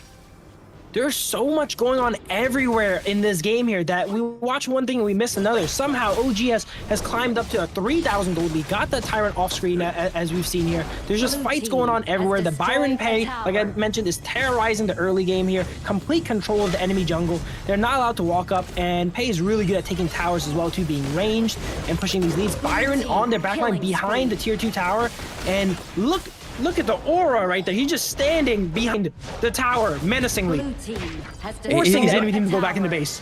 He's not gold farming, he's aura farming. He is. He's still there. He's like, okay, I just did that top. Let me do that mid too real quick. But yeah, right now, I mean, that 5k gold is crazy, taken. right? Crazy lead into, what, 6 minutes? So that's almost like a, 1k lead per minute, which is crazy. The T2 now going down into the mid lane is definitely something the NRX needs to get in check right now. things are happening so fast. I could just imagine it's just getting away from NRX. So much is happening at the map at the same time. That's the power of these picks, like the Pei, like the Byron, being able to infract the map early, get first mover advantage, and then when everyone's doing that all at the same time, it's really hard to control. You know, you need help here, you need help there, and Long goes ahead and ults out, and Liang grabs the Liang power here, and it looked like it was really bad for Long here for a sec, but then I remembered he's Long, he just press ultimate and get away. Yeah, literally, the Infinite Bastards comes through, and there's not too many Imperial Orders that you can land there with the DRNG when you've got 4 people on top of you. Hanshin trying to catch up here. Like, even with the mobility of Hanshin, one of the most mobile characters in this game, they still cannot keep up with the rotations and macros of OG. Oh no, exactly. I mean, that's what happens when you go against OG Esports, right? They're known for this. Like, they're just so like highly aggressive. They definitely want to try and finish the game off early. They're not here to mess around in day 2. They're like, guys, we had a 2-0 yesterday. We're just looking to maintain that score. But here comes the suppression once more. This Byron has consistently been behind towers. I don't think I've ever seen him in front of a tower yet. His angle is stand behind any tower, make sure they cannot walk up to defend. This is probably the only time he's actually in front of a tower, and he might jump back in there any second now. He's just living life on the edge. He's just an absolute like adrenaline junkie at this point. He's like, you know what? Why play in front of the turret? I'm going to play behind the turret, you know? Just kind of try and create a new strat here. But if we look at the scoreboard here, you can kind of see a clear divide in the gold here between Dao and Atix. Like, what, 8k and to then 5k? Pei jumps in, and then again, 1v3 and takes out Hanjin. Complete Joe domination this game here. Complete domination. I mean, the world is my board just being used very defensively there, just to kind of make sure that they don't lose any high ground turrets before the 10-minute mark, because it's already looking like a very fast-paced game here for the side of OG Esports, looking to go for another neutral objective into their stride, and it's going to be the Overlord this time. This might be one of the quickest games today. 8 minutes in, 7,000 gold discrepancy. NRX needs a miracle here to come back. They need a big combo from Knight, maybe a good truth mantra, something to turn the game. Yeah, they definitely need something right. The Truth Mantra landing in, maybe a Crucial Crow control at this point, right? But at this moment, they are definitely behind in terms of like EXP as well as the gold. So in terms of itemization, I don't think they'd have the damage enough to actually make something out of this. Wow, oh my look gosh! At that. Brutal, brutal, brutal. And on top of all that, you have to worry about Liang flash ulting you, and he could probably solo you himself. He's solo heading right. He's level 12 on the Liang. He's higher level than the enemy Clash laner on Rome. Yeah, exactly. Yeah. that comes to something, right? When your enemy support is above your Clash lane on the enemy team is pretty wild. But this is exactly the prospect of OG Esports. They're just so aggressive. Before aura farming in the enemy base there, takes a bit of damage, turns on the ultimate there, shields it all up, you know, saying you can't hurt me, and they've actually got it. At this point, I don't think they can, right? I mean, it would take probably like 5-on-1 at this point to try and take down Keke, but like you said, he's just aura farming. He's just trying to like bait some of these skills off of the side of NRX, but they're not kind of taking the bait just yet. He's sitting right over the wall here, looking for a time he could jump to 1v5. I can tell already. They're not taking the bait, though, and walking up and giving him that 5v1, it seems like, as he goes and backs up and does the Azure Golem. While he's going doing that and literally holding 5 members on the enemy team, it looks like, on the map. OG is given the time here to freely go ahead and take this Overlord. And take the Overlord and the Tyrant, you mean? Wow, I mean, look at that. Timing is impeccable. Like, you saw that Dao got it all the way down to like very much 547 health, whilst his team didn't actually face the consequences of the Primal Bond as well. So a very nice time, well communicated OG Esports. And that's back off of the back of Keke here, standing up in the front, getting vision of the complete enemy team. They don't have to worry about any steals, you know. Pei doesn't have to worry about someone throwing a skill shot, taking it out there. We have complete vision of the enemy team, so we can do everything at our leisure, and that means taking both objectives at the same time. Yeah, and that's when you know you got complete dominance onto the Gorge, right? That's when you take both of the shadow variants of these neutral objectives. Whew, that's when you know you're in for a treat. I know OG had some great games day one, but they're coming up on almost 1,000 gold a minute lead here as the fight breaks out into the Crystal. Some members of OG are going down here. Long goes down, but it's not enough as they just rush down the Crystal. The quickest games we've had yet, I think. It's definitely, there seems to be like a medium average, right, for OG Esports. They don't like to go all the way to the 10 burst, but they don't like to finish it too early. They like to get around about that like 11, 12 minute sweet point. So they're like, yeah, let's give over some kills. Let's try and like give a bit of pizzazz for the side of our opponents. But no, OG Esports coming in with a very clean game one there. NRX looking like a little bit like a fish out of water, unfortunately. I cannot wait to see the gold that game. Everyone on OG side was rich. It's one of those times where you play, right? And your support has more gold than their highest gold member. You know, that's when you know it's done, you know, like... The splash in the cash around, mate. It's just like, you know what? You get an item. You can get a tier 3 item if you really want to. Hey, just splash out, baby. We just got so much resources. We have put in stocks. We're in crypto, and we're going to the moon, baby. That's what OG Esports is basically motto there in game 1 against NRX. There was so many things happening that game, you know, invade going on here, 1v1 going on here, items flying all on OG side, mainly on OG side, to be honest. I see them picking up items multiple times here. It looked like Byron picked up like 3 items at the same time at one time. He was probably shifting around his build, it seems like, while he's in their base standing still. But very entertaining game. We don't like to see stops, but sometimes it's fun to watch, you know? It's fun to watch. Sometimes it's just unfortunate, right? Like it's bound to come through, especially when you got such like a varied spectrum of these teams within the West League. And OG Esports, like you were saying in the introduction, are probably one of the favorites within the West League, right? And their day 1 performance definitely portrayed that, and then day 2 is looking like it's going to basically maintain that same kind of pattern. Yeah, they are setting the pace for all the teams here, you know. I saw them play yesterday. It was very impressive. It's different watching it live, you know. I see why they're the favorites. I see why so many players are looking out for them, calling the boogeyman, because they're out here farming 1,000 gold on you a minute, it seems like, almost. And you said that was the average game. I'm scared to see what's their good game, you know. If that's like an average OG game, about up 1,000 gold a minute, you know, like... I think we're still yet to see the actual... bare knuckles OG Esports within the West League just yet. I feel like they're kind of holding their punches, it seems. Ooh. But compared to the Season 3 Invitational, but look at that, 11k gold to the enemies, 6.9k into the jungle. Dowdell with 602. And then it just becomes even more impressive the more you look at it across the board. Can I just go ahead and give a shout out to RÜYA here? Somehow, amidst all that chaos, he did not die.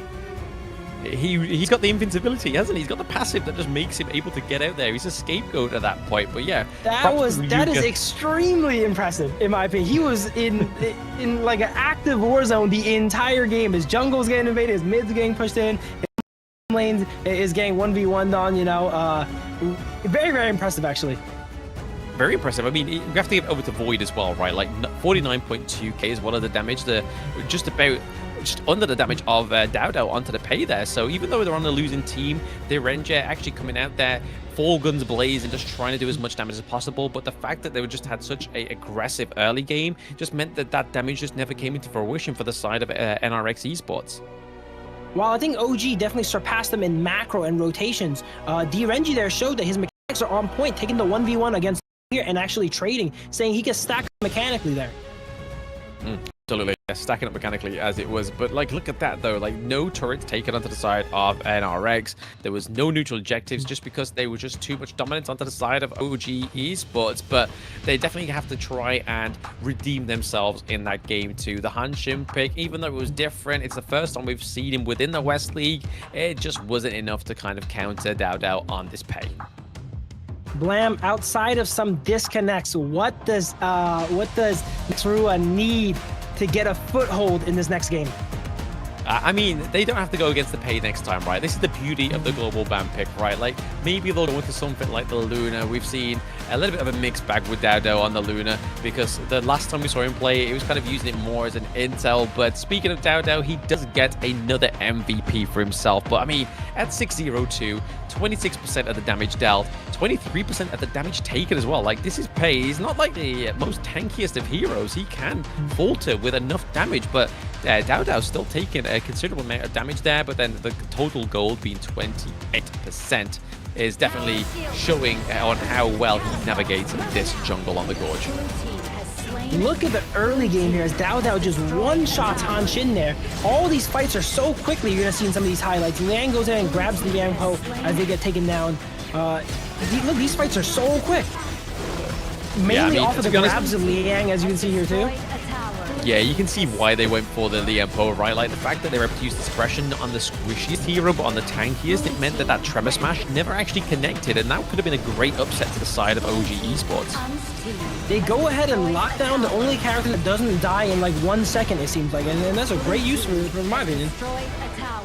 Oh, absolutely. I mean, it definitely paid dividends in this game one, right? Like, there just wasn't any time for the Liang Po to shine, which is normally, like, one of the big picks into the support role, especially with his impressive Tremor Smash. Just to be able to, like, knock up 3-4 men onto the enemy team. Just, like, if that was, if that opportunity ever came through, Void on the DRNG would be able to do so much damage. It would have been very incredible for them. But we are going to go for a short break. I feel like we need a little bit of a breather before that one. So, see you very much soon, guys. OG Esports and NRX up next with Game 2.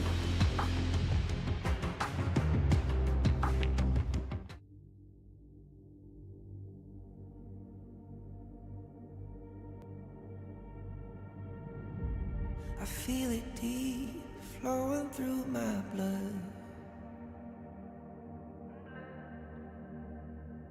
Rising up to become someone. And taking it all on my own, what a sweet victory. And taking all love control, awaken something deep in me. Like flames, feel it burning inside. Take a hold of pursuit of the prize. I've been told ain't no way to survive, keeping all of this fire that's locked up aside. When this is the time, enter the ring. All those mental chemicals doing their thing. I got flashes of battles inside of my dreams. I was made for this moment. At least now it seems like it's time to come face to face with your fear. But battling reasons for all of the years, and I learned how to fight them with style and grace no one's ever encountered. You say it's amazing, I'ma come out swinging when they open the gate. Go ahead, call passion, I'm calling it rage. I'm taking what's mine like I already own it. Watch but don't blink, going here to the moment.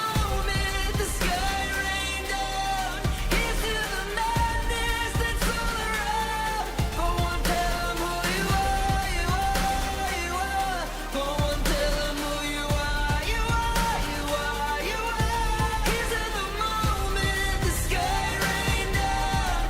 Here's to the madness that's all around. Go on, tell them who you are, you are, you are. Go on, tell them who you are, you are, you are, you are. My name is Honor, my name is King, my name is Champion, my name is Strength. Tell them who you are. My name is Pentakill, you think it's strange? My name keep ringing inside of your brain. I hear it every night. Here's to the moment the sky rained down. Here's to the madness that's all around. So tell them who you are, you are, you are. Go on, tell them who you are, you are, you are. Here's to the moment the sky rained down.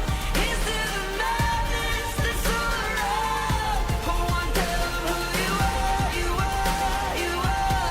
Go on, tell them who you are, you are, you are, you are. Here's to the moment the sky rained down.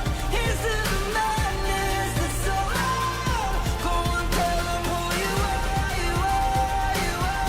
Go on, tell them who you are, you are, you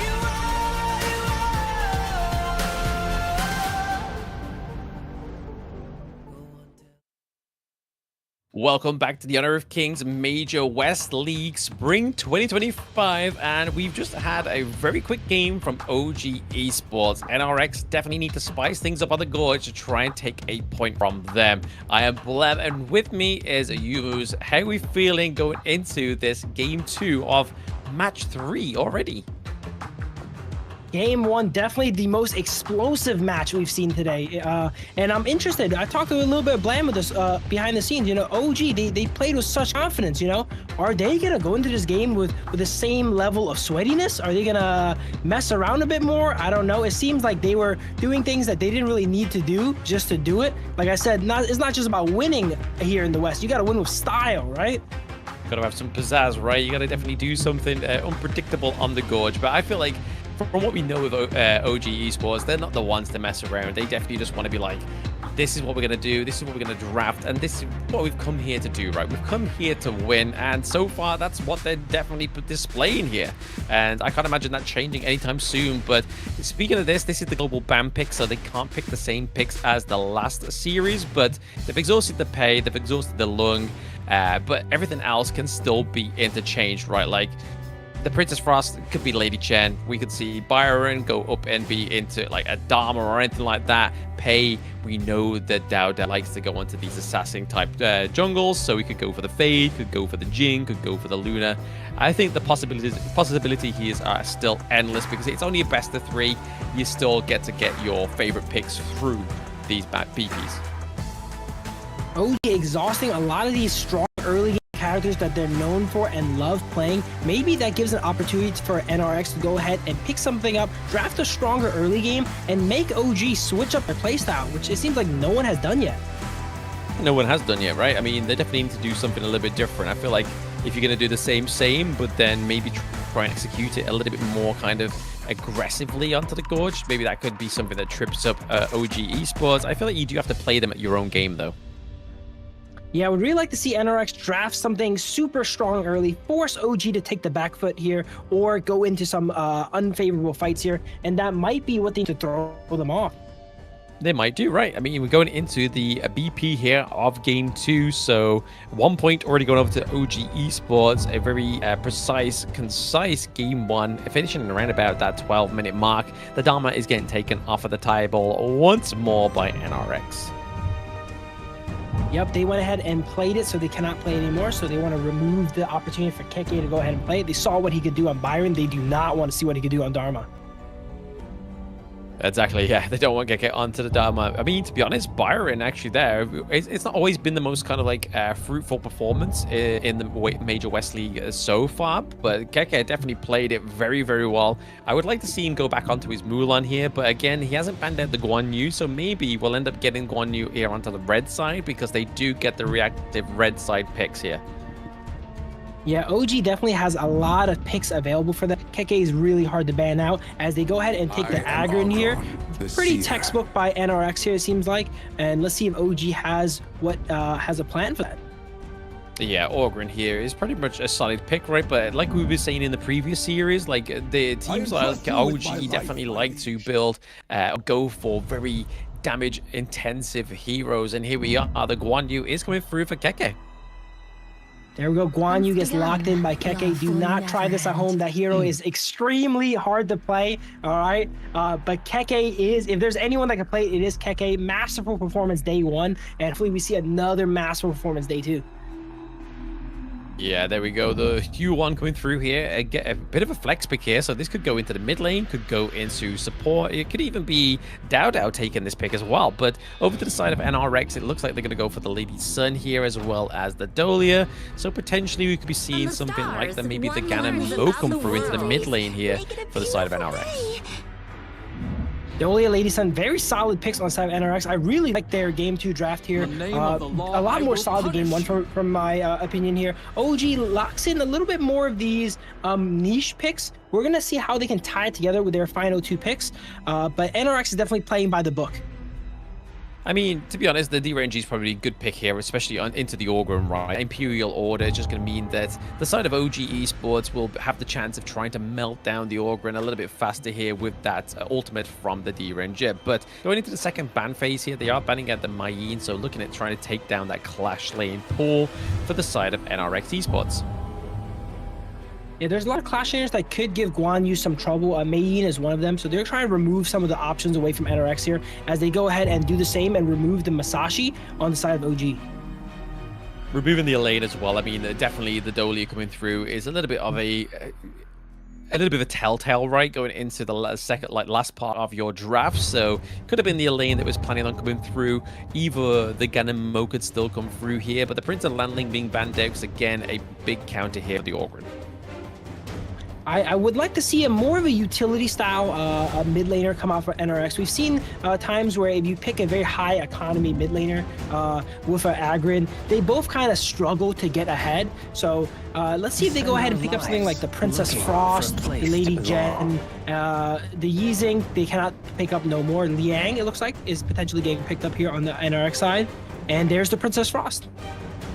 Yeah, I think the Frost will come through here potentially, but not the Liang though. They're looking for something with the Clash lane though, right? So they definitely need something a little bit different. Ooh, or Athena. you can end up flexing the Athena into jungle and then Orgrin going up into the Clash lane for the Knight. Athena, I think it was picked once yesterday. Not a character that I expected to come out. That's a character I expect to come out here as Dune gets locked in for Demon. Yeah, I think actually no, Athena was highlighted. Actually came through. It was part of the draft where me and Yikes got very excited, but there we go. I did talk about the Fade earlier, right? And this is going to be Dao picking up his Fade once more. I believe he did actually play him yesterday. Is that locked in before I get excited about that? Let me see. That's locked in. That's locked in. Okay, here we go. Fade. One of the newest characters here on the Gorge, right behind a Chano here. Another jungler, if you know, another very skill-intensive character. People in the ladder can quite figure him out, you know.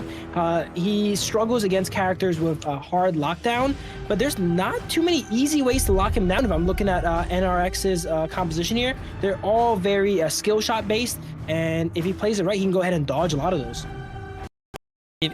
If RÜYA could land the Frigid Prisons, right, that could be a troublesome for Dao. And if they do decide to commit for a team fight, they could use the Winter is Here as well, which is a great way to slow him down and deal a lot of damage as well onto the Fade. But like you were saying, yeah, it's going to be hard for them to try it out. They do have the Wave Breaker as well that could slow down the Fade. So I feel like there is ways onto the side of NRX, but at the same time, just a bit of a reality. Fade was their quickest game under 10 minutes. Ooh, okay. Well, yeah, I think it was a great spot to go ahead and pick Fade here. Picking it last pick, seeing that there's nothing on the enemy team that is too hard for it to deal with here. A great pickup there for Fade. Fade struggles against these targeted moves here out of characters like, say, Dachi and Chamber. Auto that stuns you, and there's no way of doing that for NRX side. Even Void late skill 1 can get dodged. Yeah, exactly. You could get dodged as well. I mean, there's so much mobility onto the side of OG Esports. DRNG takes a few of them in the saw from NRX's performance earlier. I mean, like just a little bit under in terms of the overall damage dealt by OG. So the potential here on this pick is I feel like he's just mainly been drafted here for the Imperial Order, right? Like this is going to be able to be the key to shred down both the Dune and the Orgrin. Yeah, the side of OG does not have much sustained damage to cut down its tank, so that's definitely a great pickup, being able to reduce its the armor on the side of Knight here. But that is if Knight can go ahead and get going. If this game goes similar to last game, you know, you don't need any shred. Exactly. But here we go for a 2v1 down into the bot side of the map, but it doesn't look like that's going to stay the same for quite a while, because obviously Muchin and Wen have definitely rotated themselves down to here. Honestly, with the Q1 into there's a lot of healing coming through into these team fights as well, so even with the team fight, it's going to be a little bit more difficult for the side of NRX, and you know for a fact they're going to have to heal. Yeah, a bit of a shift in momentum here, as last game we saw them both 1v1ing each other for like total almost, and this game a lot more action here as both sides go ahead and come down for the help. Yeah, I feel like this is probably the case though, right? Like they're having to kind of play OG Esports at their own game. They need to make sure they're bringing the fight to them, but not losing too much.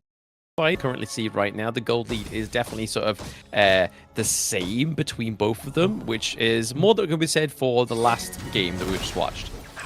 Yeah, OG is a team that's great with tempo, so if you throw off their game, get that tempo in your they might not be used to, you know, they're used to being ahead all the time. They don't know how to play from behind sometimes.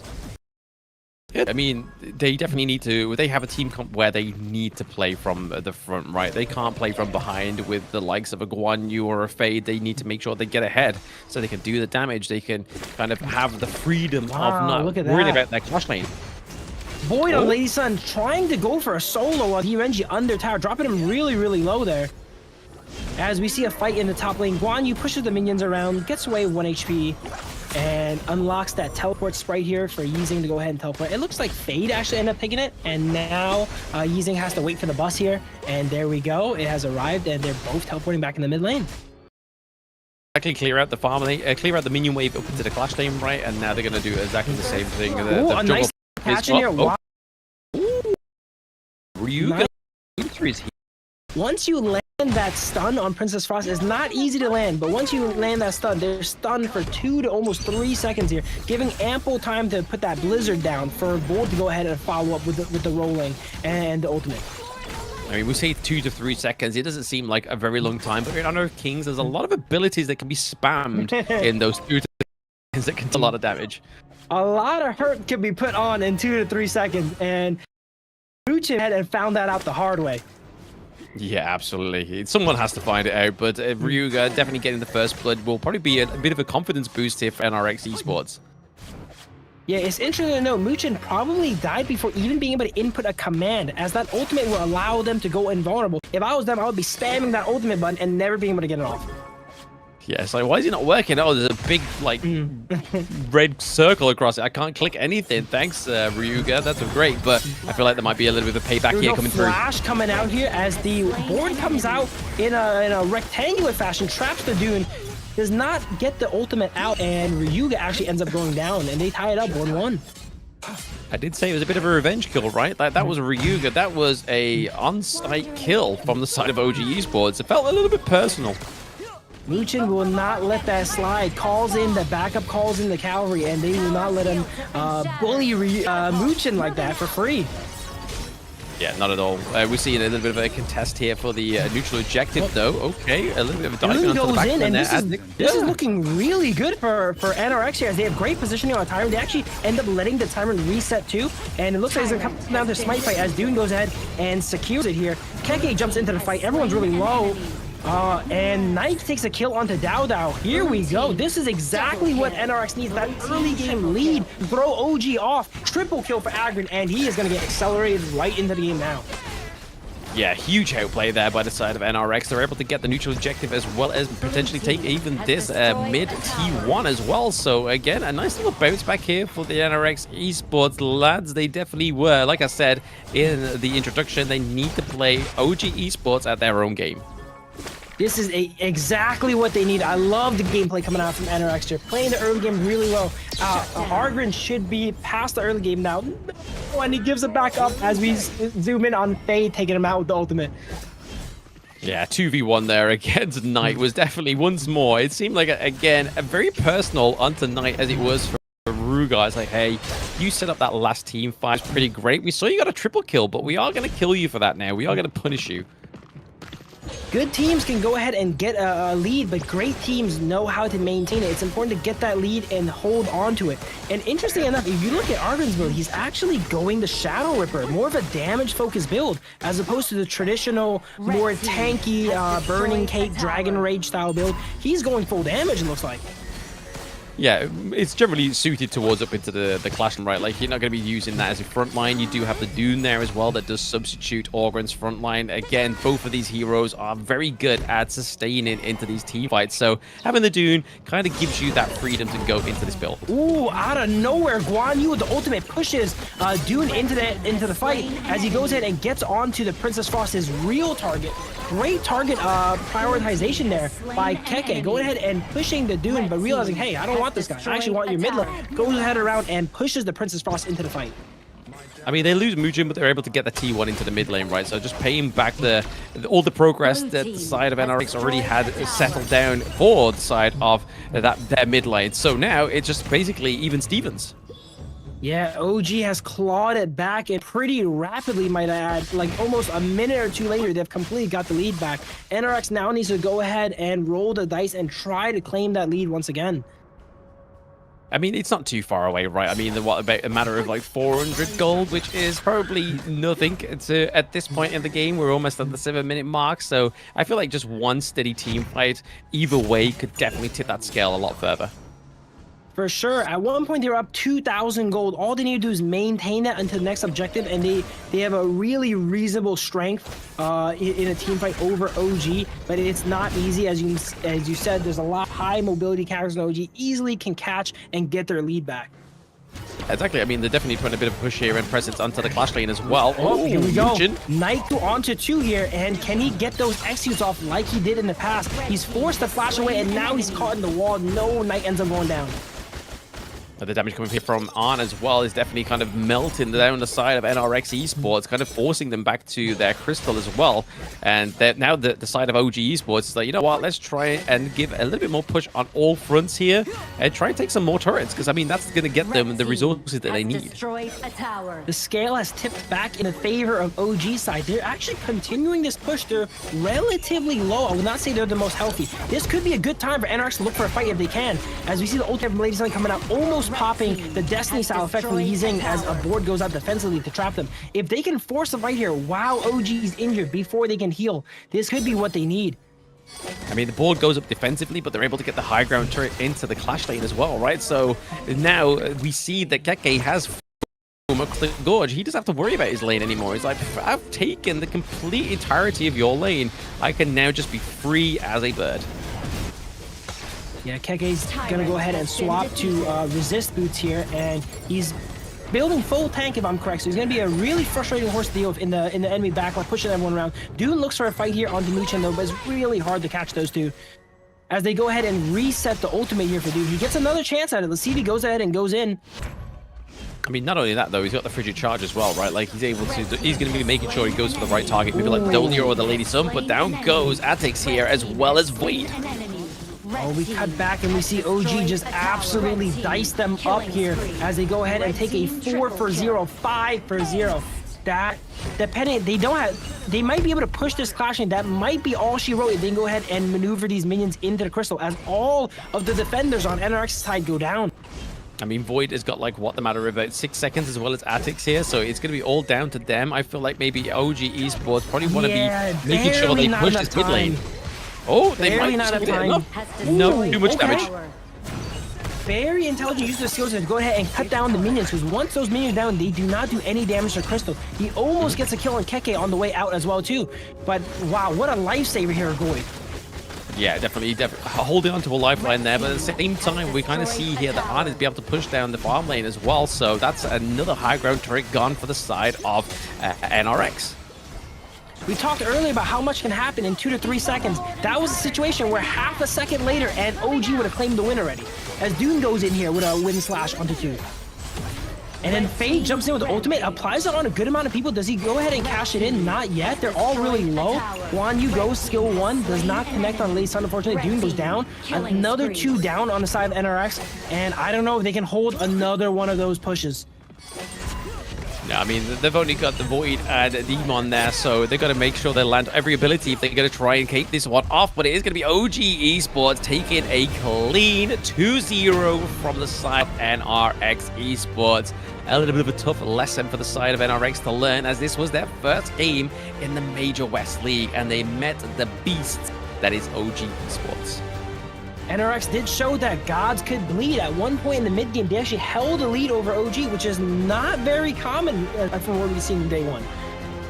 Not very common, but at the same time, like OG Esports, every time they took a death, they went and seeked it down, right? They were like, I will find you and I will kill you. And that's exactly what they did in this game too. And then towards the end, obviously, they were able to get a complete ace twice within this one as well. So that's all they really need to do, right? Wipe out the team, run down one of the lanes, higher ground turret is gone, you've got the enhanced minions. It becomes very much more difficult for the side of NRX to come back at that point. Open up that high ground tower allows them to end the game a lot quicker, because they know they always have minions on tap. If they take one good fight, which they did, and it was almost over, they can walk those minions in. Lady Sun barely, like by the skin of her teeth, ended up going ahead and clearing that minion. They're having to expend all the abilities, not on getting kills, using ultimate skill 1, all just to take out that tiny little minion. They took it out, but you can only hold on for dear life for so long. Exactly. There's only so many rolling rage you can do onto those enhanced minions as well. They already have the stacked health. They already do a lot more damage. So as soon as they're at your crystal's feet, they're just kind of bashing away and making it a very clean end into that game too. So OG Esports continuing their fashion there with 2-0 against NRX. I mean, NRX's next game is obviously offline. It is going to be against NGC as well. So there is probably still time to kind of prove themselves in the West League. Yeah, OG, that game didn't really mess around when they got their crystal. They're like, wow, okay, these guys are putting up a fight. They gave them the respect they deserved and went ahead and ended the game super quickly. They didn't want to give a chance for Lady Sun to go ahead and clear that minion wave again. No, yeah, I mean, look at this goal lead here as well. I mean, it's probably not as night and day as it was from game one, but definitely still a difference between Atix and Dow. 6.9k to 8.5, and then if you look at to the side of the farm lane, that's where it starts to really show with the 9.3k to 7.3 onto Void. There, 404. A lot of damage, more than likely coming here from An there. There we go, the 78.2k. Interesting to note, Dow here, Fade, one of the newer characters here. We're still figuring out what items and equipment he enjoys. Dow actually going a little bit more of a bruiser build, getting an early blood rage, having that component to Blazing Cape there. Maybe that's the way to play Fade going forward. I see a lot of people in right to go ahead and go full damage. They build the Blood Weeper and stuff. Maybe you gotta actually build it a little bit more tanky so that when you are caught out in the middle of the air, you don't go down immediately. I mean, it's to counter the Ogryn and the fact that the self-healing from the Dune as well as the Leer as well, right? There was a lot of healing over to the side of NRX, so they definitely needed to build some anti-heal, and the Blazing Cape is going to be the thing that gets you the anti-heal, especially if you're building a Bruiser build onto the Fade. So I feel like it was just Dow just flexing his in-game knowledge and knowing the healing potential for the side of NRX. If I'm correct, I think Fade's ultimate also applies a grievous wound style effect with the anti-heal. So he doubled it up there, ensured that enemy team had no healing whatsoever, and that when he actually ended up cashing in those Jades for the Sick Years, they will go down and not heal out. Exactly.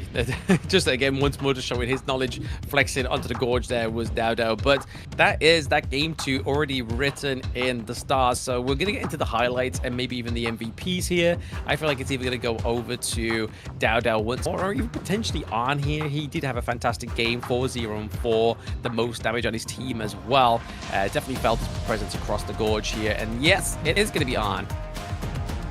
Wow, look at that damage number. 33% of the team's damage. He's only 1/5 of the team, but he's doing 1/3 of the team's damage here. Definitely great play from DRenji. And as you said, that gave them that DPS, that extra bit of gas they needed to take out these tanks on the side of NRX. Definitely fuel for the fire, right? He was able to kind of just make sure he's up to duck any kind of death that may have been early for him in the Gorge or in this game too. He was able to just maintain his distance, play from a very safe point, knew his positioning, and knew when to strike. For sure. Also earning 25% of the team's gold and putting it to great use. I mean, considering he almost got caught out in the early game, right? Like, he was almost the first blood, but then it was all Moon obviously got took down there by the Frigid Prison, and there we go. There is the revenge kill from Keke. He's like, hey, if you kill one of my boys, I'm going to go for you here. But this is the nice little bit for NRX, right? This was the kind of like the point where we thought that there was going to be a bit of a comeback here for NRX Esports, is the fact that they're able to take the neutral objective and take a triple kill as well was probably their best performance onto OG Esports to date. Argon gets a triple kill there, and as you see, Keke, as I highlighted in the game, great target prioritization. First, finding and pushing the Dune into his team, but then noticing, wait, I can go ahead and get RÜYA. That's a much juicier target. And he switches his focus and ends up taking out RÜYA. Yeah, exactly. I mean, at that point, it then became a bit of a snowball effect here. As you can see, that Keke was able to take down RÜYA. That was a team ace, and I believe like that was probably one of the first of the team aces. Not even seeing the crystal takedown into the highlight reel there, because it was just kind of like, hey guys, we pretty much killed you. We're just gonna run into the base, and then that's all. That's all she wrote for the side of OG Esports. So pretty much that is a match 3 already done. That's a quick 2-0 from OG Esports. I don't think they've quite yet beaten that 9 minutes and like 37 seconds is what I think that their fastest game is so far. I believe the East holds the record for fastest game, so there you go, Hawley, you do get a point.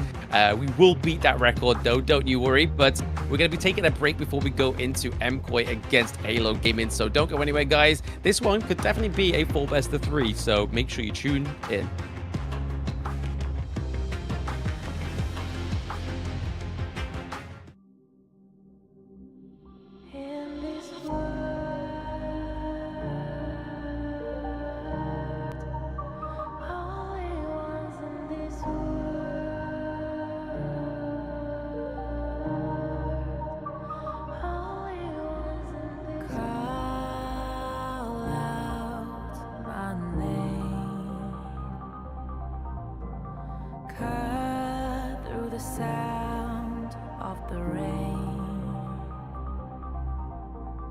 No matter how I feed the flame, you know I feel the darkness and the pain. All of the ways we tried to break free from the night. You know we made it out, we found the light. I fly so high, light up the skyline. Let's do this time like it's a whole new vibrant world.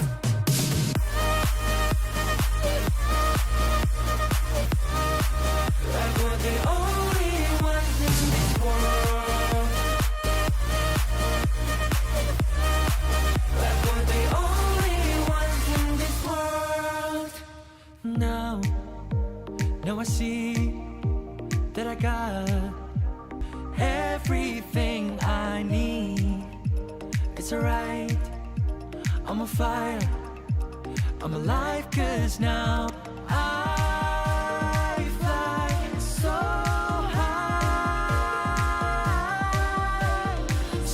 high, light up the skyline. Let's do it this time like it's a whole new colorful world.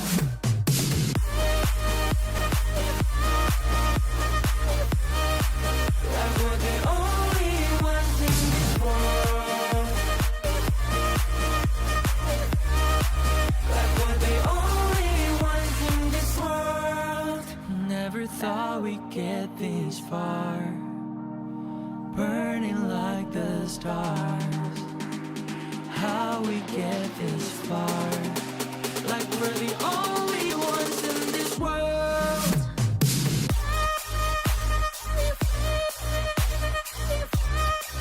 Like we're the only ones in this world. Like we're the only ones in this world.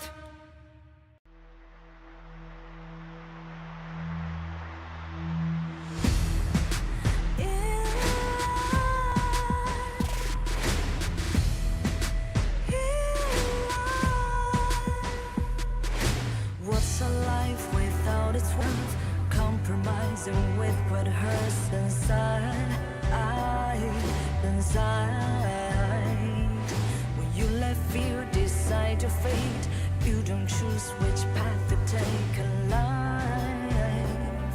In life, I'm finally letting go of everything that still holds me. I'm against all odds, but I won't give up, 'cause it's my time to shine. Standing in the spotlight, and no one let me down. Destiny is calling high. I'm not afraid to fight for everything I love. Victory is on my side.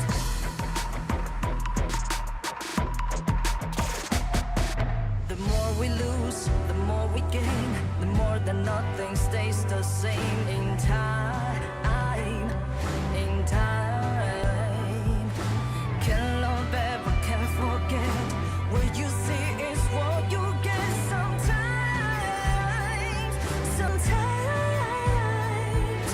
gonna show the world tonight the light that shines inside us. We're against all odds, but we won't give up, 'cause it's our time to shine. Standing in the spot. Welcome back to the Honor of Kings Major West League Spring 2025. We are getting on to the last series of the day, but I'm pretty sure this could go the full distance. This is AYLO Gaming against MKoi. MKoi definitely want to be out for revenge and get a point on the board because they definitely missed out with Virtus.pro. I am Blam, and with me once more is Phil. How are we feeling about this series? I'm very excited for it. We get to see Koi once again. Everyone in NA is cheering for Koi. We want them to get a score on the board. They were the first today, and they're also going to be last today. And hopefully they get some good games in and end it off with style. Absolutely. I mean, they definitely need to, right? I mean, Koi, we've already kind of discussed this, even though it's only the ranking week and everybody's not going home this week. Obviously, the survival week goes through into the next round, and the bottom 4 teams are going to be the ones who have the hardest challenge, because they're going to all be thriving to try and get to the top 4, well, top 1 out of the top 4. So that's when the real challenge begins, but you really want to be proving yourself in the ranking week, right? You don't want to be sort of like, oh, this team's going to be like really weak to play against in the survival week, and we're going to be able to take them and stuff like that. So this is where you kind of need to prove yourself. It's more like a proving ground rather than a ranking week, I feel. For sure, getting that seeding is very, very important, as every jump up, you get a good amount more prize money, right? Like, and being able to, even obviously everyone's gonna try and win first, but if you can't, getting out 3rd instead of 5th because of that seeding and getting a more favorable matchup is a lot more money. It is a lot more money, especially that top team that does come out on top of the survival week as well, right? Because they aren't going to be just walking away with 6,000 USD dollars. I think it goes up to around about 6,500. So it is definitely an extra little bit of money in the pocket of these teams. So you're definitely going to be fighting and thriving for that top spot within knockout stage. But at the same time, this is still very early. It's still day 2, so there is still a lot left to prove for Koi, because they've still got matches up against like Twisted Minds and the likes of OG Esports as well. And then they finish off the week against NRX. So they definitely need to try and prove themselves against AYLO here, because AYLO definitely almost took a whole series from NGC as well. Yeah, it's still anyone's game. These first few days are going to have the most variance because the teams just landed. They're getting ready to play. They didn't have much time to study. As we get through the rankings week, we have coaches on every team. We're going to study all our opponents. We know our whole lineup, right? And we've seen them play. We've seen what they play. You're going to see the games kind of get more and more competitive, I think, going forward. I hope so, right? I mean, Koi, like, I feel like the teams they've already played against at this point are definitely sort of like the middle of the league, right? Whereas after this game against AYLO Gaming, it's Twisted Minds who have had a solid performance to this point, and OG Esports, we've just seen them take a clean 2-0 against NRX, and it was definitely not a very brutal one to watch, that one. AYLO Game, I'm not sure if they had any matches off stream, but they also got 2-0'd by OG in day 1. So again, it's a chance for these teams to go ahead and put some score on the board. Both teams still have 0 wins from my understanding. Yeah, so they have 0 wins, but they have a game win for the side of AYLO Gaming, because their game was played offline against NZG. So they definitely have they've got 1 win as in terms of a game, but as an overall series, they, like you said, they don't have a win yet. So this is the same kind of circumstance that Koi found them in earlier on within the day, where they played against a VP. Neither of these teams had a win, but VP managed to get the whole series, whereas Koi finally got a game. So they're currently still in the same kind of place as AYLO Gaming, right? Yeah, they're showing some tenacity. They're showing they're not here just to get swept through. They had some fight in them in set 1, probably our closest set today too, and we're probably gonna see a pretty close set again here at the end. I feel so. I feel like AYLO Gaming and Koi are definitely at that same kind of level of playstyle. The same with VP and Koi as well. VP being a little bit more of a established organization compared to Koi. So the new blood coming along and actually holding up the punches against VP is still an impressive feat. So I feel like that's going to be their next goal to beat, is actually just taking a whole series from a team. Yep, I think both teams have great shots at it. Koi is going to be a little bit more experienced this tournament because they played a few more games. I think AYLO has only played 1 set. No, they played 2 sets. They played 1 off stream too, right?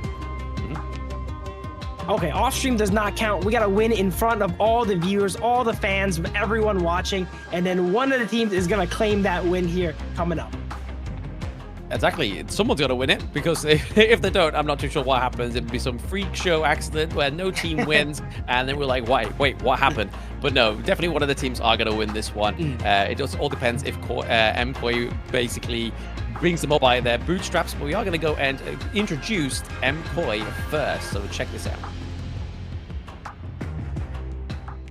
See the fire in your eyes, gotta fight for it.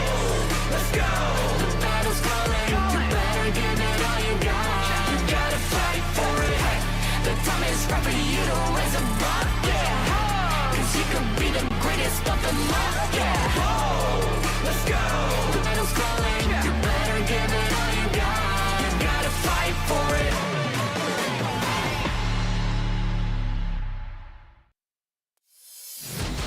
And there it is once more for the end of the day. This is Koi, and they are represented by Mwaji, Demon Cat, Kentao, Leo Lee, and Goose. Once more trying to go for a series win over AYLO Gaming.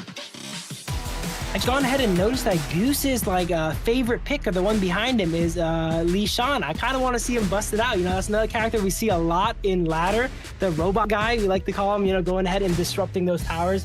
Is he going to bust it out today? I don't know, but I would be really happy if he does.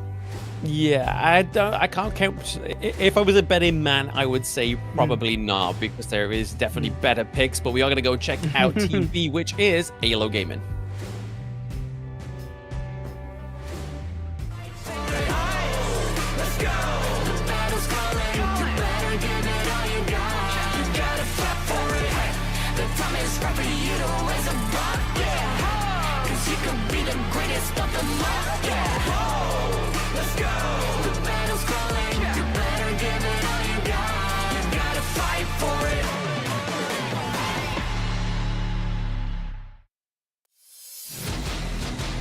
AYLO Gaming. Wow, that just sounds fun to say. AYLO Gaming, the Crown Hunters here.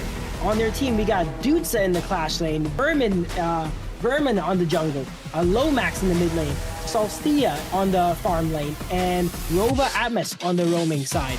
Interesting to note here, both these teams qualified in. Some teams were invited. They had to fight their way in and earn their spot.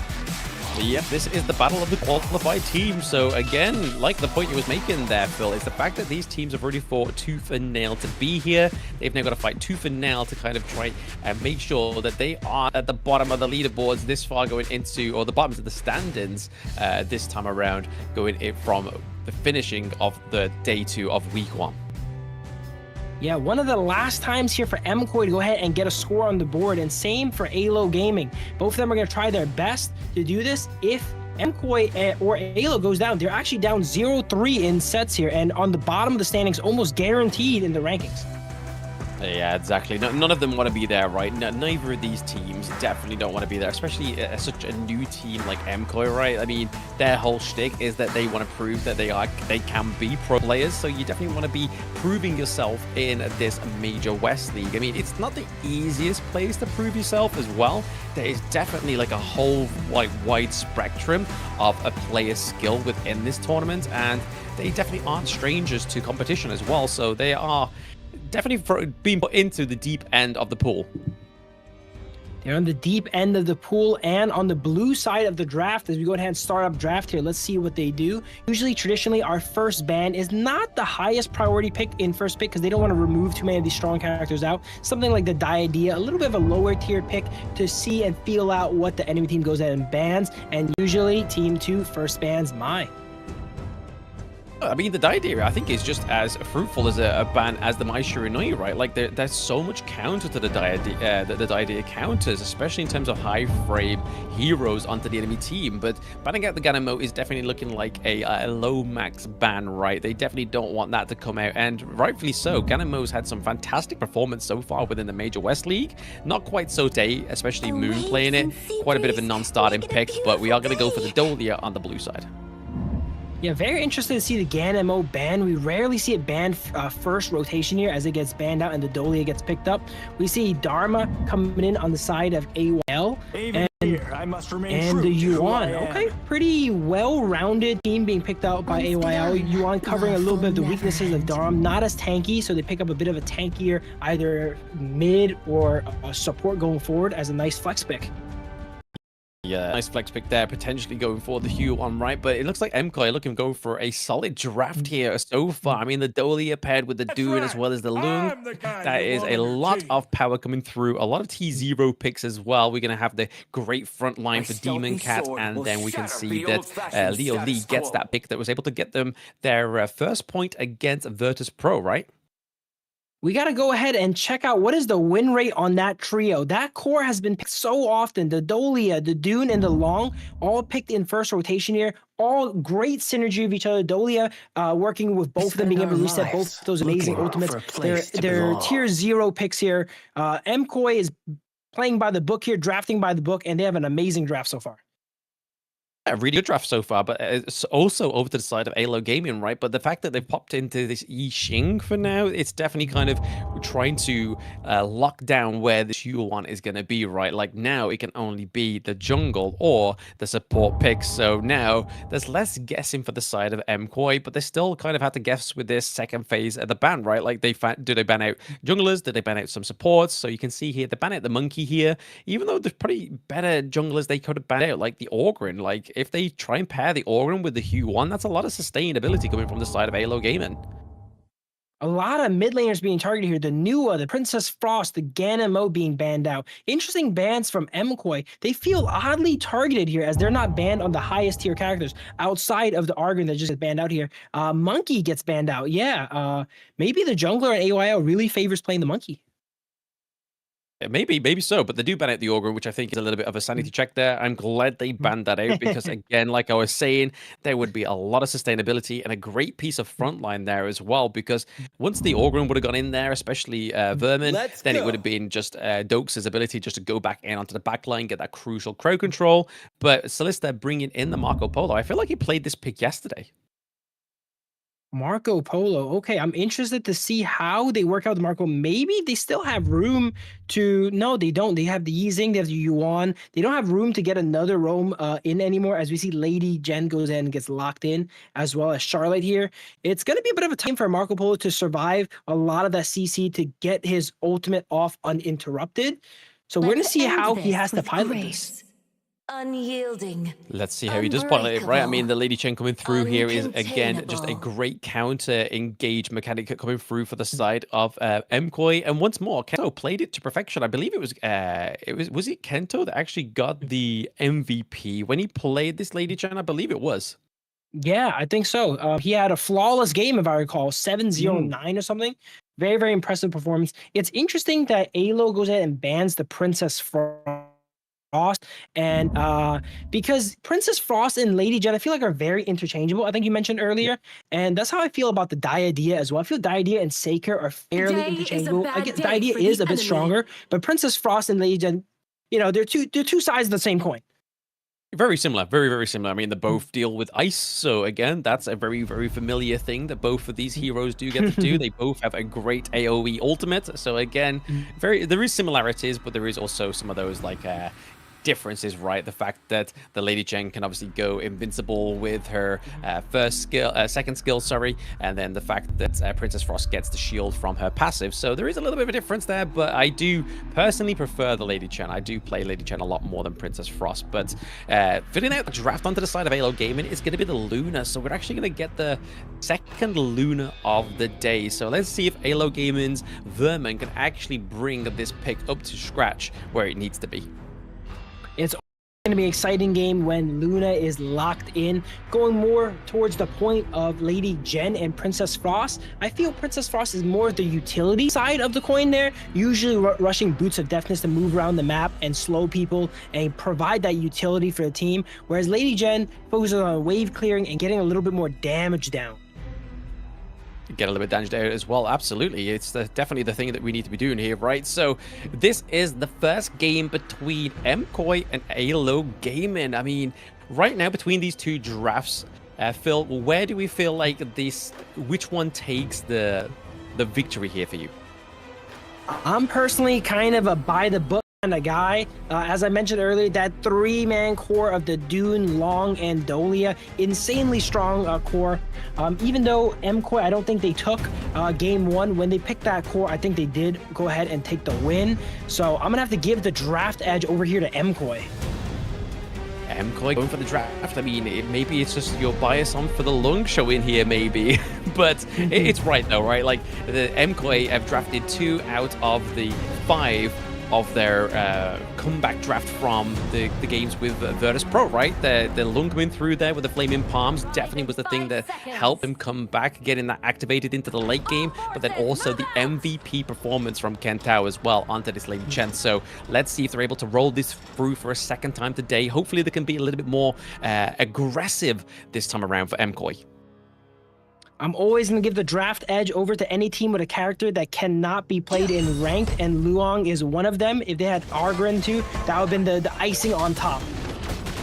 Oh, absolutely, the icing on top. But exactly, that's why it's a sanity check into the draft, right? But Doke's obviously taking a lot of damage there.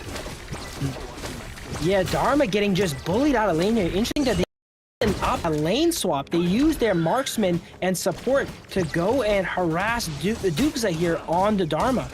And we see the Charlotte going ahead toe-to-toe 1v1 against the Marco Polo. Very interesting lane swap. We haven't seen it much so far, but it's a good way to get these more vulnerable characters like Dharma behind early game. It's also obviously try and boost the Lung as well, right? The fact that the Lung going against the Marco Polo is very much an interesting up, and especially with Marco Polo using the Splendid Revolvers, getting a lot of true damage onto could be a threat to him in the early game, and obviously slowing down his farm as well. We were mentioning in draft that it was going to be really hard for Marco Polo to go ahead and weave through all the CC on the side of MKoi, and it's going to be even harder now if you look at the skill choice of Marco Polo. He actually ended up taking stun. Usually Marco Polo, as you see, especially against that type of matchup, against the Dune, the Lady Jen, you know, they usually get that type of game to Purify, but he doesn't need it, this seems like, this game. I mean, Celista, I think in yesterday as well, he did definitely take the double stun approach for the Marco Polo as well. He definitely went for the frigid charge as well. I believe he even got like a triple kill or a double kill off just one single stun charge. So again, it's definitely one of the more of his MOs when he's a Marco Polo player. But like, you are correct, that they do definitely, especially with a very CC intensive enemy team comp, they generally take the cleanse. It's not that it's impossible to pull off, but it's going to be a lot harder. He's going to have to really find a nice angle to go in when MKOI's expended a lot of their crowd control skills so that he can get that playoff uninterrupted and now be able to use both his hard crowd controls. As we see Board come out here and lock the Dolia into the board, and Dolia ends up hugging the wall, sets up the pool, and out heals and gets away. Gets away, right? I mean, I don't think she was actually in the board. She was just teetering on the edge there, so they weren't able to kind of capitalize in or go in onto that. So it kind of just divided both of the teams, which I feel like is maybe a little bit of a mistake there between Lomax, or it could have just been a zoning thing for them. Yeah, maybe Goose setting up a bit of a bait there. He was not. It looked like she was in the board to me. You know, I would have went in on that. As we see Long going out here, and he actually plays aggressive, goes in the ultimate, and barely does not get the solo kill here. So close. So close. I mean, honestly, I was literally on the edge of my seat there when we saw that Long went back in with the Infinite Vastas. I was like, Leolo, what's going on here? Like, yeah, I wasn't sure for a sec, but he got the heal mid-air, and it looked a lot more favorable for Longside. And that's one of those situations that a little extra bit of damage would have turned it. If he had one more tick of damage from the Arcana, let's say, he would have gone ahead and got that kill. Yeah, I mean, he's even got the Meteor, right? So it's not like he's not got like a single little bit more extra bit of damage. Obviously, Meteor generally to be the first item when you build for Lung, rather than committing to like an Axe of Torment or a Starbreaker very much quick early on. We're more likely going to be seeing him build maybe into an Eternity's Blade and to his actual first built full item, or even the Master Sword. I actually would not mind completing the Axe Torment here. We see boots being picked up from Vermin here, and depending on what boots the Marco Polo gets, if they don't get enough armor, you can go ahead and finish that Axe Torment and be doing a lot of damage. A lot of damage comes out here as Marco Polo gets that ultimate, and Long retreats. I honestly think there, the fact that MKoi didn't draft a Dolia there, that definitely would have been a kill over to the side of AYLO Gaming, because that Infinite Vastas only came through once more thanks to that Celestial Melody. Yeah, Long super slippery and almost uncatchable when you have two ultimates available, as we see a fight here in the jungle. A bit of a catch with the wind slash here onto Yuan. Not much comes of it. They really need to right their mid lane to get that range damage down. Now there's just not enough people. 3v2 here as Long just goes ahead and backs away. It looks like getting a lot of return damage on the Yuan actually on the way out. Yeah, I think that's thanks to the pickup of the Tyrant, right? So early game Tyrant coming in for the side of Koi is definitely going to help the likes of Leo Lee on this Lung. Just those flame arms are going to be a little bit more frightful for this next 50 seconds. Lily there might have heard the cast, actually ends up finishing up the Axe of Torment here, getting that armor penetration early. Now he's going to have a good few minutes in the game where he is a massive threat before the Margul ends up getting some armor from the Frigid. As Margul gets gone in on by here, 1v2, wow. Very impressive play by Muji here. Aggressive Charlotte play, yeah, exactly, but he's got to escape there. Verno and as well as Lomax. Comes out, 3-1. It does not look like he can escape, but he did with one person what they needed 3, almost 4 if you count the cease to do. Yeah, Seek and Destroy, that was from AYLO Gaming. It's like, hey, look, you've taken one of our side, but again, there we go. The only getting shut down there by Doxa, but then a nice, quick trade there by Demon Cat. Yeah, while all that was going on here, they quickly rotate back middle, and some kills go down on each side. Dharma goes down out of vision, it looks like, and the Liang actually ends up going down too. Yeah, a little bit better of a macro play here for the side of AYLO Gaming, able to take that to Clash Lane T1 as well. I feel like this is where MKoi generally fails in the early game, is their macro just needs to be a little bit better. Yeah, the early mid game's a little bit shaky. They're doing a good job of holding here. They're down a little bit. They're getting caught by a few boards here. Nothing really comes of here. But what I've noticed is every time they get an opportunity to chase someone down, or they're ahead in the fight where they're up health and up numbers, they're really good at capitalizing on it. Oh, very good. Very, very good. I mean, that's probably what they're really hoping for, right? But I suppose they can't really rely on the same strategy. I suppose if it works for them this time around, then that's great. But I think like AYLO Gaming are definitely knowing and very aware to the timer that Lung is, like the late game hero, especially when he starts to get in those amazing bits of itemizations onto him, especially the Eternity Blade, if it goes for the Axe Torment like he has here as well. But also the rest of his itemization, that's when it becomes a little bit of a problem and way more of a comeback mechanic for the side of MKoi. Pretty random note here, the Yuan actually is up a good amount of 700 gold on the Dolia. You rarely see supports have a lot more gold in each other because they get most of their gold from the items. So it looks like Yuan caught a good amount of farm. As we see a fight come out here, another board comes out, does not quite connect on the Yuan as they go ahead and ultimate out.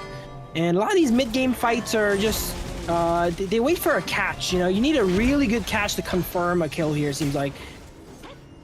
Yeah, I mean, they are waiting for the right, like, they're waiting for the right, like, Unruly Blade to come through. I think this is the big setup inside of MKoi, just being able to use Demon Cat as the spearhead into it, as well as Waji on the Charlotte. But right now, it's definitely being denied by Solista.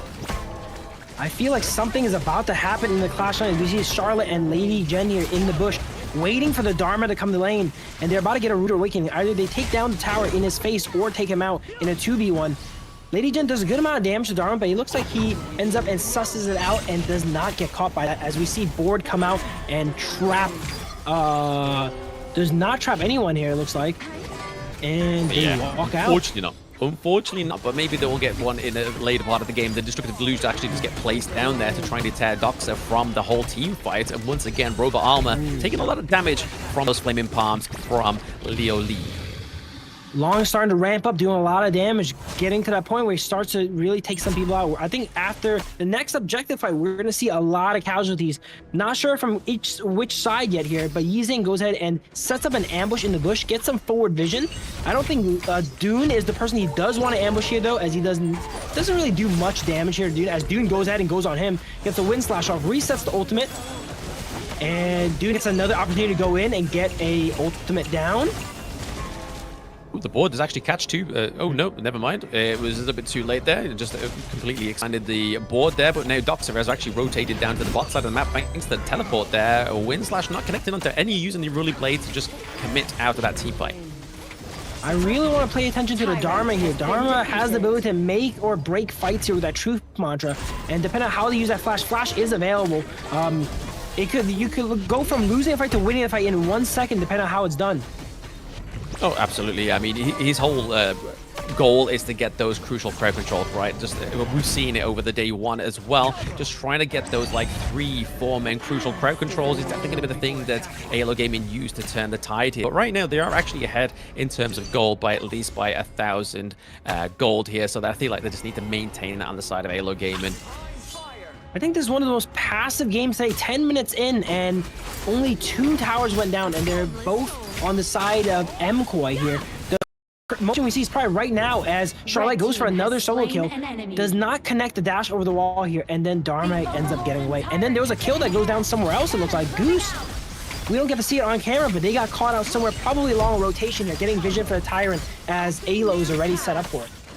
Yeah, Goose giving up the Goose now, and we are into that 10-minute mark as well, where the Shadow Tyrant and Shadow Overlord do come through, but oh, Dharma coming in here with the Enlightened Mantras, but he's able to escape once more, just that damage, and absolutely use it to exhaust the infinite fastness from Leo Lee. While Marco Polo, that fight, I don't know if you noticed, did so much damage there with skill 1 while they couldn't quite attend to him yet here. Blasted skill 1 on the entire enemy team, and then, oh, now he's getting some attention from the Dune as for sure, as he gets hit with the ultimate and the wind slash. Red team has destroyed a tower. Another wind slash comes down. Another wind slash and another turret goes down. To be honest, the T2 up into the Clash lane has been taken down by Doxa.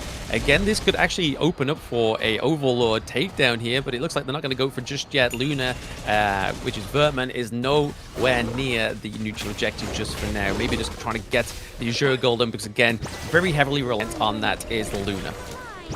AYLO just went ahead and cleared the Tyrant, so they still have the Primal debuff, and they're not quite in the position where they can go ahead and overpower the debuff and take it down, but just making sure the enemy does not take it is good enough. Waiting out their Primal, and when it is their chance to strike, they will. They have 15 more seconds on the Tyrant, so they are very strong in the fight here. Let's see if they go ahead and get anything done. The poke damage went from doing no damage to the Dune with the Tyrant buff is actually starting to put a dent in him here now, as Charlotte is going ahead and chasing down here Vermin. Careful, very careful. Mwaji looking for a little bit of aggressive play here, emulating a little bit of that Guan Yu we saw earlier, right? But they have to defend those high ground turrets. They don't want to lose those anytime soon. Two very mobile characters jumping around here. It's like an anime battle when they go ahead and fight the Luna and the Charlotte. As now the Primal debuff is gone, so AYLO will take up the Overlord that they've been defending. Yeah, right time at the right place. There we go. They do get the takedown onto the Overlord, so this could be the setup here for trying to claim this the tier 2 turret into the mid lane. AYLO has been doing a great job of managing the waves, I've noticed this game. All the waves are constantly pushing inside of MKoi, and they're stuck doing wave clear instead of getting onto these objectives here. All the waves in here are constantly pushed, bot, clash, and in middle. Yeah, for now, they're just trying to kind of like burn everything on all cylinders, right? They're just making sure that they can try and get the priority in every one of those lanes, so then it becomes a pretty much more of a bit of a guessing game for the side of MKoi. Like, which one do we actually defend, and which one can we defend? And they want to make sure that Goose doesn't get caught out too early, like we've seen previously within this match. Yeah, one of those worst things is when all your lanes get pushed at once. You can't choose to defend them all, you know? And then when you try to do it, sometimes you get caught in the rotations, as we saw from Goose here, got caught a few times. You just try to do too many things at once. Yeah, again, there we go. The Shadow Vanguard is going to come through very soon as well into one of these lanes. It looks like they're going to put it down into the farm lane as well, just trying to get that push there. It is the weaker one of the high ground turrets already beaten. There's Vermon going in a little bit, just trying to bait out the Demon Cat onto the Dune. Dune taking a lot of poke damage here. Everyone's just free hitting him on his way back to base, and there's not much MKoi could do to go ahead and stop that or retaliate, it seems like. Yeah, exactly. I mean, they might look for a fight here. Charlotte goes in. Okay. Charlotte goes in with a 2-man. Ultimate comes down, takes out the Yuan. Notice that it is expended, their ultimate, right? And now they are vulnerable to attack. This could be what MKoi needs. MKoi needs a good turnaround here. They're down 5,000 gold. They need 1 or 2 good fights to come back and claw that back. Yeah, 5,000 gold into the 14-minute mark here. The Shadow Tyrant is up once more for the side of MKoi here. They could potentially go for this if they really want to. I feel like the extra damage going on to Leo Lee could be great here for a potential comeback. They definitely need that damage from the Flaming Palms just to try and actually take a few of these kills onto AYLO Gaming. Board comes out and traps 3 here. They're not in position to respawn it. That looked like a really good trap. I was waiting for Marco Polo to go ahead and try to clean that up with the ultimate here. But he's very patient here. He knows he cannot get stopped. He doesn't have that Purify and get out of jail free card. He needs to take his battles and find a good one here. And Dharma tries to find something here, tries to find the Crimson Gold, does not find it, unfortunately, as well. But AYLO doing a great job of securing every objective. I think they got the last 4 objectives in a row now, looks like.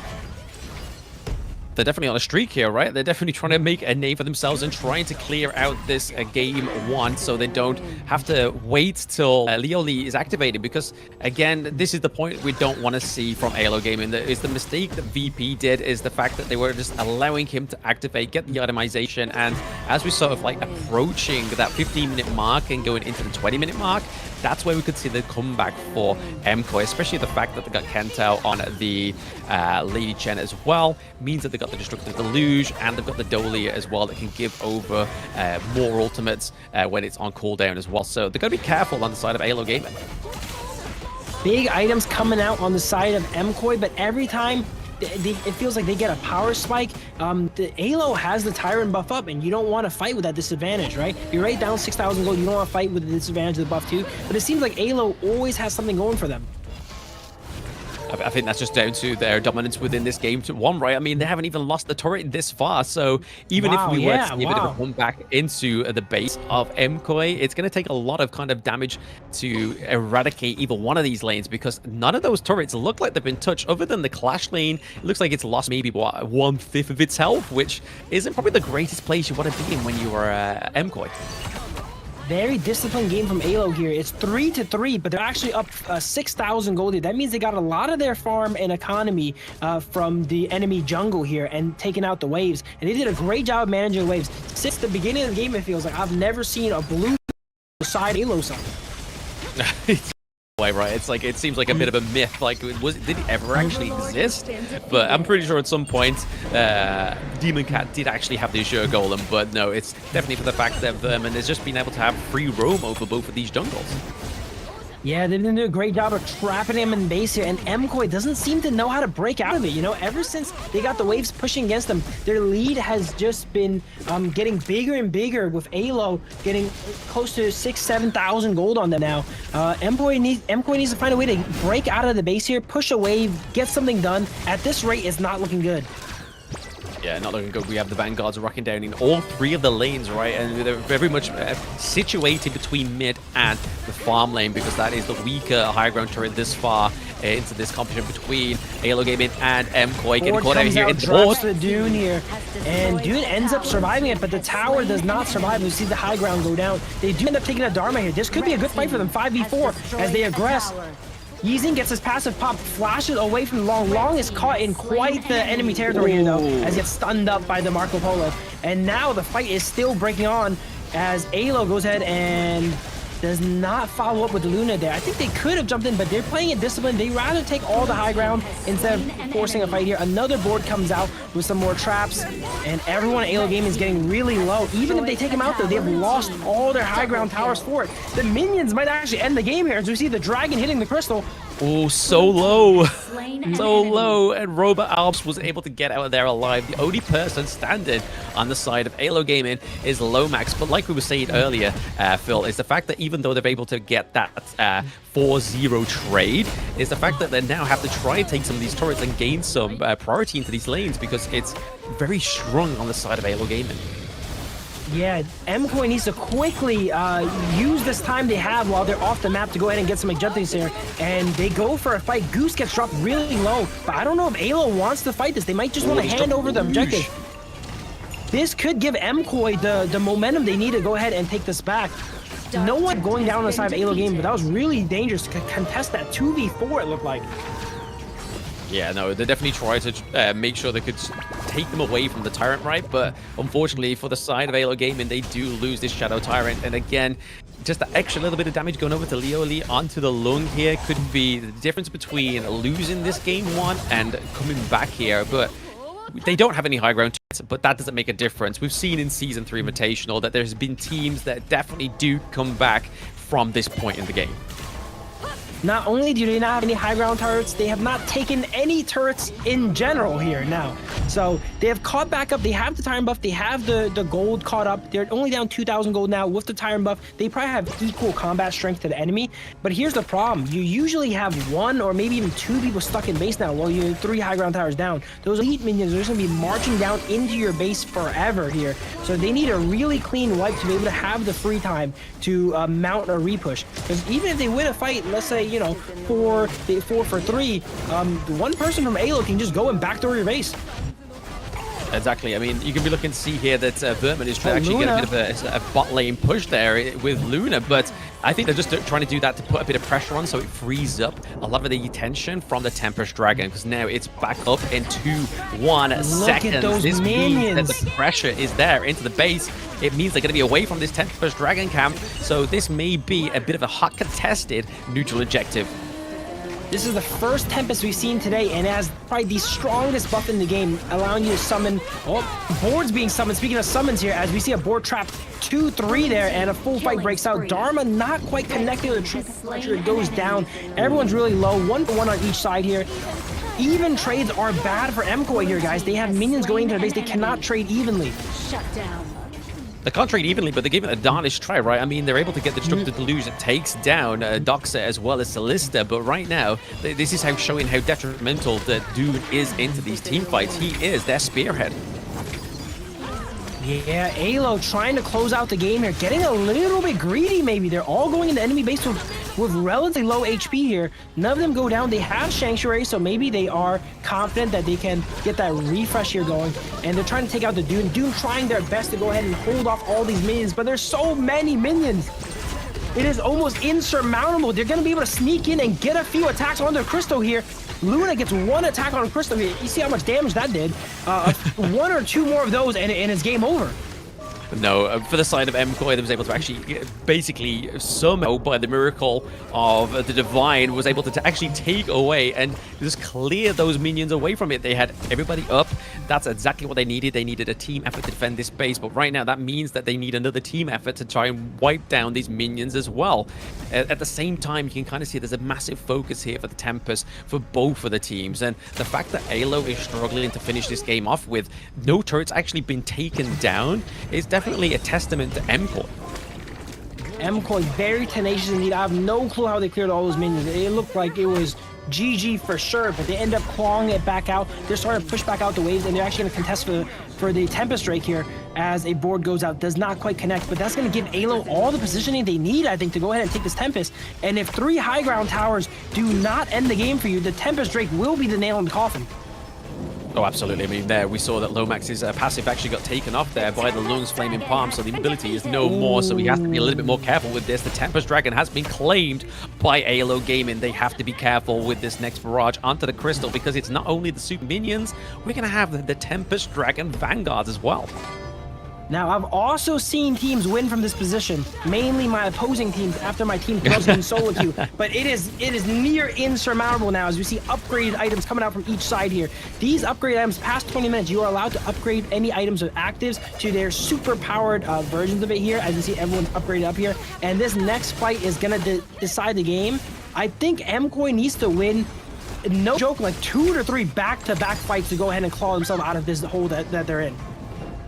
Yeah, I mean, we're now getting what's into the 23-minute mark, and it's been literally 3 minutes since the first Tempest Dragon has been spawned, but it's only just been claimed this time around. But like you were saying there, the empowered abilities, anything that has the active can now be upgraded here as well. So the likes of the Blood Rage as well as the Splendor as also. But there we are, Doxa straight to the back line. A little fight coming off in the clash lane here as minions march down into the base.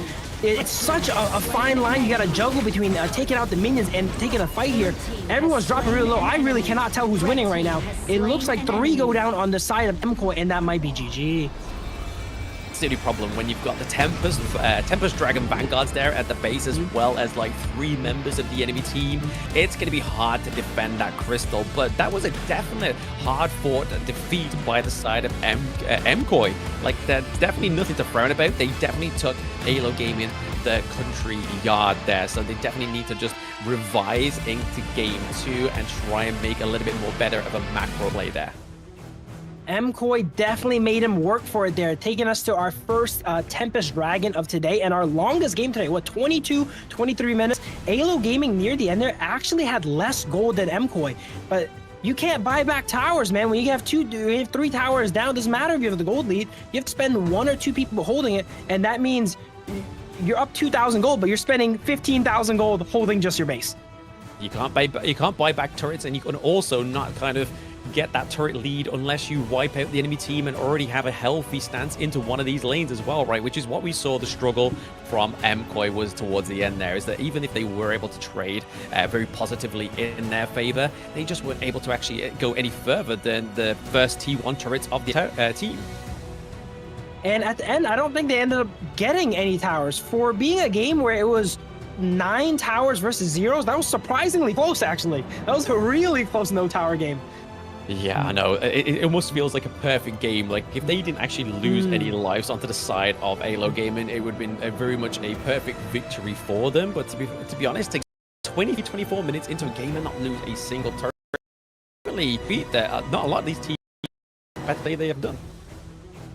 Well, they did control a lot of the game. Having to take 23 minutes to do it is not inspiring a lot of confidence. Koi was able to hold out, even get the gold lead. It's just that they were trapped in their base. AYLO Gaming, one thing I do want to note is their management is excellent. All throughout the beginning of the game, they've managed to push the waves, constantly keeping them on Koi's side. If Koi is busy trying to get minions out of their base, they're not attacking your base. I mean, this is the thing that I was saying earlier about Koi, right? Is the fact that they were able to get like a few trades here and there. Like the kills were very low in the early part of the game as well. They just weren't actually pushing or prioritizing any kind of macro from the clash lane, which is where Mwachi's meant to be coming into. Like that's his whole. That's his whole MO, and if he's not going to do it, then potentially Leo Lee on this lung. But let's look at the post-game analytics here. Obviously, a lot of gold coming across this one because it was a 23-minute game, and there's going to be a lot of damage across this board as well. Yeah, this game, if I'm correct, Koi might be up in kills. The KDAs on both sides look pretty even here, as it was a pretty back and forth game. AYLO ended up in the early, mid to even early late game stages, a lot of their economy from farming instead of kills. So kills wise, everyone's KDAs look pretty good. I mean, at the point in the game where AYLO Gaming is literally trying to do everything to finish off the game, they're pretty much serving you the kills, right? Like, you are running into their base, just dying, running into their base, hoping to claim their crystal. So towards the end there, they probably get a few kills, like we saw there. They were able to get 2 more kills over the side of AYLO Gaming. But when you're in that position where you are the aggressor, you are definitely probably going to die a lot more, especially with the surmountable defense that Koi actually did in that game. Yeah, AYLO making very smart trades. Hey, we may lose 4 people, but one take down 2 of your towers for it, you're going to be stuck in base forever, man. And that's a pretty good trade if you ask me. That's the whole good thing. That's the good thing about Honor of Kings, right? It's like, that's the difference with this one. It's like, it's the bread and butter. It's not about the kills, it's what you do with them. If you get a kill and then do nothing with it, if you don't claim any of your enemy's jungle, if you don't get a macro, it then just becomes a kill, which at the end of the day is great. But you want it to become amazing. You want to actually change the game and the way you've actually functioned within that game one, and that's exactly what AYLO Gaming did in the early game. Not many kills across the board, but they turned it into a few turrets here and there. Yeah, kills in this game are not actually worth that much gold. They start at, what, 200 gold, right? And to get these 1,000 gold leads, you need to get that kill, go ahead into enemy jungle, take their farm, push out a wave, and then burn a wave of yours into the enemy tower. And that's how you build up those leads. A wave of farm is basically worth a kill. Absolutely. Here is the MVP, Mr. Lomax on the Yixing. Not getting a single death as well. That's a 23-minute game and not dying once, Phil. That seems like a bit of a dream. That's the only dream I wish my ranked teammates would have. But 32% of the damage dealt, 15% taken. So again, a very small margin of damage taken compared to what he had dealt in that game. And then 90% of the total gold. The Yixing coming through as a very great, oppressive zoning mage.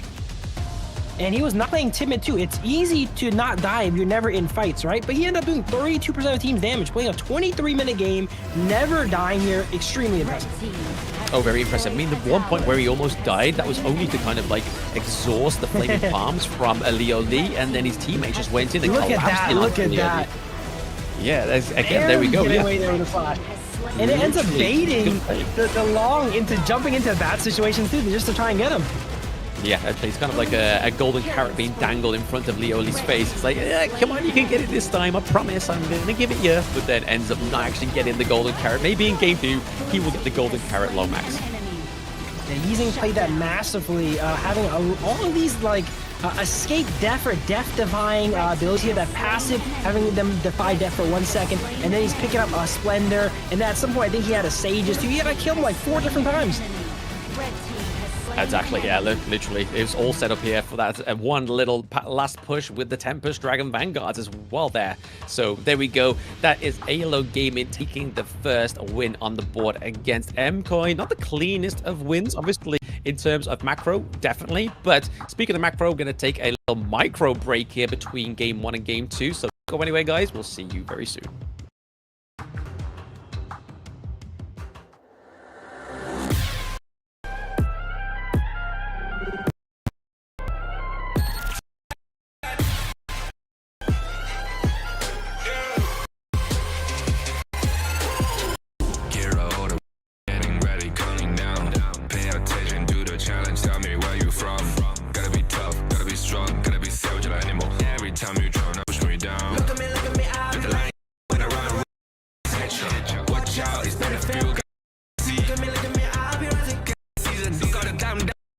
You never hesitate for another moment, but my bone is golden. I'm invincible, just let him know. I can show you all the glory I own. To the drunk, go find a way to the palace. I'm waiting. Never knock it, we go. It ain't a river, turn it back. Storm is coming, tired of your cold. It's my kingdom, fire, blowing up. We the kings, it's our honor, showtime.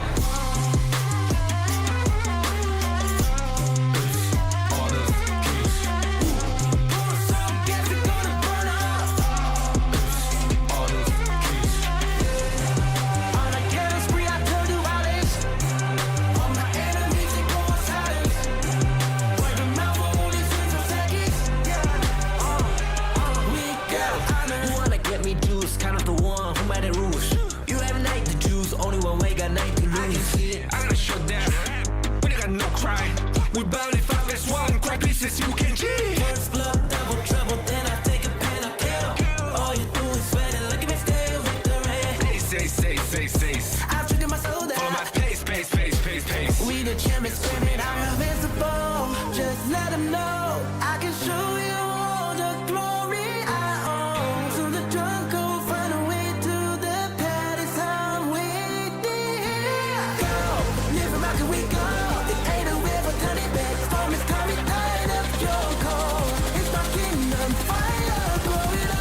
We the kings, it's our honor, showtime.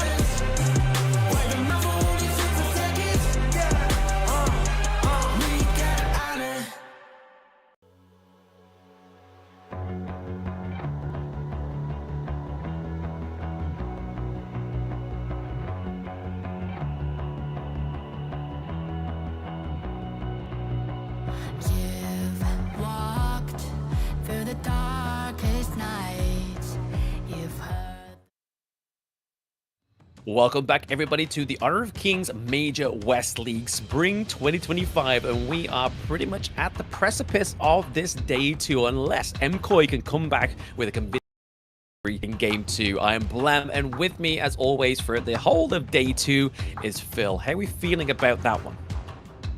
I think that one was not as decisive as it first started out. MKoi did a great job of stalling out the game and dragging out and making AYLO really work for that win here.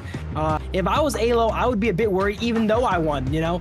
And the capability to go ahead and claw that back. I want to finish up this set and send them home already. Honestly, yeah, I mean, like you say in there, like, it's such a hard-fought victory for the side of AYLO, but also a hard-fought Koi. And I've been in that position with the ranked as well, right? Like, just being like, you gave everything. You've given your team the Tempest Dragon, the Vanguards are there, and you're still sort of like wiping off sweat as you're trying to like get this victory on the board. But I can imagine AYLO Gaming are feeling very similar, but very relieved that that game 1 is over. So now they can go back, think about what's actually going to happen here with the global ban pick, because now MKoi doesn't have those 2 vital picks for them that really come back against VP. They don't have the Lady Chen, they don't have the Lung, so they've really got to try and formulate something strong here. That's definitely one of those games where you gotta get up and walk around afterwards, playing a 23-minute match. Even on the winning side, you were so ahead and you couldn't quite close it out. And the whole time you're thinking, oh my God, am I gonna throw? Am I gonna throw? Koi thinking like, how do we get out of this situation? We gotta try and claw this one back. And then they play 23 minutes for a loss. It is unfortunate here, but both sides are ready to play. And we're gonna go into game 2 here. Koi needs to switch it up a little bit here. Even though we said it was close, they never really had a chance to win. It's just they weren't losing.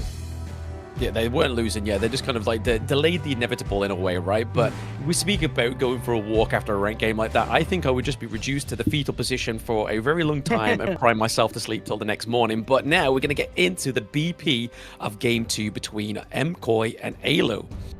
Koi taking the blue side once more. Koi seems to favor the blue side here. Let's see who they go ahead and ban out first here. It is the Dolia. They're a big fan of banning out the supports, actually. I mean, Goose on the Dolia was very strong, right? Like we saw that he definitely gave a lot of utility over to Koi in terms of those extra little bits of ultimates, especially the Destructive Deluge and the Infinite Fastness coming from the 2 picks there for Lioli and Kentao. But it looks like they're going to go for the Orgrin first pick here. So Demon Cat on the Orgrin. Is AYLO Gaming going to go for a very high CC orientated team comp, or they're going to go for that damage that we've seen already slice the Orgrin open like butter in the early game? A lot of times we mentioned the Masashi versus Orgrin pick to counter it out, but we have not actually seen it locked in yet today. So maybe this is a chance for AYLO Gaming. But Koi definitely does not want Lomax on the Ganemo as it gets banned 2 times in a row here. They know something about Lomax's Ganemo, and I kind of want to find out, but they're not letting me. They know it's strong. They know it's strong. I mean, even though they played, I think it was AYLO, did they play against OG Esports yesterday? They did, yeah, but it was actually a really convincing pick because they had the likes of the Motsu with it as well, so setting on that space with the Cannon Blast. Definitely a very good performance from Lomax onto the Ganemo. But now we're actually going to go and see Koi draft the Liang and draft the Princess Frost, because again, they don't want to give up the Princess Frost to the side of AYLO Gaming because it is a good counter engage to Orgrin with his Path of Passing as well as his Conductor of Souls. Orgrin usually means a more utility mid laner, and that is going to be Princess Frost here. Orgrin and his 2 supports kind of now has been locked in for Koi, and they seem to have a solid game plan. It's interesting you bring up the Motsu because it was pretty prioritized day 1, being picked a few times and banned a few times, but day 2, we have not seen it banned, we've not seen it picked. They forgot about that character, it feels like. They seem to forgot about the hero, right? Like, he is a great hero that has a great team fight setup. I do think it has actually been banned once or twice a day, but it hasn't been like a prevalent kind of ban in terms of what could have been exchanged for it. But over to the side of AYLO Gaming, they are locking in that Byron. We've seen some great Byron performances today as well, so looking to maintain that is Dockster onto the side of AYLO Gaming, banning out the Lady Sun as well as the Shirt onto the side of Koi. So again, trying to get rid of as much control as possible. Koi putting a lot of respect on Lomax's mid laners here, always focusing down the mid laners and taking away his options here in the draft, where it seems like AYLO is more focused on removing farm lane picks here with 3 marksman's banned. I mean, it's Lioli, right? I mean, he's had some great performances and then not so great performances as well. Definitely more predominantly onto a long pick, so they're trying to sort of make sure they can try and go for him to go for one of the lesser marksmen maybe. But honestly, we've got rid of the DRNG, we got rid of the Lady Sun, we got rid of, obviously you can't pick the Lung, so we could still go for something like the Marco Polo. They've taken the Chano, but it is going to be AYLO onto, not AYLO, sorry, Lomax onto the Nua, which could be just as frightful as the Ganemo as long as they're playing from the front foot. First time we see Nua today. I personally love watching Nua gameplay. It's so satisfying seeing those boxes click together, and especially piloted by someone like Lomax, who can do all the combos perfectly here. We're going to be able to see some global ultimates come out too, some teleports. Very excited for this match. Oh, very, very excited, especially that we're going to be seeing Mwaji onto the Dharma as well. Hopefully he gets some major catches here, but it's actually going to be the Monkey coming through. And I feel like this is another pick we haven't seen at all today. This is the potential last match of the day, and we've only got 1 Monkey pick. What is going on with the competitive scene right now? This used to be a staple pick within competitive, especially within Season 3. The meta is always changing here, ever so changing here. Monkey does not seem like it's as prioritized now that people want to pick up the Dune more. Even though Dune just got nerfed in the jungle in the most recent patch, people still prefer it over the Monkey. Oh, yeah, absolutely. I mean, I probably would have gone for either the Monkey or the Agudo here. We've seen a great Agudo performance as well today. We've actually got a win on the board, so I'm a very happy boy. Day 2 has been full of some great matches and an Agudo win. I think I can sleep happily after this stream as well. But right now, the Monkey can be good for trying to catch out the backline, right? Trying to jump in on top of to either try and like work his way with the Dream Roam around the Winter is Here, or trying to get onto the Marco Polo as well. But most interestingly, if they do end up getting onto the back line, is Liang going to be there to just suppress the heck out of this Monkey? Yeah, the Monkey's going to be really tanky. One of those characters that can actually survive the suppression if everyone on the side of MKoi is not ready to burst them down immediately. There's also the idea to go ahead and latch on to follow them through those Dream Roams to keep them topped off and have that passive building up resistances. It's a good combo to pair it with the Diadea, right? I mean, not only do the Diadea compare very well with the Monkey, obviously the Destiny Encounter can be a great way to kind of like give a boost to your team in terms of health and also deal damage over to the enemy team as well. So this is going to be MKoi against AYLO Galen, potentially for the last time today, unless MKoi can come back with a convincing victory here. But looking at their team comp, it looks very solid here. Yeah, their team comp is very straightforward. I like compositions like this, like as I mentioned in the past. Easy to play, easy to execute on. You just want to get a grab on the Liang, drop a Princess Frost combo on top, and then when everyone's chunked, swoop in with Agron and execute everyone. Exactly. I mean, it sounds a little bit too good to execute there. I mean, Phil made it like very easy sounding in about maybe like 3 statements. I don't know if that's a good thing or a bad thing, but maybe we'll see into our ranked games even more now. But there we go. AYLO Gaming against MKoi on the Gorge once more. We've seen a little bit more of aggression on the Demon Cat already. Gotta be careful though. A lot of action early game here as Demon Cat goes ahead and goes for an invade, tries to steal, and ends up getting the steal, it looks like, onto the board. Interesting jungle start here for Agron here as he goes ahead and takes that and then goes back into his jungle. Again, it's just kind of just getting that extra little bit of resource for himself, right? Like, he's not going to try and go all the way into the enemy jungle. Clearly, it's either Demon Cat not feeling too confident to do that, but getting any little bit of camps in the early game, it just means that the gold is going to go into the favor of MKoi. These little cheesy invades are really hard to punish if you're not prepared for, as you can see there, as Diadea was the only person there. Even though you see him taking it, you can't do anything about it. Yeah, literally nothing at all you can do about it. But there we go. That's the fun of the game, right? You got to make sure that you are always prepared into these little interactions within Honor of Kings. But right now, we're kind of seeing that even though they had the little cheeky engage onto the boards and steal it, it's not actually served too well. They're only like about 100 gold ahead, if that now. It's very similar between these two teams. They got to be careful. I think the thing for them to do now is try and focus getting the first blood on the board for MKoi if they definitely want that early gold lead. It looks like they're going for it here as there's the 3 going into the mid lane here. Tries to get a kill onto the Nua here. Doesn't quite happen. Nua being able to transport between those boxes there is surprisingly mobile, actually. Oh, very mobile. I mean, she's able to use a teleport as well, so that's another way of kind of like trying to get the enemy team to try and be scared as well, especially if you're playing from ahead of the game, which is always a better position to play the Nua in. But careful here. Oh! Nua gets caught here, getting boxes. Go ahead and set up a good disengage. Good combo starting off, but early game, not everyone has the damage, the items ready, so you can't quite convert all of that. But it was a great play there. Sets the pace for MKoi here. It seems like they have the tempo advantage in the early game. Yeah, they're definitely playing a lot more aggressive in the early game, which is definitely what we were lacking against BP, and even in the game 1 against AYLO Gaming. So they've finally listened to us, Phil. They definitely want the aggression in this early game, but we're seeing a bit of a TP here, a bit of a flank from the Nua. Like, hey, could I be coming down? Could I not be? Oh, Nua goes in and gets caught. They're putting a lot of focus on this Nua, trying to get him behind there. Interesting to note there, that teleport in that bush, if a teleport goes off in the bush, they don't actually get to see it. So if Nua actually finished channeling that, they could have went into there and snuck in there unseen. They could have, but we see that the common skill has been exhausted there. So if they have that intel onto the side of MKoi, then this is a prime time to go for the invade.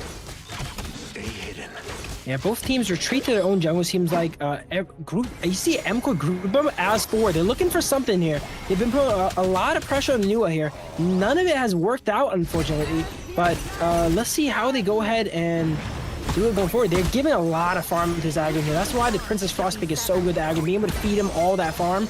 And Princess Frost does not need that much gold to be useful. Even so, though, right? I mean, we can see here that Vermin's actually ahead by, is actually in the level 7 compared to Demon Cat right now. So still, and in terms of gold, we see that Vermin, even though he's left alone to farm up, he is still ahead in terms of that jungle rotation. I think it's because Argrin here used a lot of the time to try and confirm these kills, and none of them worked out. It was like 3 to 4 ganks that didn't work out. And Monkey the whole time was like, okay, I'm gonna just keep farming your failing ganks. Nuwa told me he's all right, so I'm gonna keep doing my thing. Exactly, but right now they could be looking for this neutral objective. It looks like it's going to go over to MKoi. So again, some extra damage coming over to the blue side. They got to be careful there. AYLO Vernon trying to get that Azure Golem. It looks like he was able to steal it as well. So again, Orgrin's not going to have that cooldown reduction, and the mana coming through for quite some time now. Monkey notices that their team is not set up for the Tyrant there and goes ahead for a trade onto the Azure Golem on MKoi's side. Interesting to note that they go for... I've seen a big thing I've noticed with pro play compared to ladder play is... Aggressive? Channel behind the enemy tower here. Does he get out? And he gets out too.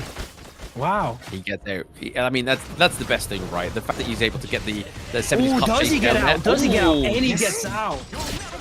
He does. He uses the Soaring Signal there. Not only does he get out, he expends a lot of ultimates on MKoi's side as well, too. And we thought he was out of the woods, but he actually was not out of the woods yet. He is now officially out of the woods as he goes Clash Lane. He's out of the woods and into the base, but nobody is. So somebody else is not out of the woods, and it is definitely Mwaji getting taken down there into the bot side of the map. So now we can see a little bit of a rotation here from Solista going up to the top side of the map to try and get a bit of a push, a bit of a macro play that we know that AYLO Gaming love to do.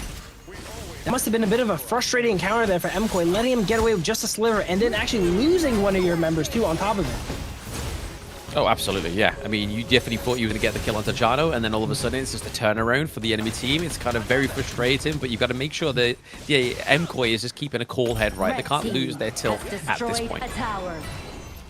Yep, as we see another Azure Golem come up, this time Agron's here on time, making sure Monkey does not, as Monkey gets suppressed down by Liang and executed before he can even move. I think Argon's actually a really good matchup into Monkey, as Monkey is one of those characters that as the fight goes on, he gets more and more durable, but the ability for Argon to just end the fight immediately with that execute once you get to a certain threshold doesn't give him those comebacks that Monkey's really known for, staying on 1 HP, refreshing the shield, you know, and constantly fighting.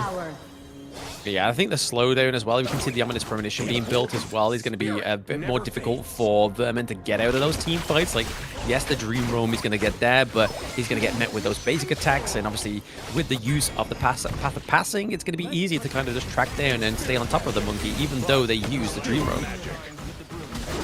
Yep, and we have some time here. I would like to brush up on the point I mentioned. We've seen a lot of normal ladder play that people, when the Tyrant goes down, they usually trade for the Overlord. But we notice here that Yang comes in with the ultimate, and it gets stopped, cleansed instantly.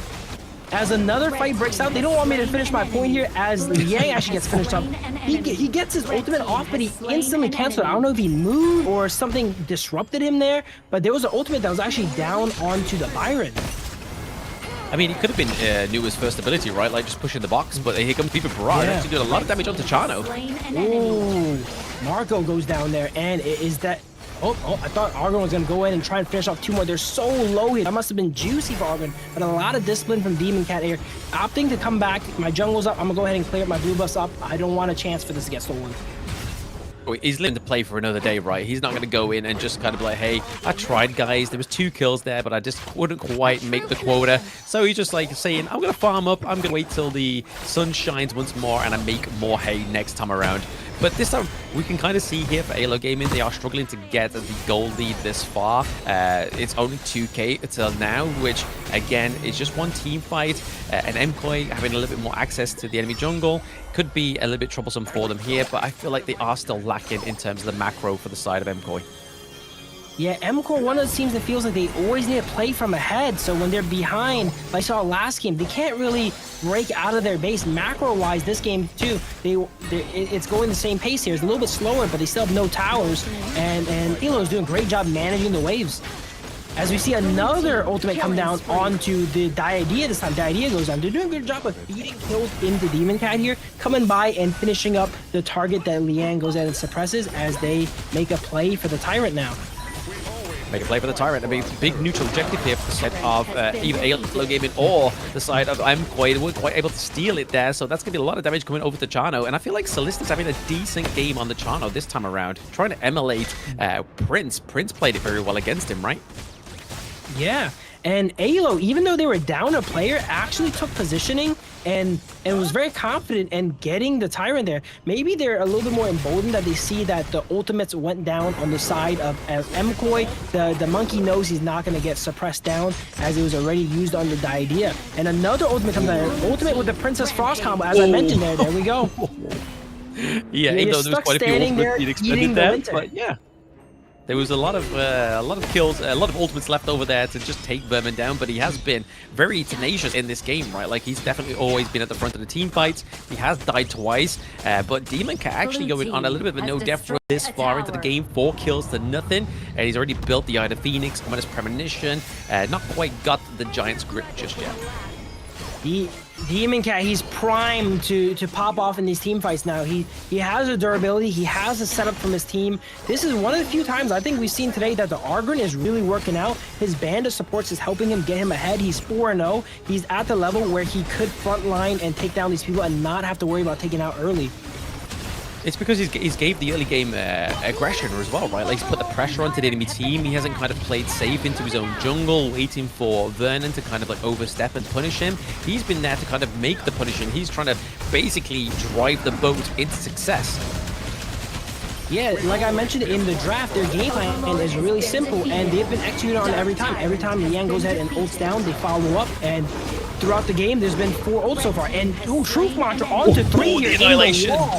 Oh, he does go down for it, but that looks really juicy as Demon Cat comes in and cleans up all these softened up AYLO players here. And Marco goes down. The Chano is taking a lot of kills too. This game is going to be Chano versus Argrin, it seems like. Yeah, I mean, Solista is definitely setting himself up for a really good game here. I mean, he's got the enemy's Crimson Golem as well, so the extra damage coming over from the Chano is going to be pretty huge here as well. This encounter just kind of trying to thicken up the side of AYLO Gaming as they're trying to go for this T1 into the mid lane, but we do see the Orgrin, Demon Cat, and Kento are just trying to keep it off there, but the Winter is here is actually going to deter them away from it. Nua using that teleport to constantly scout, get vision, and bait abilities from the side of Koi. And see there, I don't think I've seen Nua actually take that ability once outside of coming out of base. So just using it as a really long-range vision tool, making sure that they always know what's going on around the map. I mean, it's also like a scarce tactic as well, right? Like, is she going to drop? Should we actually all come around here, guys? Should we all ping here and then completely divert the direction somewhere else? But right now, AYLO Gaming is up by around about 3k gold, so they definitely need to just make sure they just prioritize the macro play here, because still, once more, it's definitely one of the weaker points for Koi this fight. This Marco Polo is interesting to note. He's 0-3. But he's only down 300 gold to Channel, so he's been farming on the side. He's not getting much kills, but he's just as powerful as the Channel that was set up to do very well this game. As we see a fight come out here, Dream Roam goes in, and Agrin getting brought really, really low. Does he go down? He stays on for so long, but he's alone. He's forced to fight like 4 or 5 people alone. You're strong, but you can only hold off 4 people for so long. With the Demon Cat down on this Orgrin, the front line takes a massive battering here for the side of Koi, so they've really got to try and figure out what they're going to do here. Are they going to try and just defend this mid lane and try and dish out as much damage as possible? We see the Goose actually doesn't have his ultimate just yet, so he can't really suppress anybody. And at the same time, we do have the frigid charge onto the Marco Polo, so in terms of trying to get that stun onto one of the side of AYLO Gaming, could be their way into a good team fight. Koi's been playing around the Argrin the entire game, but AYLO ends up finding a moment where he was alone and catches them out and gives them a great beating there, as now the gold is up 3, almost 4,000 gold on the side of AYLO. And we've seen Koi always struggle when they're behind. Once these waves are pushing in, they struggle to really clear them. This game, it seems like it's a little bit more even. They're doing a better job of clearing out the waves. They actually have taken a tower here. They're still down some towers, but definitely fighting a lot stronger than game 1 now. Oh, absolutely. I mean, if they ever were to get back to the point where they were in game 1 and tried to push all the way into one of the turrets, they still have those T1s taken down into the side lane. So there is a bit of pressure onto the side of AYLO Gaming. They got to just try and capitalize on that. A lot of these traps are actually pre-set up in the mid lane by Channel. I'm interested to see if they actually end up choosing a fight around here, because if they do, Channel will be very strong, be able to summon maximum amount of wolves. It seems like they are going ahead and trading objectives again, as Koi is positioned more around the Overlord, and AYLO is more focused on setting up ambushes around the Tyrant. I mean, the Overlord would be very grateful for the side of AYLO Gaming, right? Like, they definitely want to try and go for it to get a little bit more push into this mid lane, put a bit more pressure on, but at the same time, that extra damage going up with Chano on Solista on the Chano could be great here. I mean, he's already been a little bit of a mayhem and a bit of a menace in this game, so I feel like giving over that extra damage to Chano is going to be crucial here, especially for this next team fight. As both these objectives get traded over in the top lane, we see Koi try to make a play, and a play is made here too, as Liang goes in and grabs someone. Every time Liang grabs someone, someone goes down. That pick is so consistent. Oh, absolutely. Oh, another big fight coming out here, and Agron is in the middle of the fight, gets the ultimate down on 2, gets to execute, and these are the fights it needs. Everyone's softened up, it's able to claim those executes. Yeah, for now, I mean, they're just walking away with that 2-0 trade, which is the best probably Koi could do at that point, because at the same time, AYLO was just trying to kind of bait them into it, maybe try and prolong the team fight where they can try and get a few more pickups here. But the fact that Liang doesn't have the suppression, I feel like this is the optimum time for AYLO Gaming to try and strike, because, again, there's no way to shut them down other than the Winter is here, which is still up on cooldown. It feels like the Liang, every time he has ultimate, the side of Koi has a kill. But even despite that, they're still up a lot of gold. So they've been playing around it well, even having to sacrifice someone, it feels like every 30 seconds. Yeah, it seems that way, right? Every time there's a pressure up, it's like, hey, we got to go for something here. And here we go. Argon here goes into the enemy jungle, tries to get something. Not much happens. They do sneak the Clash Lane tower there during that. Seems like a bit of a distraction was done by Argon here, as they are taking more towers now and trying to shore up their tower disadvantage. Yeah, it was definitely the play that was going for, right? But they got to be careful of Vermin, though, down to the bot side of the map. He is definitely nursing those minions into the bottom side of the farm lane higher ground turret, but they're able to take the T1 into the mid lane as well for the side of Koi, so that is a huge step for them. Like I was saying earlier, the macro wasn't great, but they definitely listened. They definitely turning this around into a better macro game than game 1. AYLO doing a great job with the waves, some of the most impressive wave management I've seen yet today, and there's always something happening, you know? They pressure the top side of the map for AYLO, they go ahead and get a wave push in bottom, force someone to go ahead and retreat back. Now they have the tempo advantage, and they're trying to make a play here as they have all the members, and someone on Koi is forced to clear that wave. Yeah, a little bit of housekeeping has to be done by the side of Koi, but I don't think it's going to be too much of a detriment to them, because obviously they are trying to just negate the lead that AYLO Gaming have in these lanes. The Nua here, all game we've seen play relatively passive. They have a solid amount of items now. If they set up some combos, they will be one-shotting some people, but they've just been stuck mainly clearing waves. Let's see another fight coming out. Marco Polo comes in with the ultimate, drops, dukes it really low, and he goes in and gets executed. Uh-oh, everyone's getting softened up for the aggro as he executes 2, it looks like, and it is a 2 for 3. Oh, it's not over yet. Double kill for Chano. 3 for 3, still really even. Very even, but I mean, they've lost Vermin here, so again, there goes the jungle, down goes Chano as well, so I think it's a good trade, the fact that he was able to take a Leo Lee off the board as well, but now they still have that driving force that is the Organ, right? So they're just going to be now left in Demon Cat and Mwaji just able to farm up and get some more itemizations. We see the Demon's Bane come through there from Mwaji as well, so again, the magical defense from this item is definitely well received, especially from a Lomax as well, because like you were saying, Nua has been playing very passively, but it's because of the Liang, right? Like, Goose is gunning for this Lomax. He wants that off the board because, again, it can just give so much control over to the side of AYLO Gaming. Yeah, Koi has officially caught up in gold here, and if I was AYLO Gaming, I'd be a little bit worried. This game is looking a little bit like game 1, where Koi stalled out from a bad early game, but this time they're not trapped in base.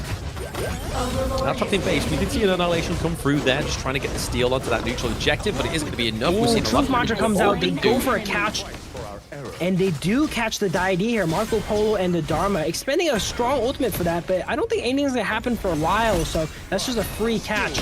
MKoi's doing a great job this game, just getting picks. They've been getting picks consistently like every minute, it feels like. As we see another ultimate coming onto the Byron. Byron does pop the ultimate and is forced to run away. That one does not convert into a kill this time. It seems like every other one has.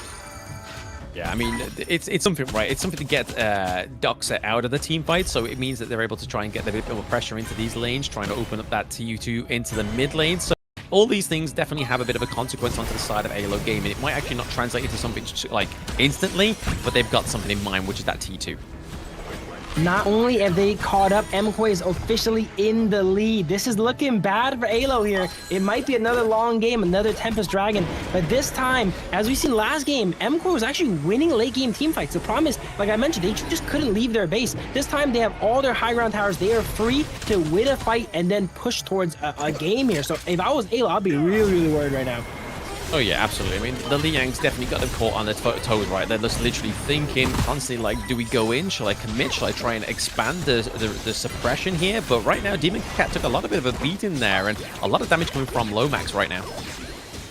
MKoi has been losing their side lane towers, but they actually still have their mid-tier 1 tower, which is very impressive here, and that holds off that push as AYLO still focuses on the side lane here, going up with the enhanced Overlord Dragon here, and it looks like MKoi is doing a good job of keeping them out of base. Look, that's their main priority, right? It's just making sure that the Vanguard doesn't actually get anywhere near that turret to do a lot of damage. And we saw there from Doxa, he was just there kind of freezing the minion wave, so he wasn't able to actually reach and block this minion wave into the mid lane, which really just opened up AYLO to get that T1 into the mid lane. So very well played there with the micromanagement. Yeah, they know how bad it is to lose the high ground, so it's all hands on deck when everyone's up to the base here, and they did a great job of defending. They're reacting a lot quicker this game, and we see Storm, we see the Tempest Dragon come up, and this is usually the decider of the game here. Another really long game. Let's see who goes ahead and takes it here. Everyone's full build. At the tool mark, you're allowed to upgrade your active items to their pure form. And here we go. Argrim picks up the, I think it's a Phantom Rage now, and we see a fight break out. Monkey jumps in, super tanky here with the Sage Sanctuary, gets suppressed down. Does he go down? Gets executed, but he's not quite down yet. Liang goes ahead and dies for that. No suppression now on the side of MKoi, and Iron is the only person that went down. It's a 1-for-1 trade. Let's see what's going on, but Argrim is really, really low. 2-1 trade there. I mean, Leo Lee was able to get, no, Solicity was able to get the kill on Leo Lee there, so yeah, he died right at the great end. amount of damage. Emoji looking for a game-changing play with the Truth Monitor. I don't know if he still has it. Gets Nua down to 1, then the Splenda comes in and baits him. Oh, that is tragic for the side of MKoi. They only have 2 people left. It's 2 of their strongest members, but they're not able to get Tempest right now.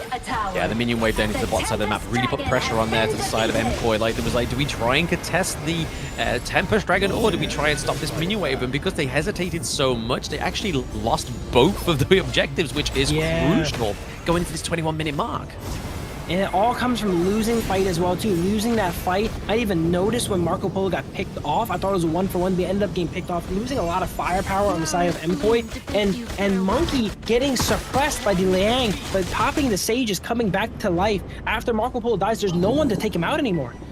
Yeah. I think that's one of the great things about Sage Sanctuary, right? Like, you're able to kind of force a lot of skills out, and you kind of, if you could time it correctly, and if it wasn't under such pressure, then you probably have a bit of a workaround for it, but it kind of forces you to actually just use as many things to just burn the Sage Sanctuary down to hope that you can actually do a little bit more damage, but the T2 down does fall into the mid lane, as well as the approach into the farm lane with the Tempest Vanguard. Yeah, the Tempest Vanguards, if you see here, their attack actually stops the tower. It makes it so that you can just fight in the enemy base if you want here. It looks like AYLO is going ahead and taking it slow, though, even though they had the opportunity, but just these towers are slowly going to get worked down. Look at the damage from the auto attack of the Tempest Dragon. The Truth Monitor comes out, 2 into the wall. This could be what MKoi needs to break themselves out of base. 2 executes. Destiny goes ahead and stops one as long as possible. Green roll into the Annihilation. Oh, baby. Monkey still has Destiny, though, and they are keeping the pressure on. Like I said, they can't just win the fight. They need to win it decidingly, because if they trade, these dragons are going to take out the base of MKoi. Yeah, the disruption from these Vanguards are definitely very OP coming through into this one. It is the late game finisher, right? This is meant to be the end game mechanic of Honor of Kings. It's like when these games go too long, this is why the Tempest Vanguards are just such a great pushing siege mechanic, right? The disruption onto the turrets means that you aren't getting battered by those ballasts from the turrets. This is feeling like a bitter history lesson here for Koi, as we are once again down all of our high ground towers and the Tempest here. It's going to be really hard to break out of this one once again here. This breaks the record from last game for longest game of the day. This is now a 23-minute plus game. I think we can't believe. Ooh, they try to get a catch onto the Monkey, and Monkey does get caught. Flash ultimate from Liang, it looked like, to catch him there, and that's a big member of AYLO Gaming going down. Once again, though, they're stuck in their base. I don't think that's good. That's what they need right now, but it's gonna buy them another minute or two, maybe. Yeah, they're stuck in the base, but at the same time, they're able to take down Vermin, right? So again, that's a big, solid front line for the side of AYLO Gaming. But the one thing we have to as well is the fact that Koi are definitely in a much healthier position than they were in the last game. I don't know, actually. I don't know. It seems pretty similar from my point of view here. All the towers are down. Another Tempest is coming up. They have a chance to maybe contest this Tempest while Monkey is dead, but look at Argon. He's stuck doing housekeeping. Everyone's doing housekeeping. They have turrets this time. You know, that's the vital thing. Like, if they're able to actually get a good team fight here, which without Vermin, but it's now back up, could have been the case, but now they kind of like had to do too much housekeeping, like you were saying. They had to clear the minion waves, so again, they're having to proc all these, walking through the brush just to try and like get rid of all these spirit wolf traps, right? There's the Splinter coming through. He's going to be enough to leave Lomax. Nua goes in with teleport, full combos entirely, and chunks all of them here. It is 1 for 2 on each side here. But again, Koi is not going to finish it. Oh, it looks like Dharma might finish the game here. Yeah. Unfortunate side of Koi. They definitely tried to fight tooth and nail towards the end there, but man, AYLO Gaming, even though it wasn't like a clean victory, it was definitely like the closest series there has been today. Definitely a very interesting dynamic. I noticed these teams, Koi, while they have not picked up a win yet, they're some of the best team fighters. In all the games, even the games they lose, they actually win fights. But their macro is where they actually go ahead and hemorrhage those advantages here. And AYLO's the opposite. I feel like they might not be as strong in the team fights, you know? They're going even with teams that is down a lot of gold to them. But their macro is so amazing, and they're able to get the enemy in a position where it doesn't matter if you win a team fight on us. We'll slowly drown you guys out with minions. Yeah, I mean, a little bit of a macro masterclass there for the side of Koi, because, like, obviously they definitely suffered from the lack of macro in the game 1, and then in game 2, they definitely made a bit of an improvement, right? So they're definitely, as they go through the West League, they're picking up little bits of information from these well-established teams that are going to make them greater as they go along. I mean, hopefully they can learn very much more quickly within the next 2 days, because after that point, they'll have a little bit of a break. They'll have to kind of take a little bit of a breather, maybe try and get some scrims with some of these more established teams, trying to learn a little bit more, adapt a little bit more quicker, because obviously the knockout, the survival stage will be the next thing that comes up for them, right? But Koi definitely adapted within that series, and that kind of shows you that these players, it really means something to them, right? Like the fact that they want to adapt so quickly rather than just like throw their hands up in the air and be like, right guys, no, we can't do this anymore. Just fight right until the bitter end. Game 1 to game 2, a massive improvement in how they managed the waves. Where they lost was not actually fights. It's about where the waves were and clearing the waves. They improved upon it a lot, and that was just in 1 game. And as we are concluded for today, as we finished our 4 matches here, going forward, there's a lot more matches. And if that's something to learn from 1 game, 1 day, 2 days, we should see Koi size up and be able to shore up their weaknesses going forward. Absolutely, yeah. They definitely want to be sharpening up the blades and sharpening up their knowledge with their macro, right? And like you were saying there, Phil, the fact that it was able to do it within the series is a good sign of a great team. But at the same time, they have 2 very tough lessons tomorrow, which is Twisted Minds and OG Esports. They've really got to pull the cat out of the bag to try and topple these ones. But less about tomorrow. We are still in today, and it looks like we're going to be looking at the post-game analytics here. But at all that gold, once more, we went past the 23-minute mark. They have stunks in the bank. It was all just down to how they coordinated these team fights. Yeah, everyone getting those upgraded active items here. Important thing to note, channel 10-6 stat line, but the entire game, Luli was actually matching him in gold with a much more tarnished stat line, I would like to say. He's 2-7 here, but if we see at the end here, he was matching his gold the entire game, and near the end here is only down 400 on the losing team. Yeah, exactly. I mean, look at this. Lomax with the 253,000 damage. That is crazy, but that is to be expected from a pick like the Nua, right? Like, honestly, all that gives this pick a lot of jip, but I love the Nua pick. Yes, it's hard to play from behind, but when you get into the nitty-gritty of this pick, the amount of damage this mage can do in the mid lane is huge. Yeah, Koi put a lot of pressure on Nua early game, and it actually staved off like 3 to 4 ganks in a row, which is extremely impressive. Allowed him to scale up, and Nua in these fights just fires ultimates, and when everyone's grouping up trying to get objectives, you just get blasted by a Nua ultimate. 3 of you guys just get chunked, you know, before you even know it, and that's how Nua racks up that crazy damage. That 253, I think that's a record for today. I think it is the highest for today, but I mean, it was, well, past a 23-minute game, so I expect those kind of numbers to be coming through. Not like your 65Ks and your 73Ks that we've been seeing all day, but yeah, that annihilation, definitely a little bit of a sweet for the side of AYLO Gaming. Definitely was able to put a lot of pressure from a very safe distance for Lomax, but you could honestly see how much of a threat Lomax was to the enemy team. The amount of times Goose had to use the suppression onto Lomax was crazy. And on top of that, even before the game in the draft, they ban out 3 mid laners, you know? So the then Lomax there. It's interesting to note that AYLO had so much objective control. We see a lot of Nuas use their ultimate to secure objectives or try and steal it, but they are allowed to use this to go ahead and fire down, shoot down these poke on the enemy and deal damage instead of worry about securing. Yeah, but it was actually Doxa that's going to get the MVP this time around. I feel like that was like the final push was really the thing that got him the MVP.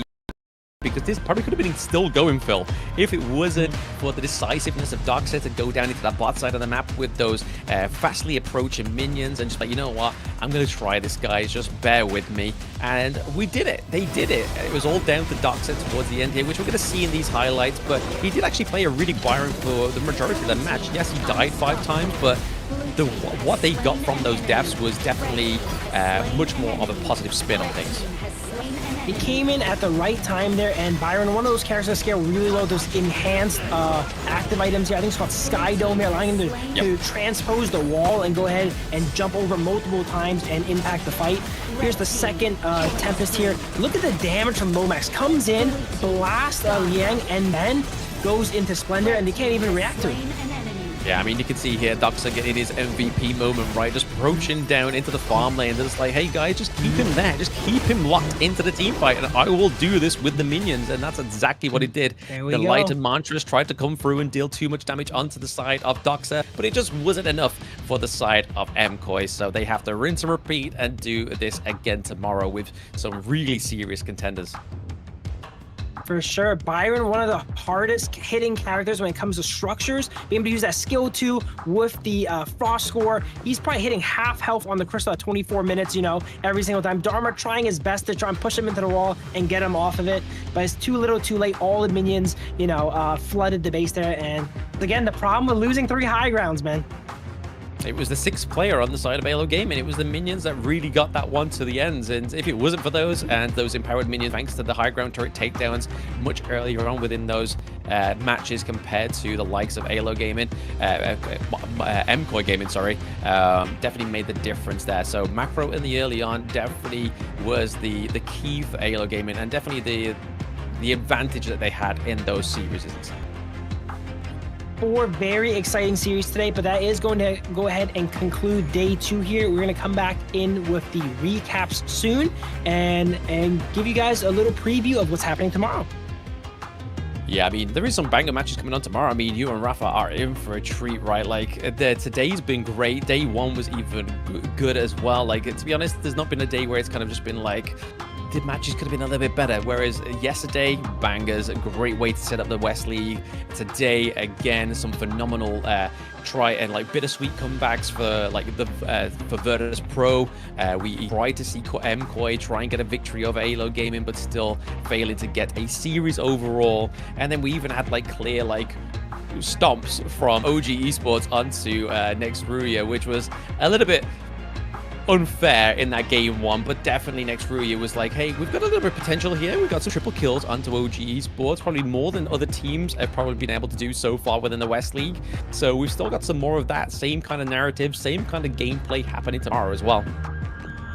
I think as the West League goes ahead and progresses, we're going to see these teams close that gap. We're still really early in the West League now. No one really knows what each other's going to do. Now they have more time to practice, study the matches, go ahead and go back and watch those replays, see what they can do better. And they have great practice, you know, against some best teams in the world here. So very excited to see how it goes down in the future too. Exactly, absolutely. I mean, it'd be nice to see the current standings for today, see how these teams are actually faring within the West League for now, see who's at the top of the leaderboard, see who is unfortunately at the bottom.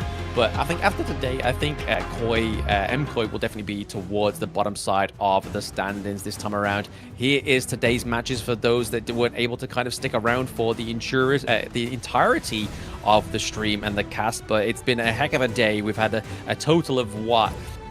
9 games in total, some of them being very quick, others being an absolute tooth and nail battle between some of these Western leagues. Yeah, very night and day today. You know, we had some of the longest games, some of the shortest games, some of the closest games, some of the stompiest games, a little bit of everything, a little bit for everyone, whatever you guys want to see. We saw some interesting picks come out too. I think most of it was stuff we expected, but every now and then there was like the Han Shin that came out, and as we get through this group stage here, hopefully we see more and more of those spicy picks. Yeah, here is the rankings so far within the week. Obviously, OG at the top with the 6 games in the bag, 3 series in the bag. Twisted Minds at second, and then NCG actually at third there. Will they ever be beaten from the 3rd spot? If not, they go through to Group S, but there is still 2 days. This could be a table that gets completely shaken up here.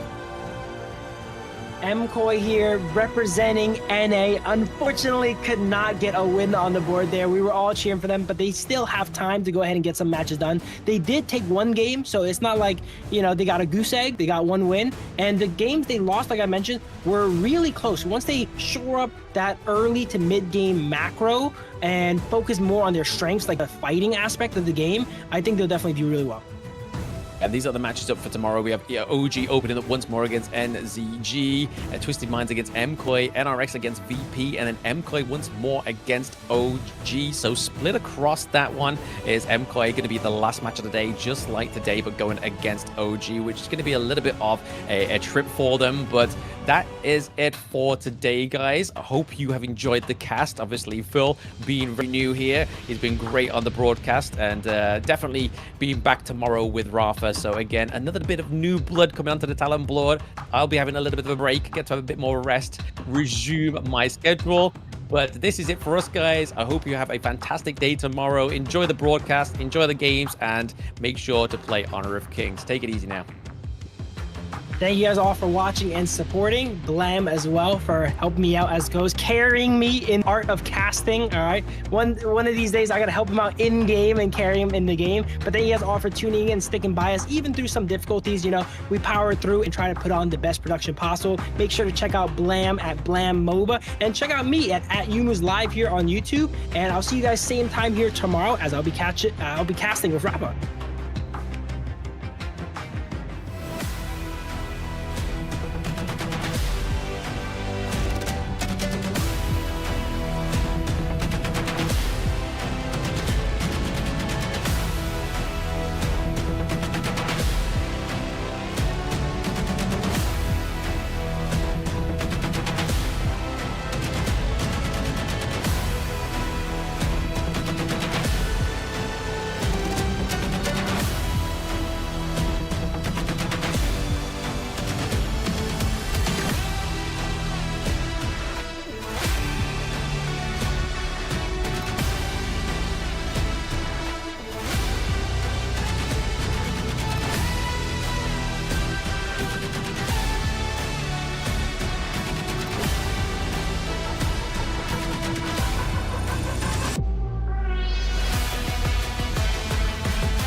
no stranger to the fallout.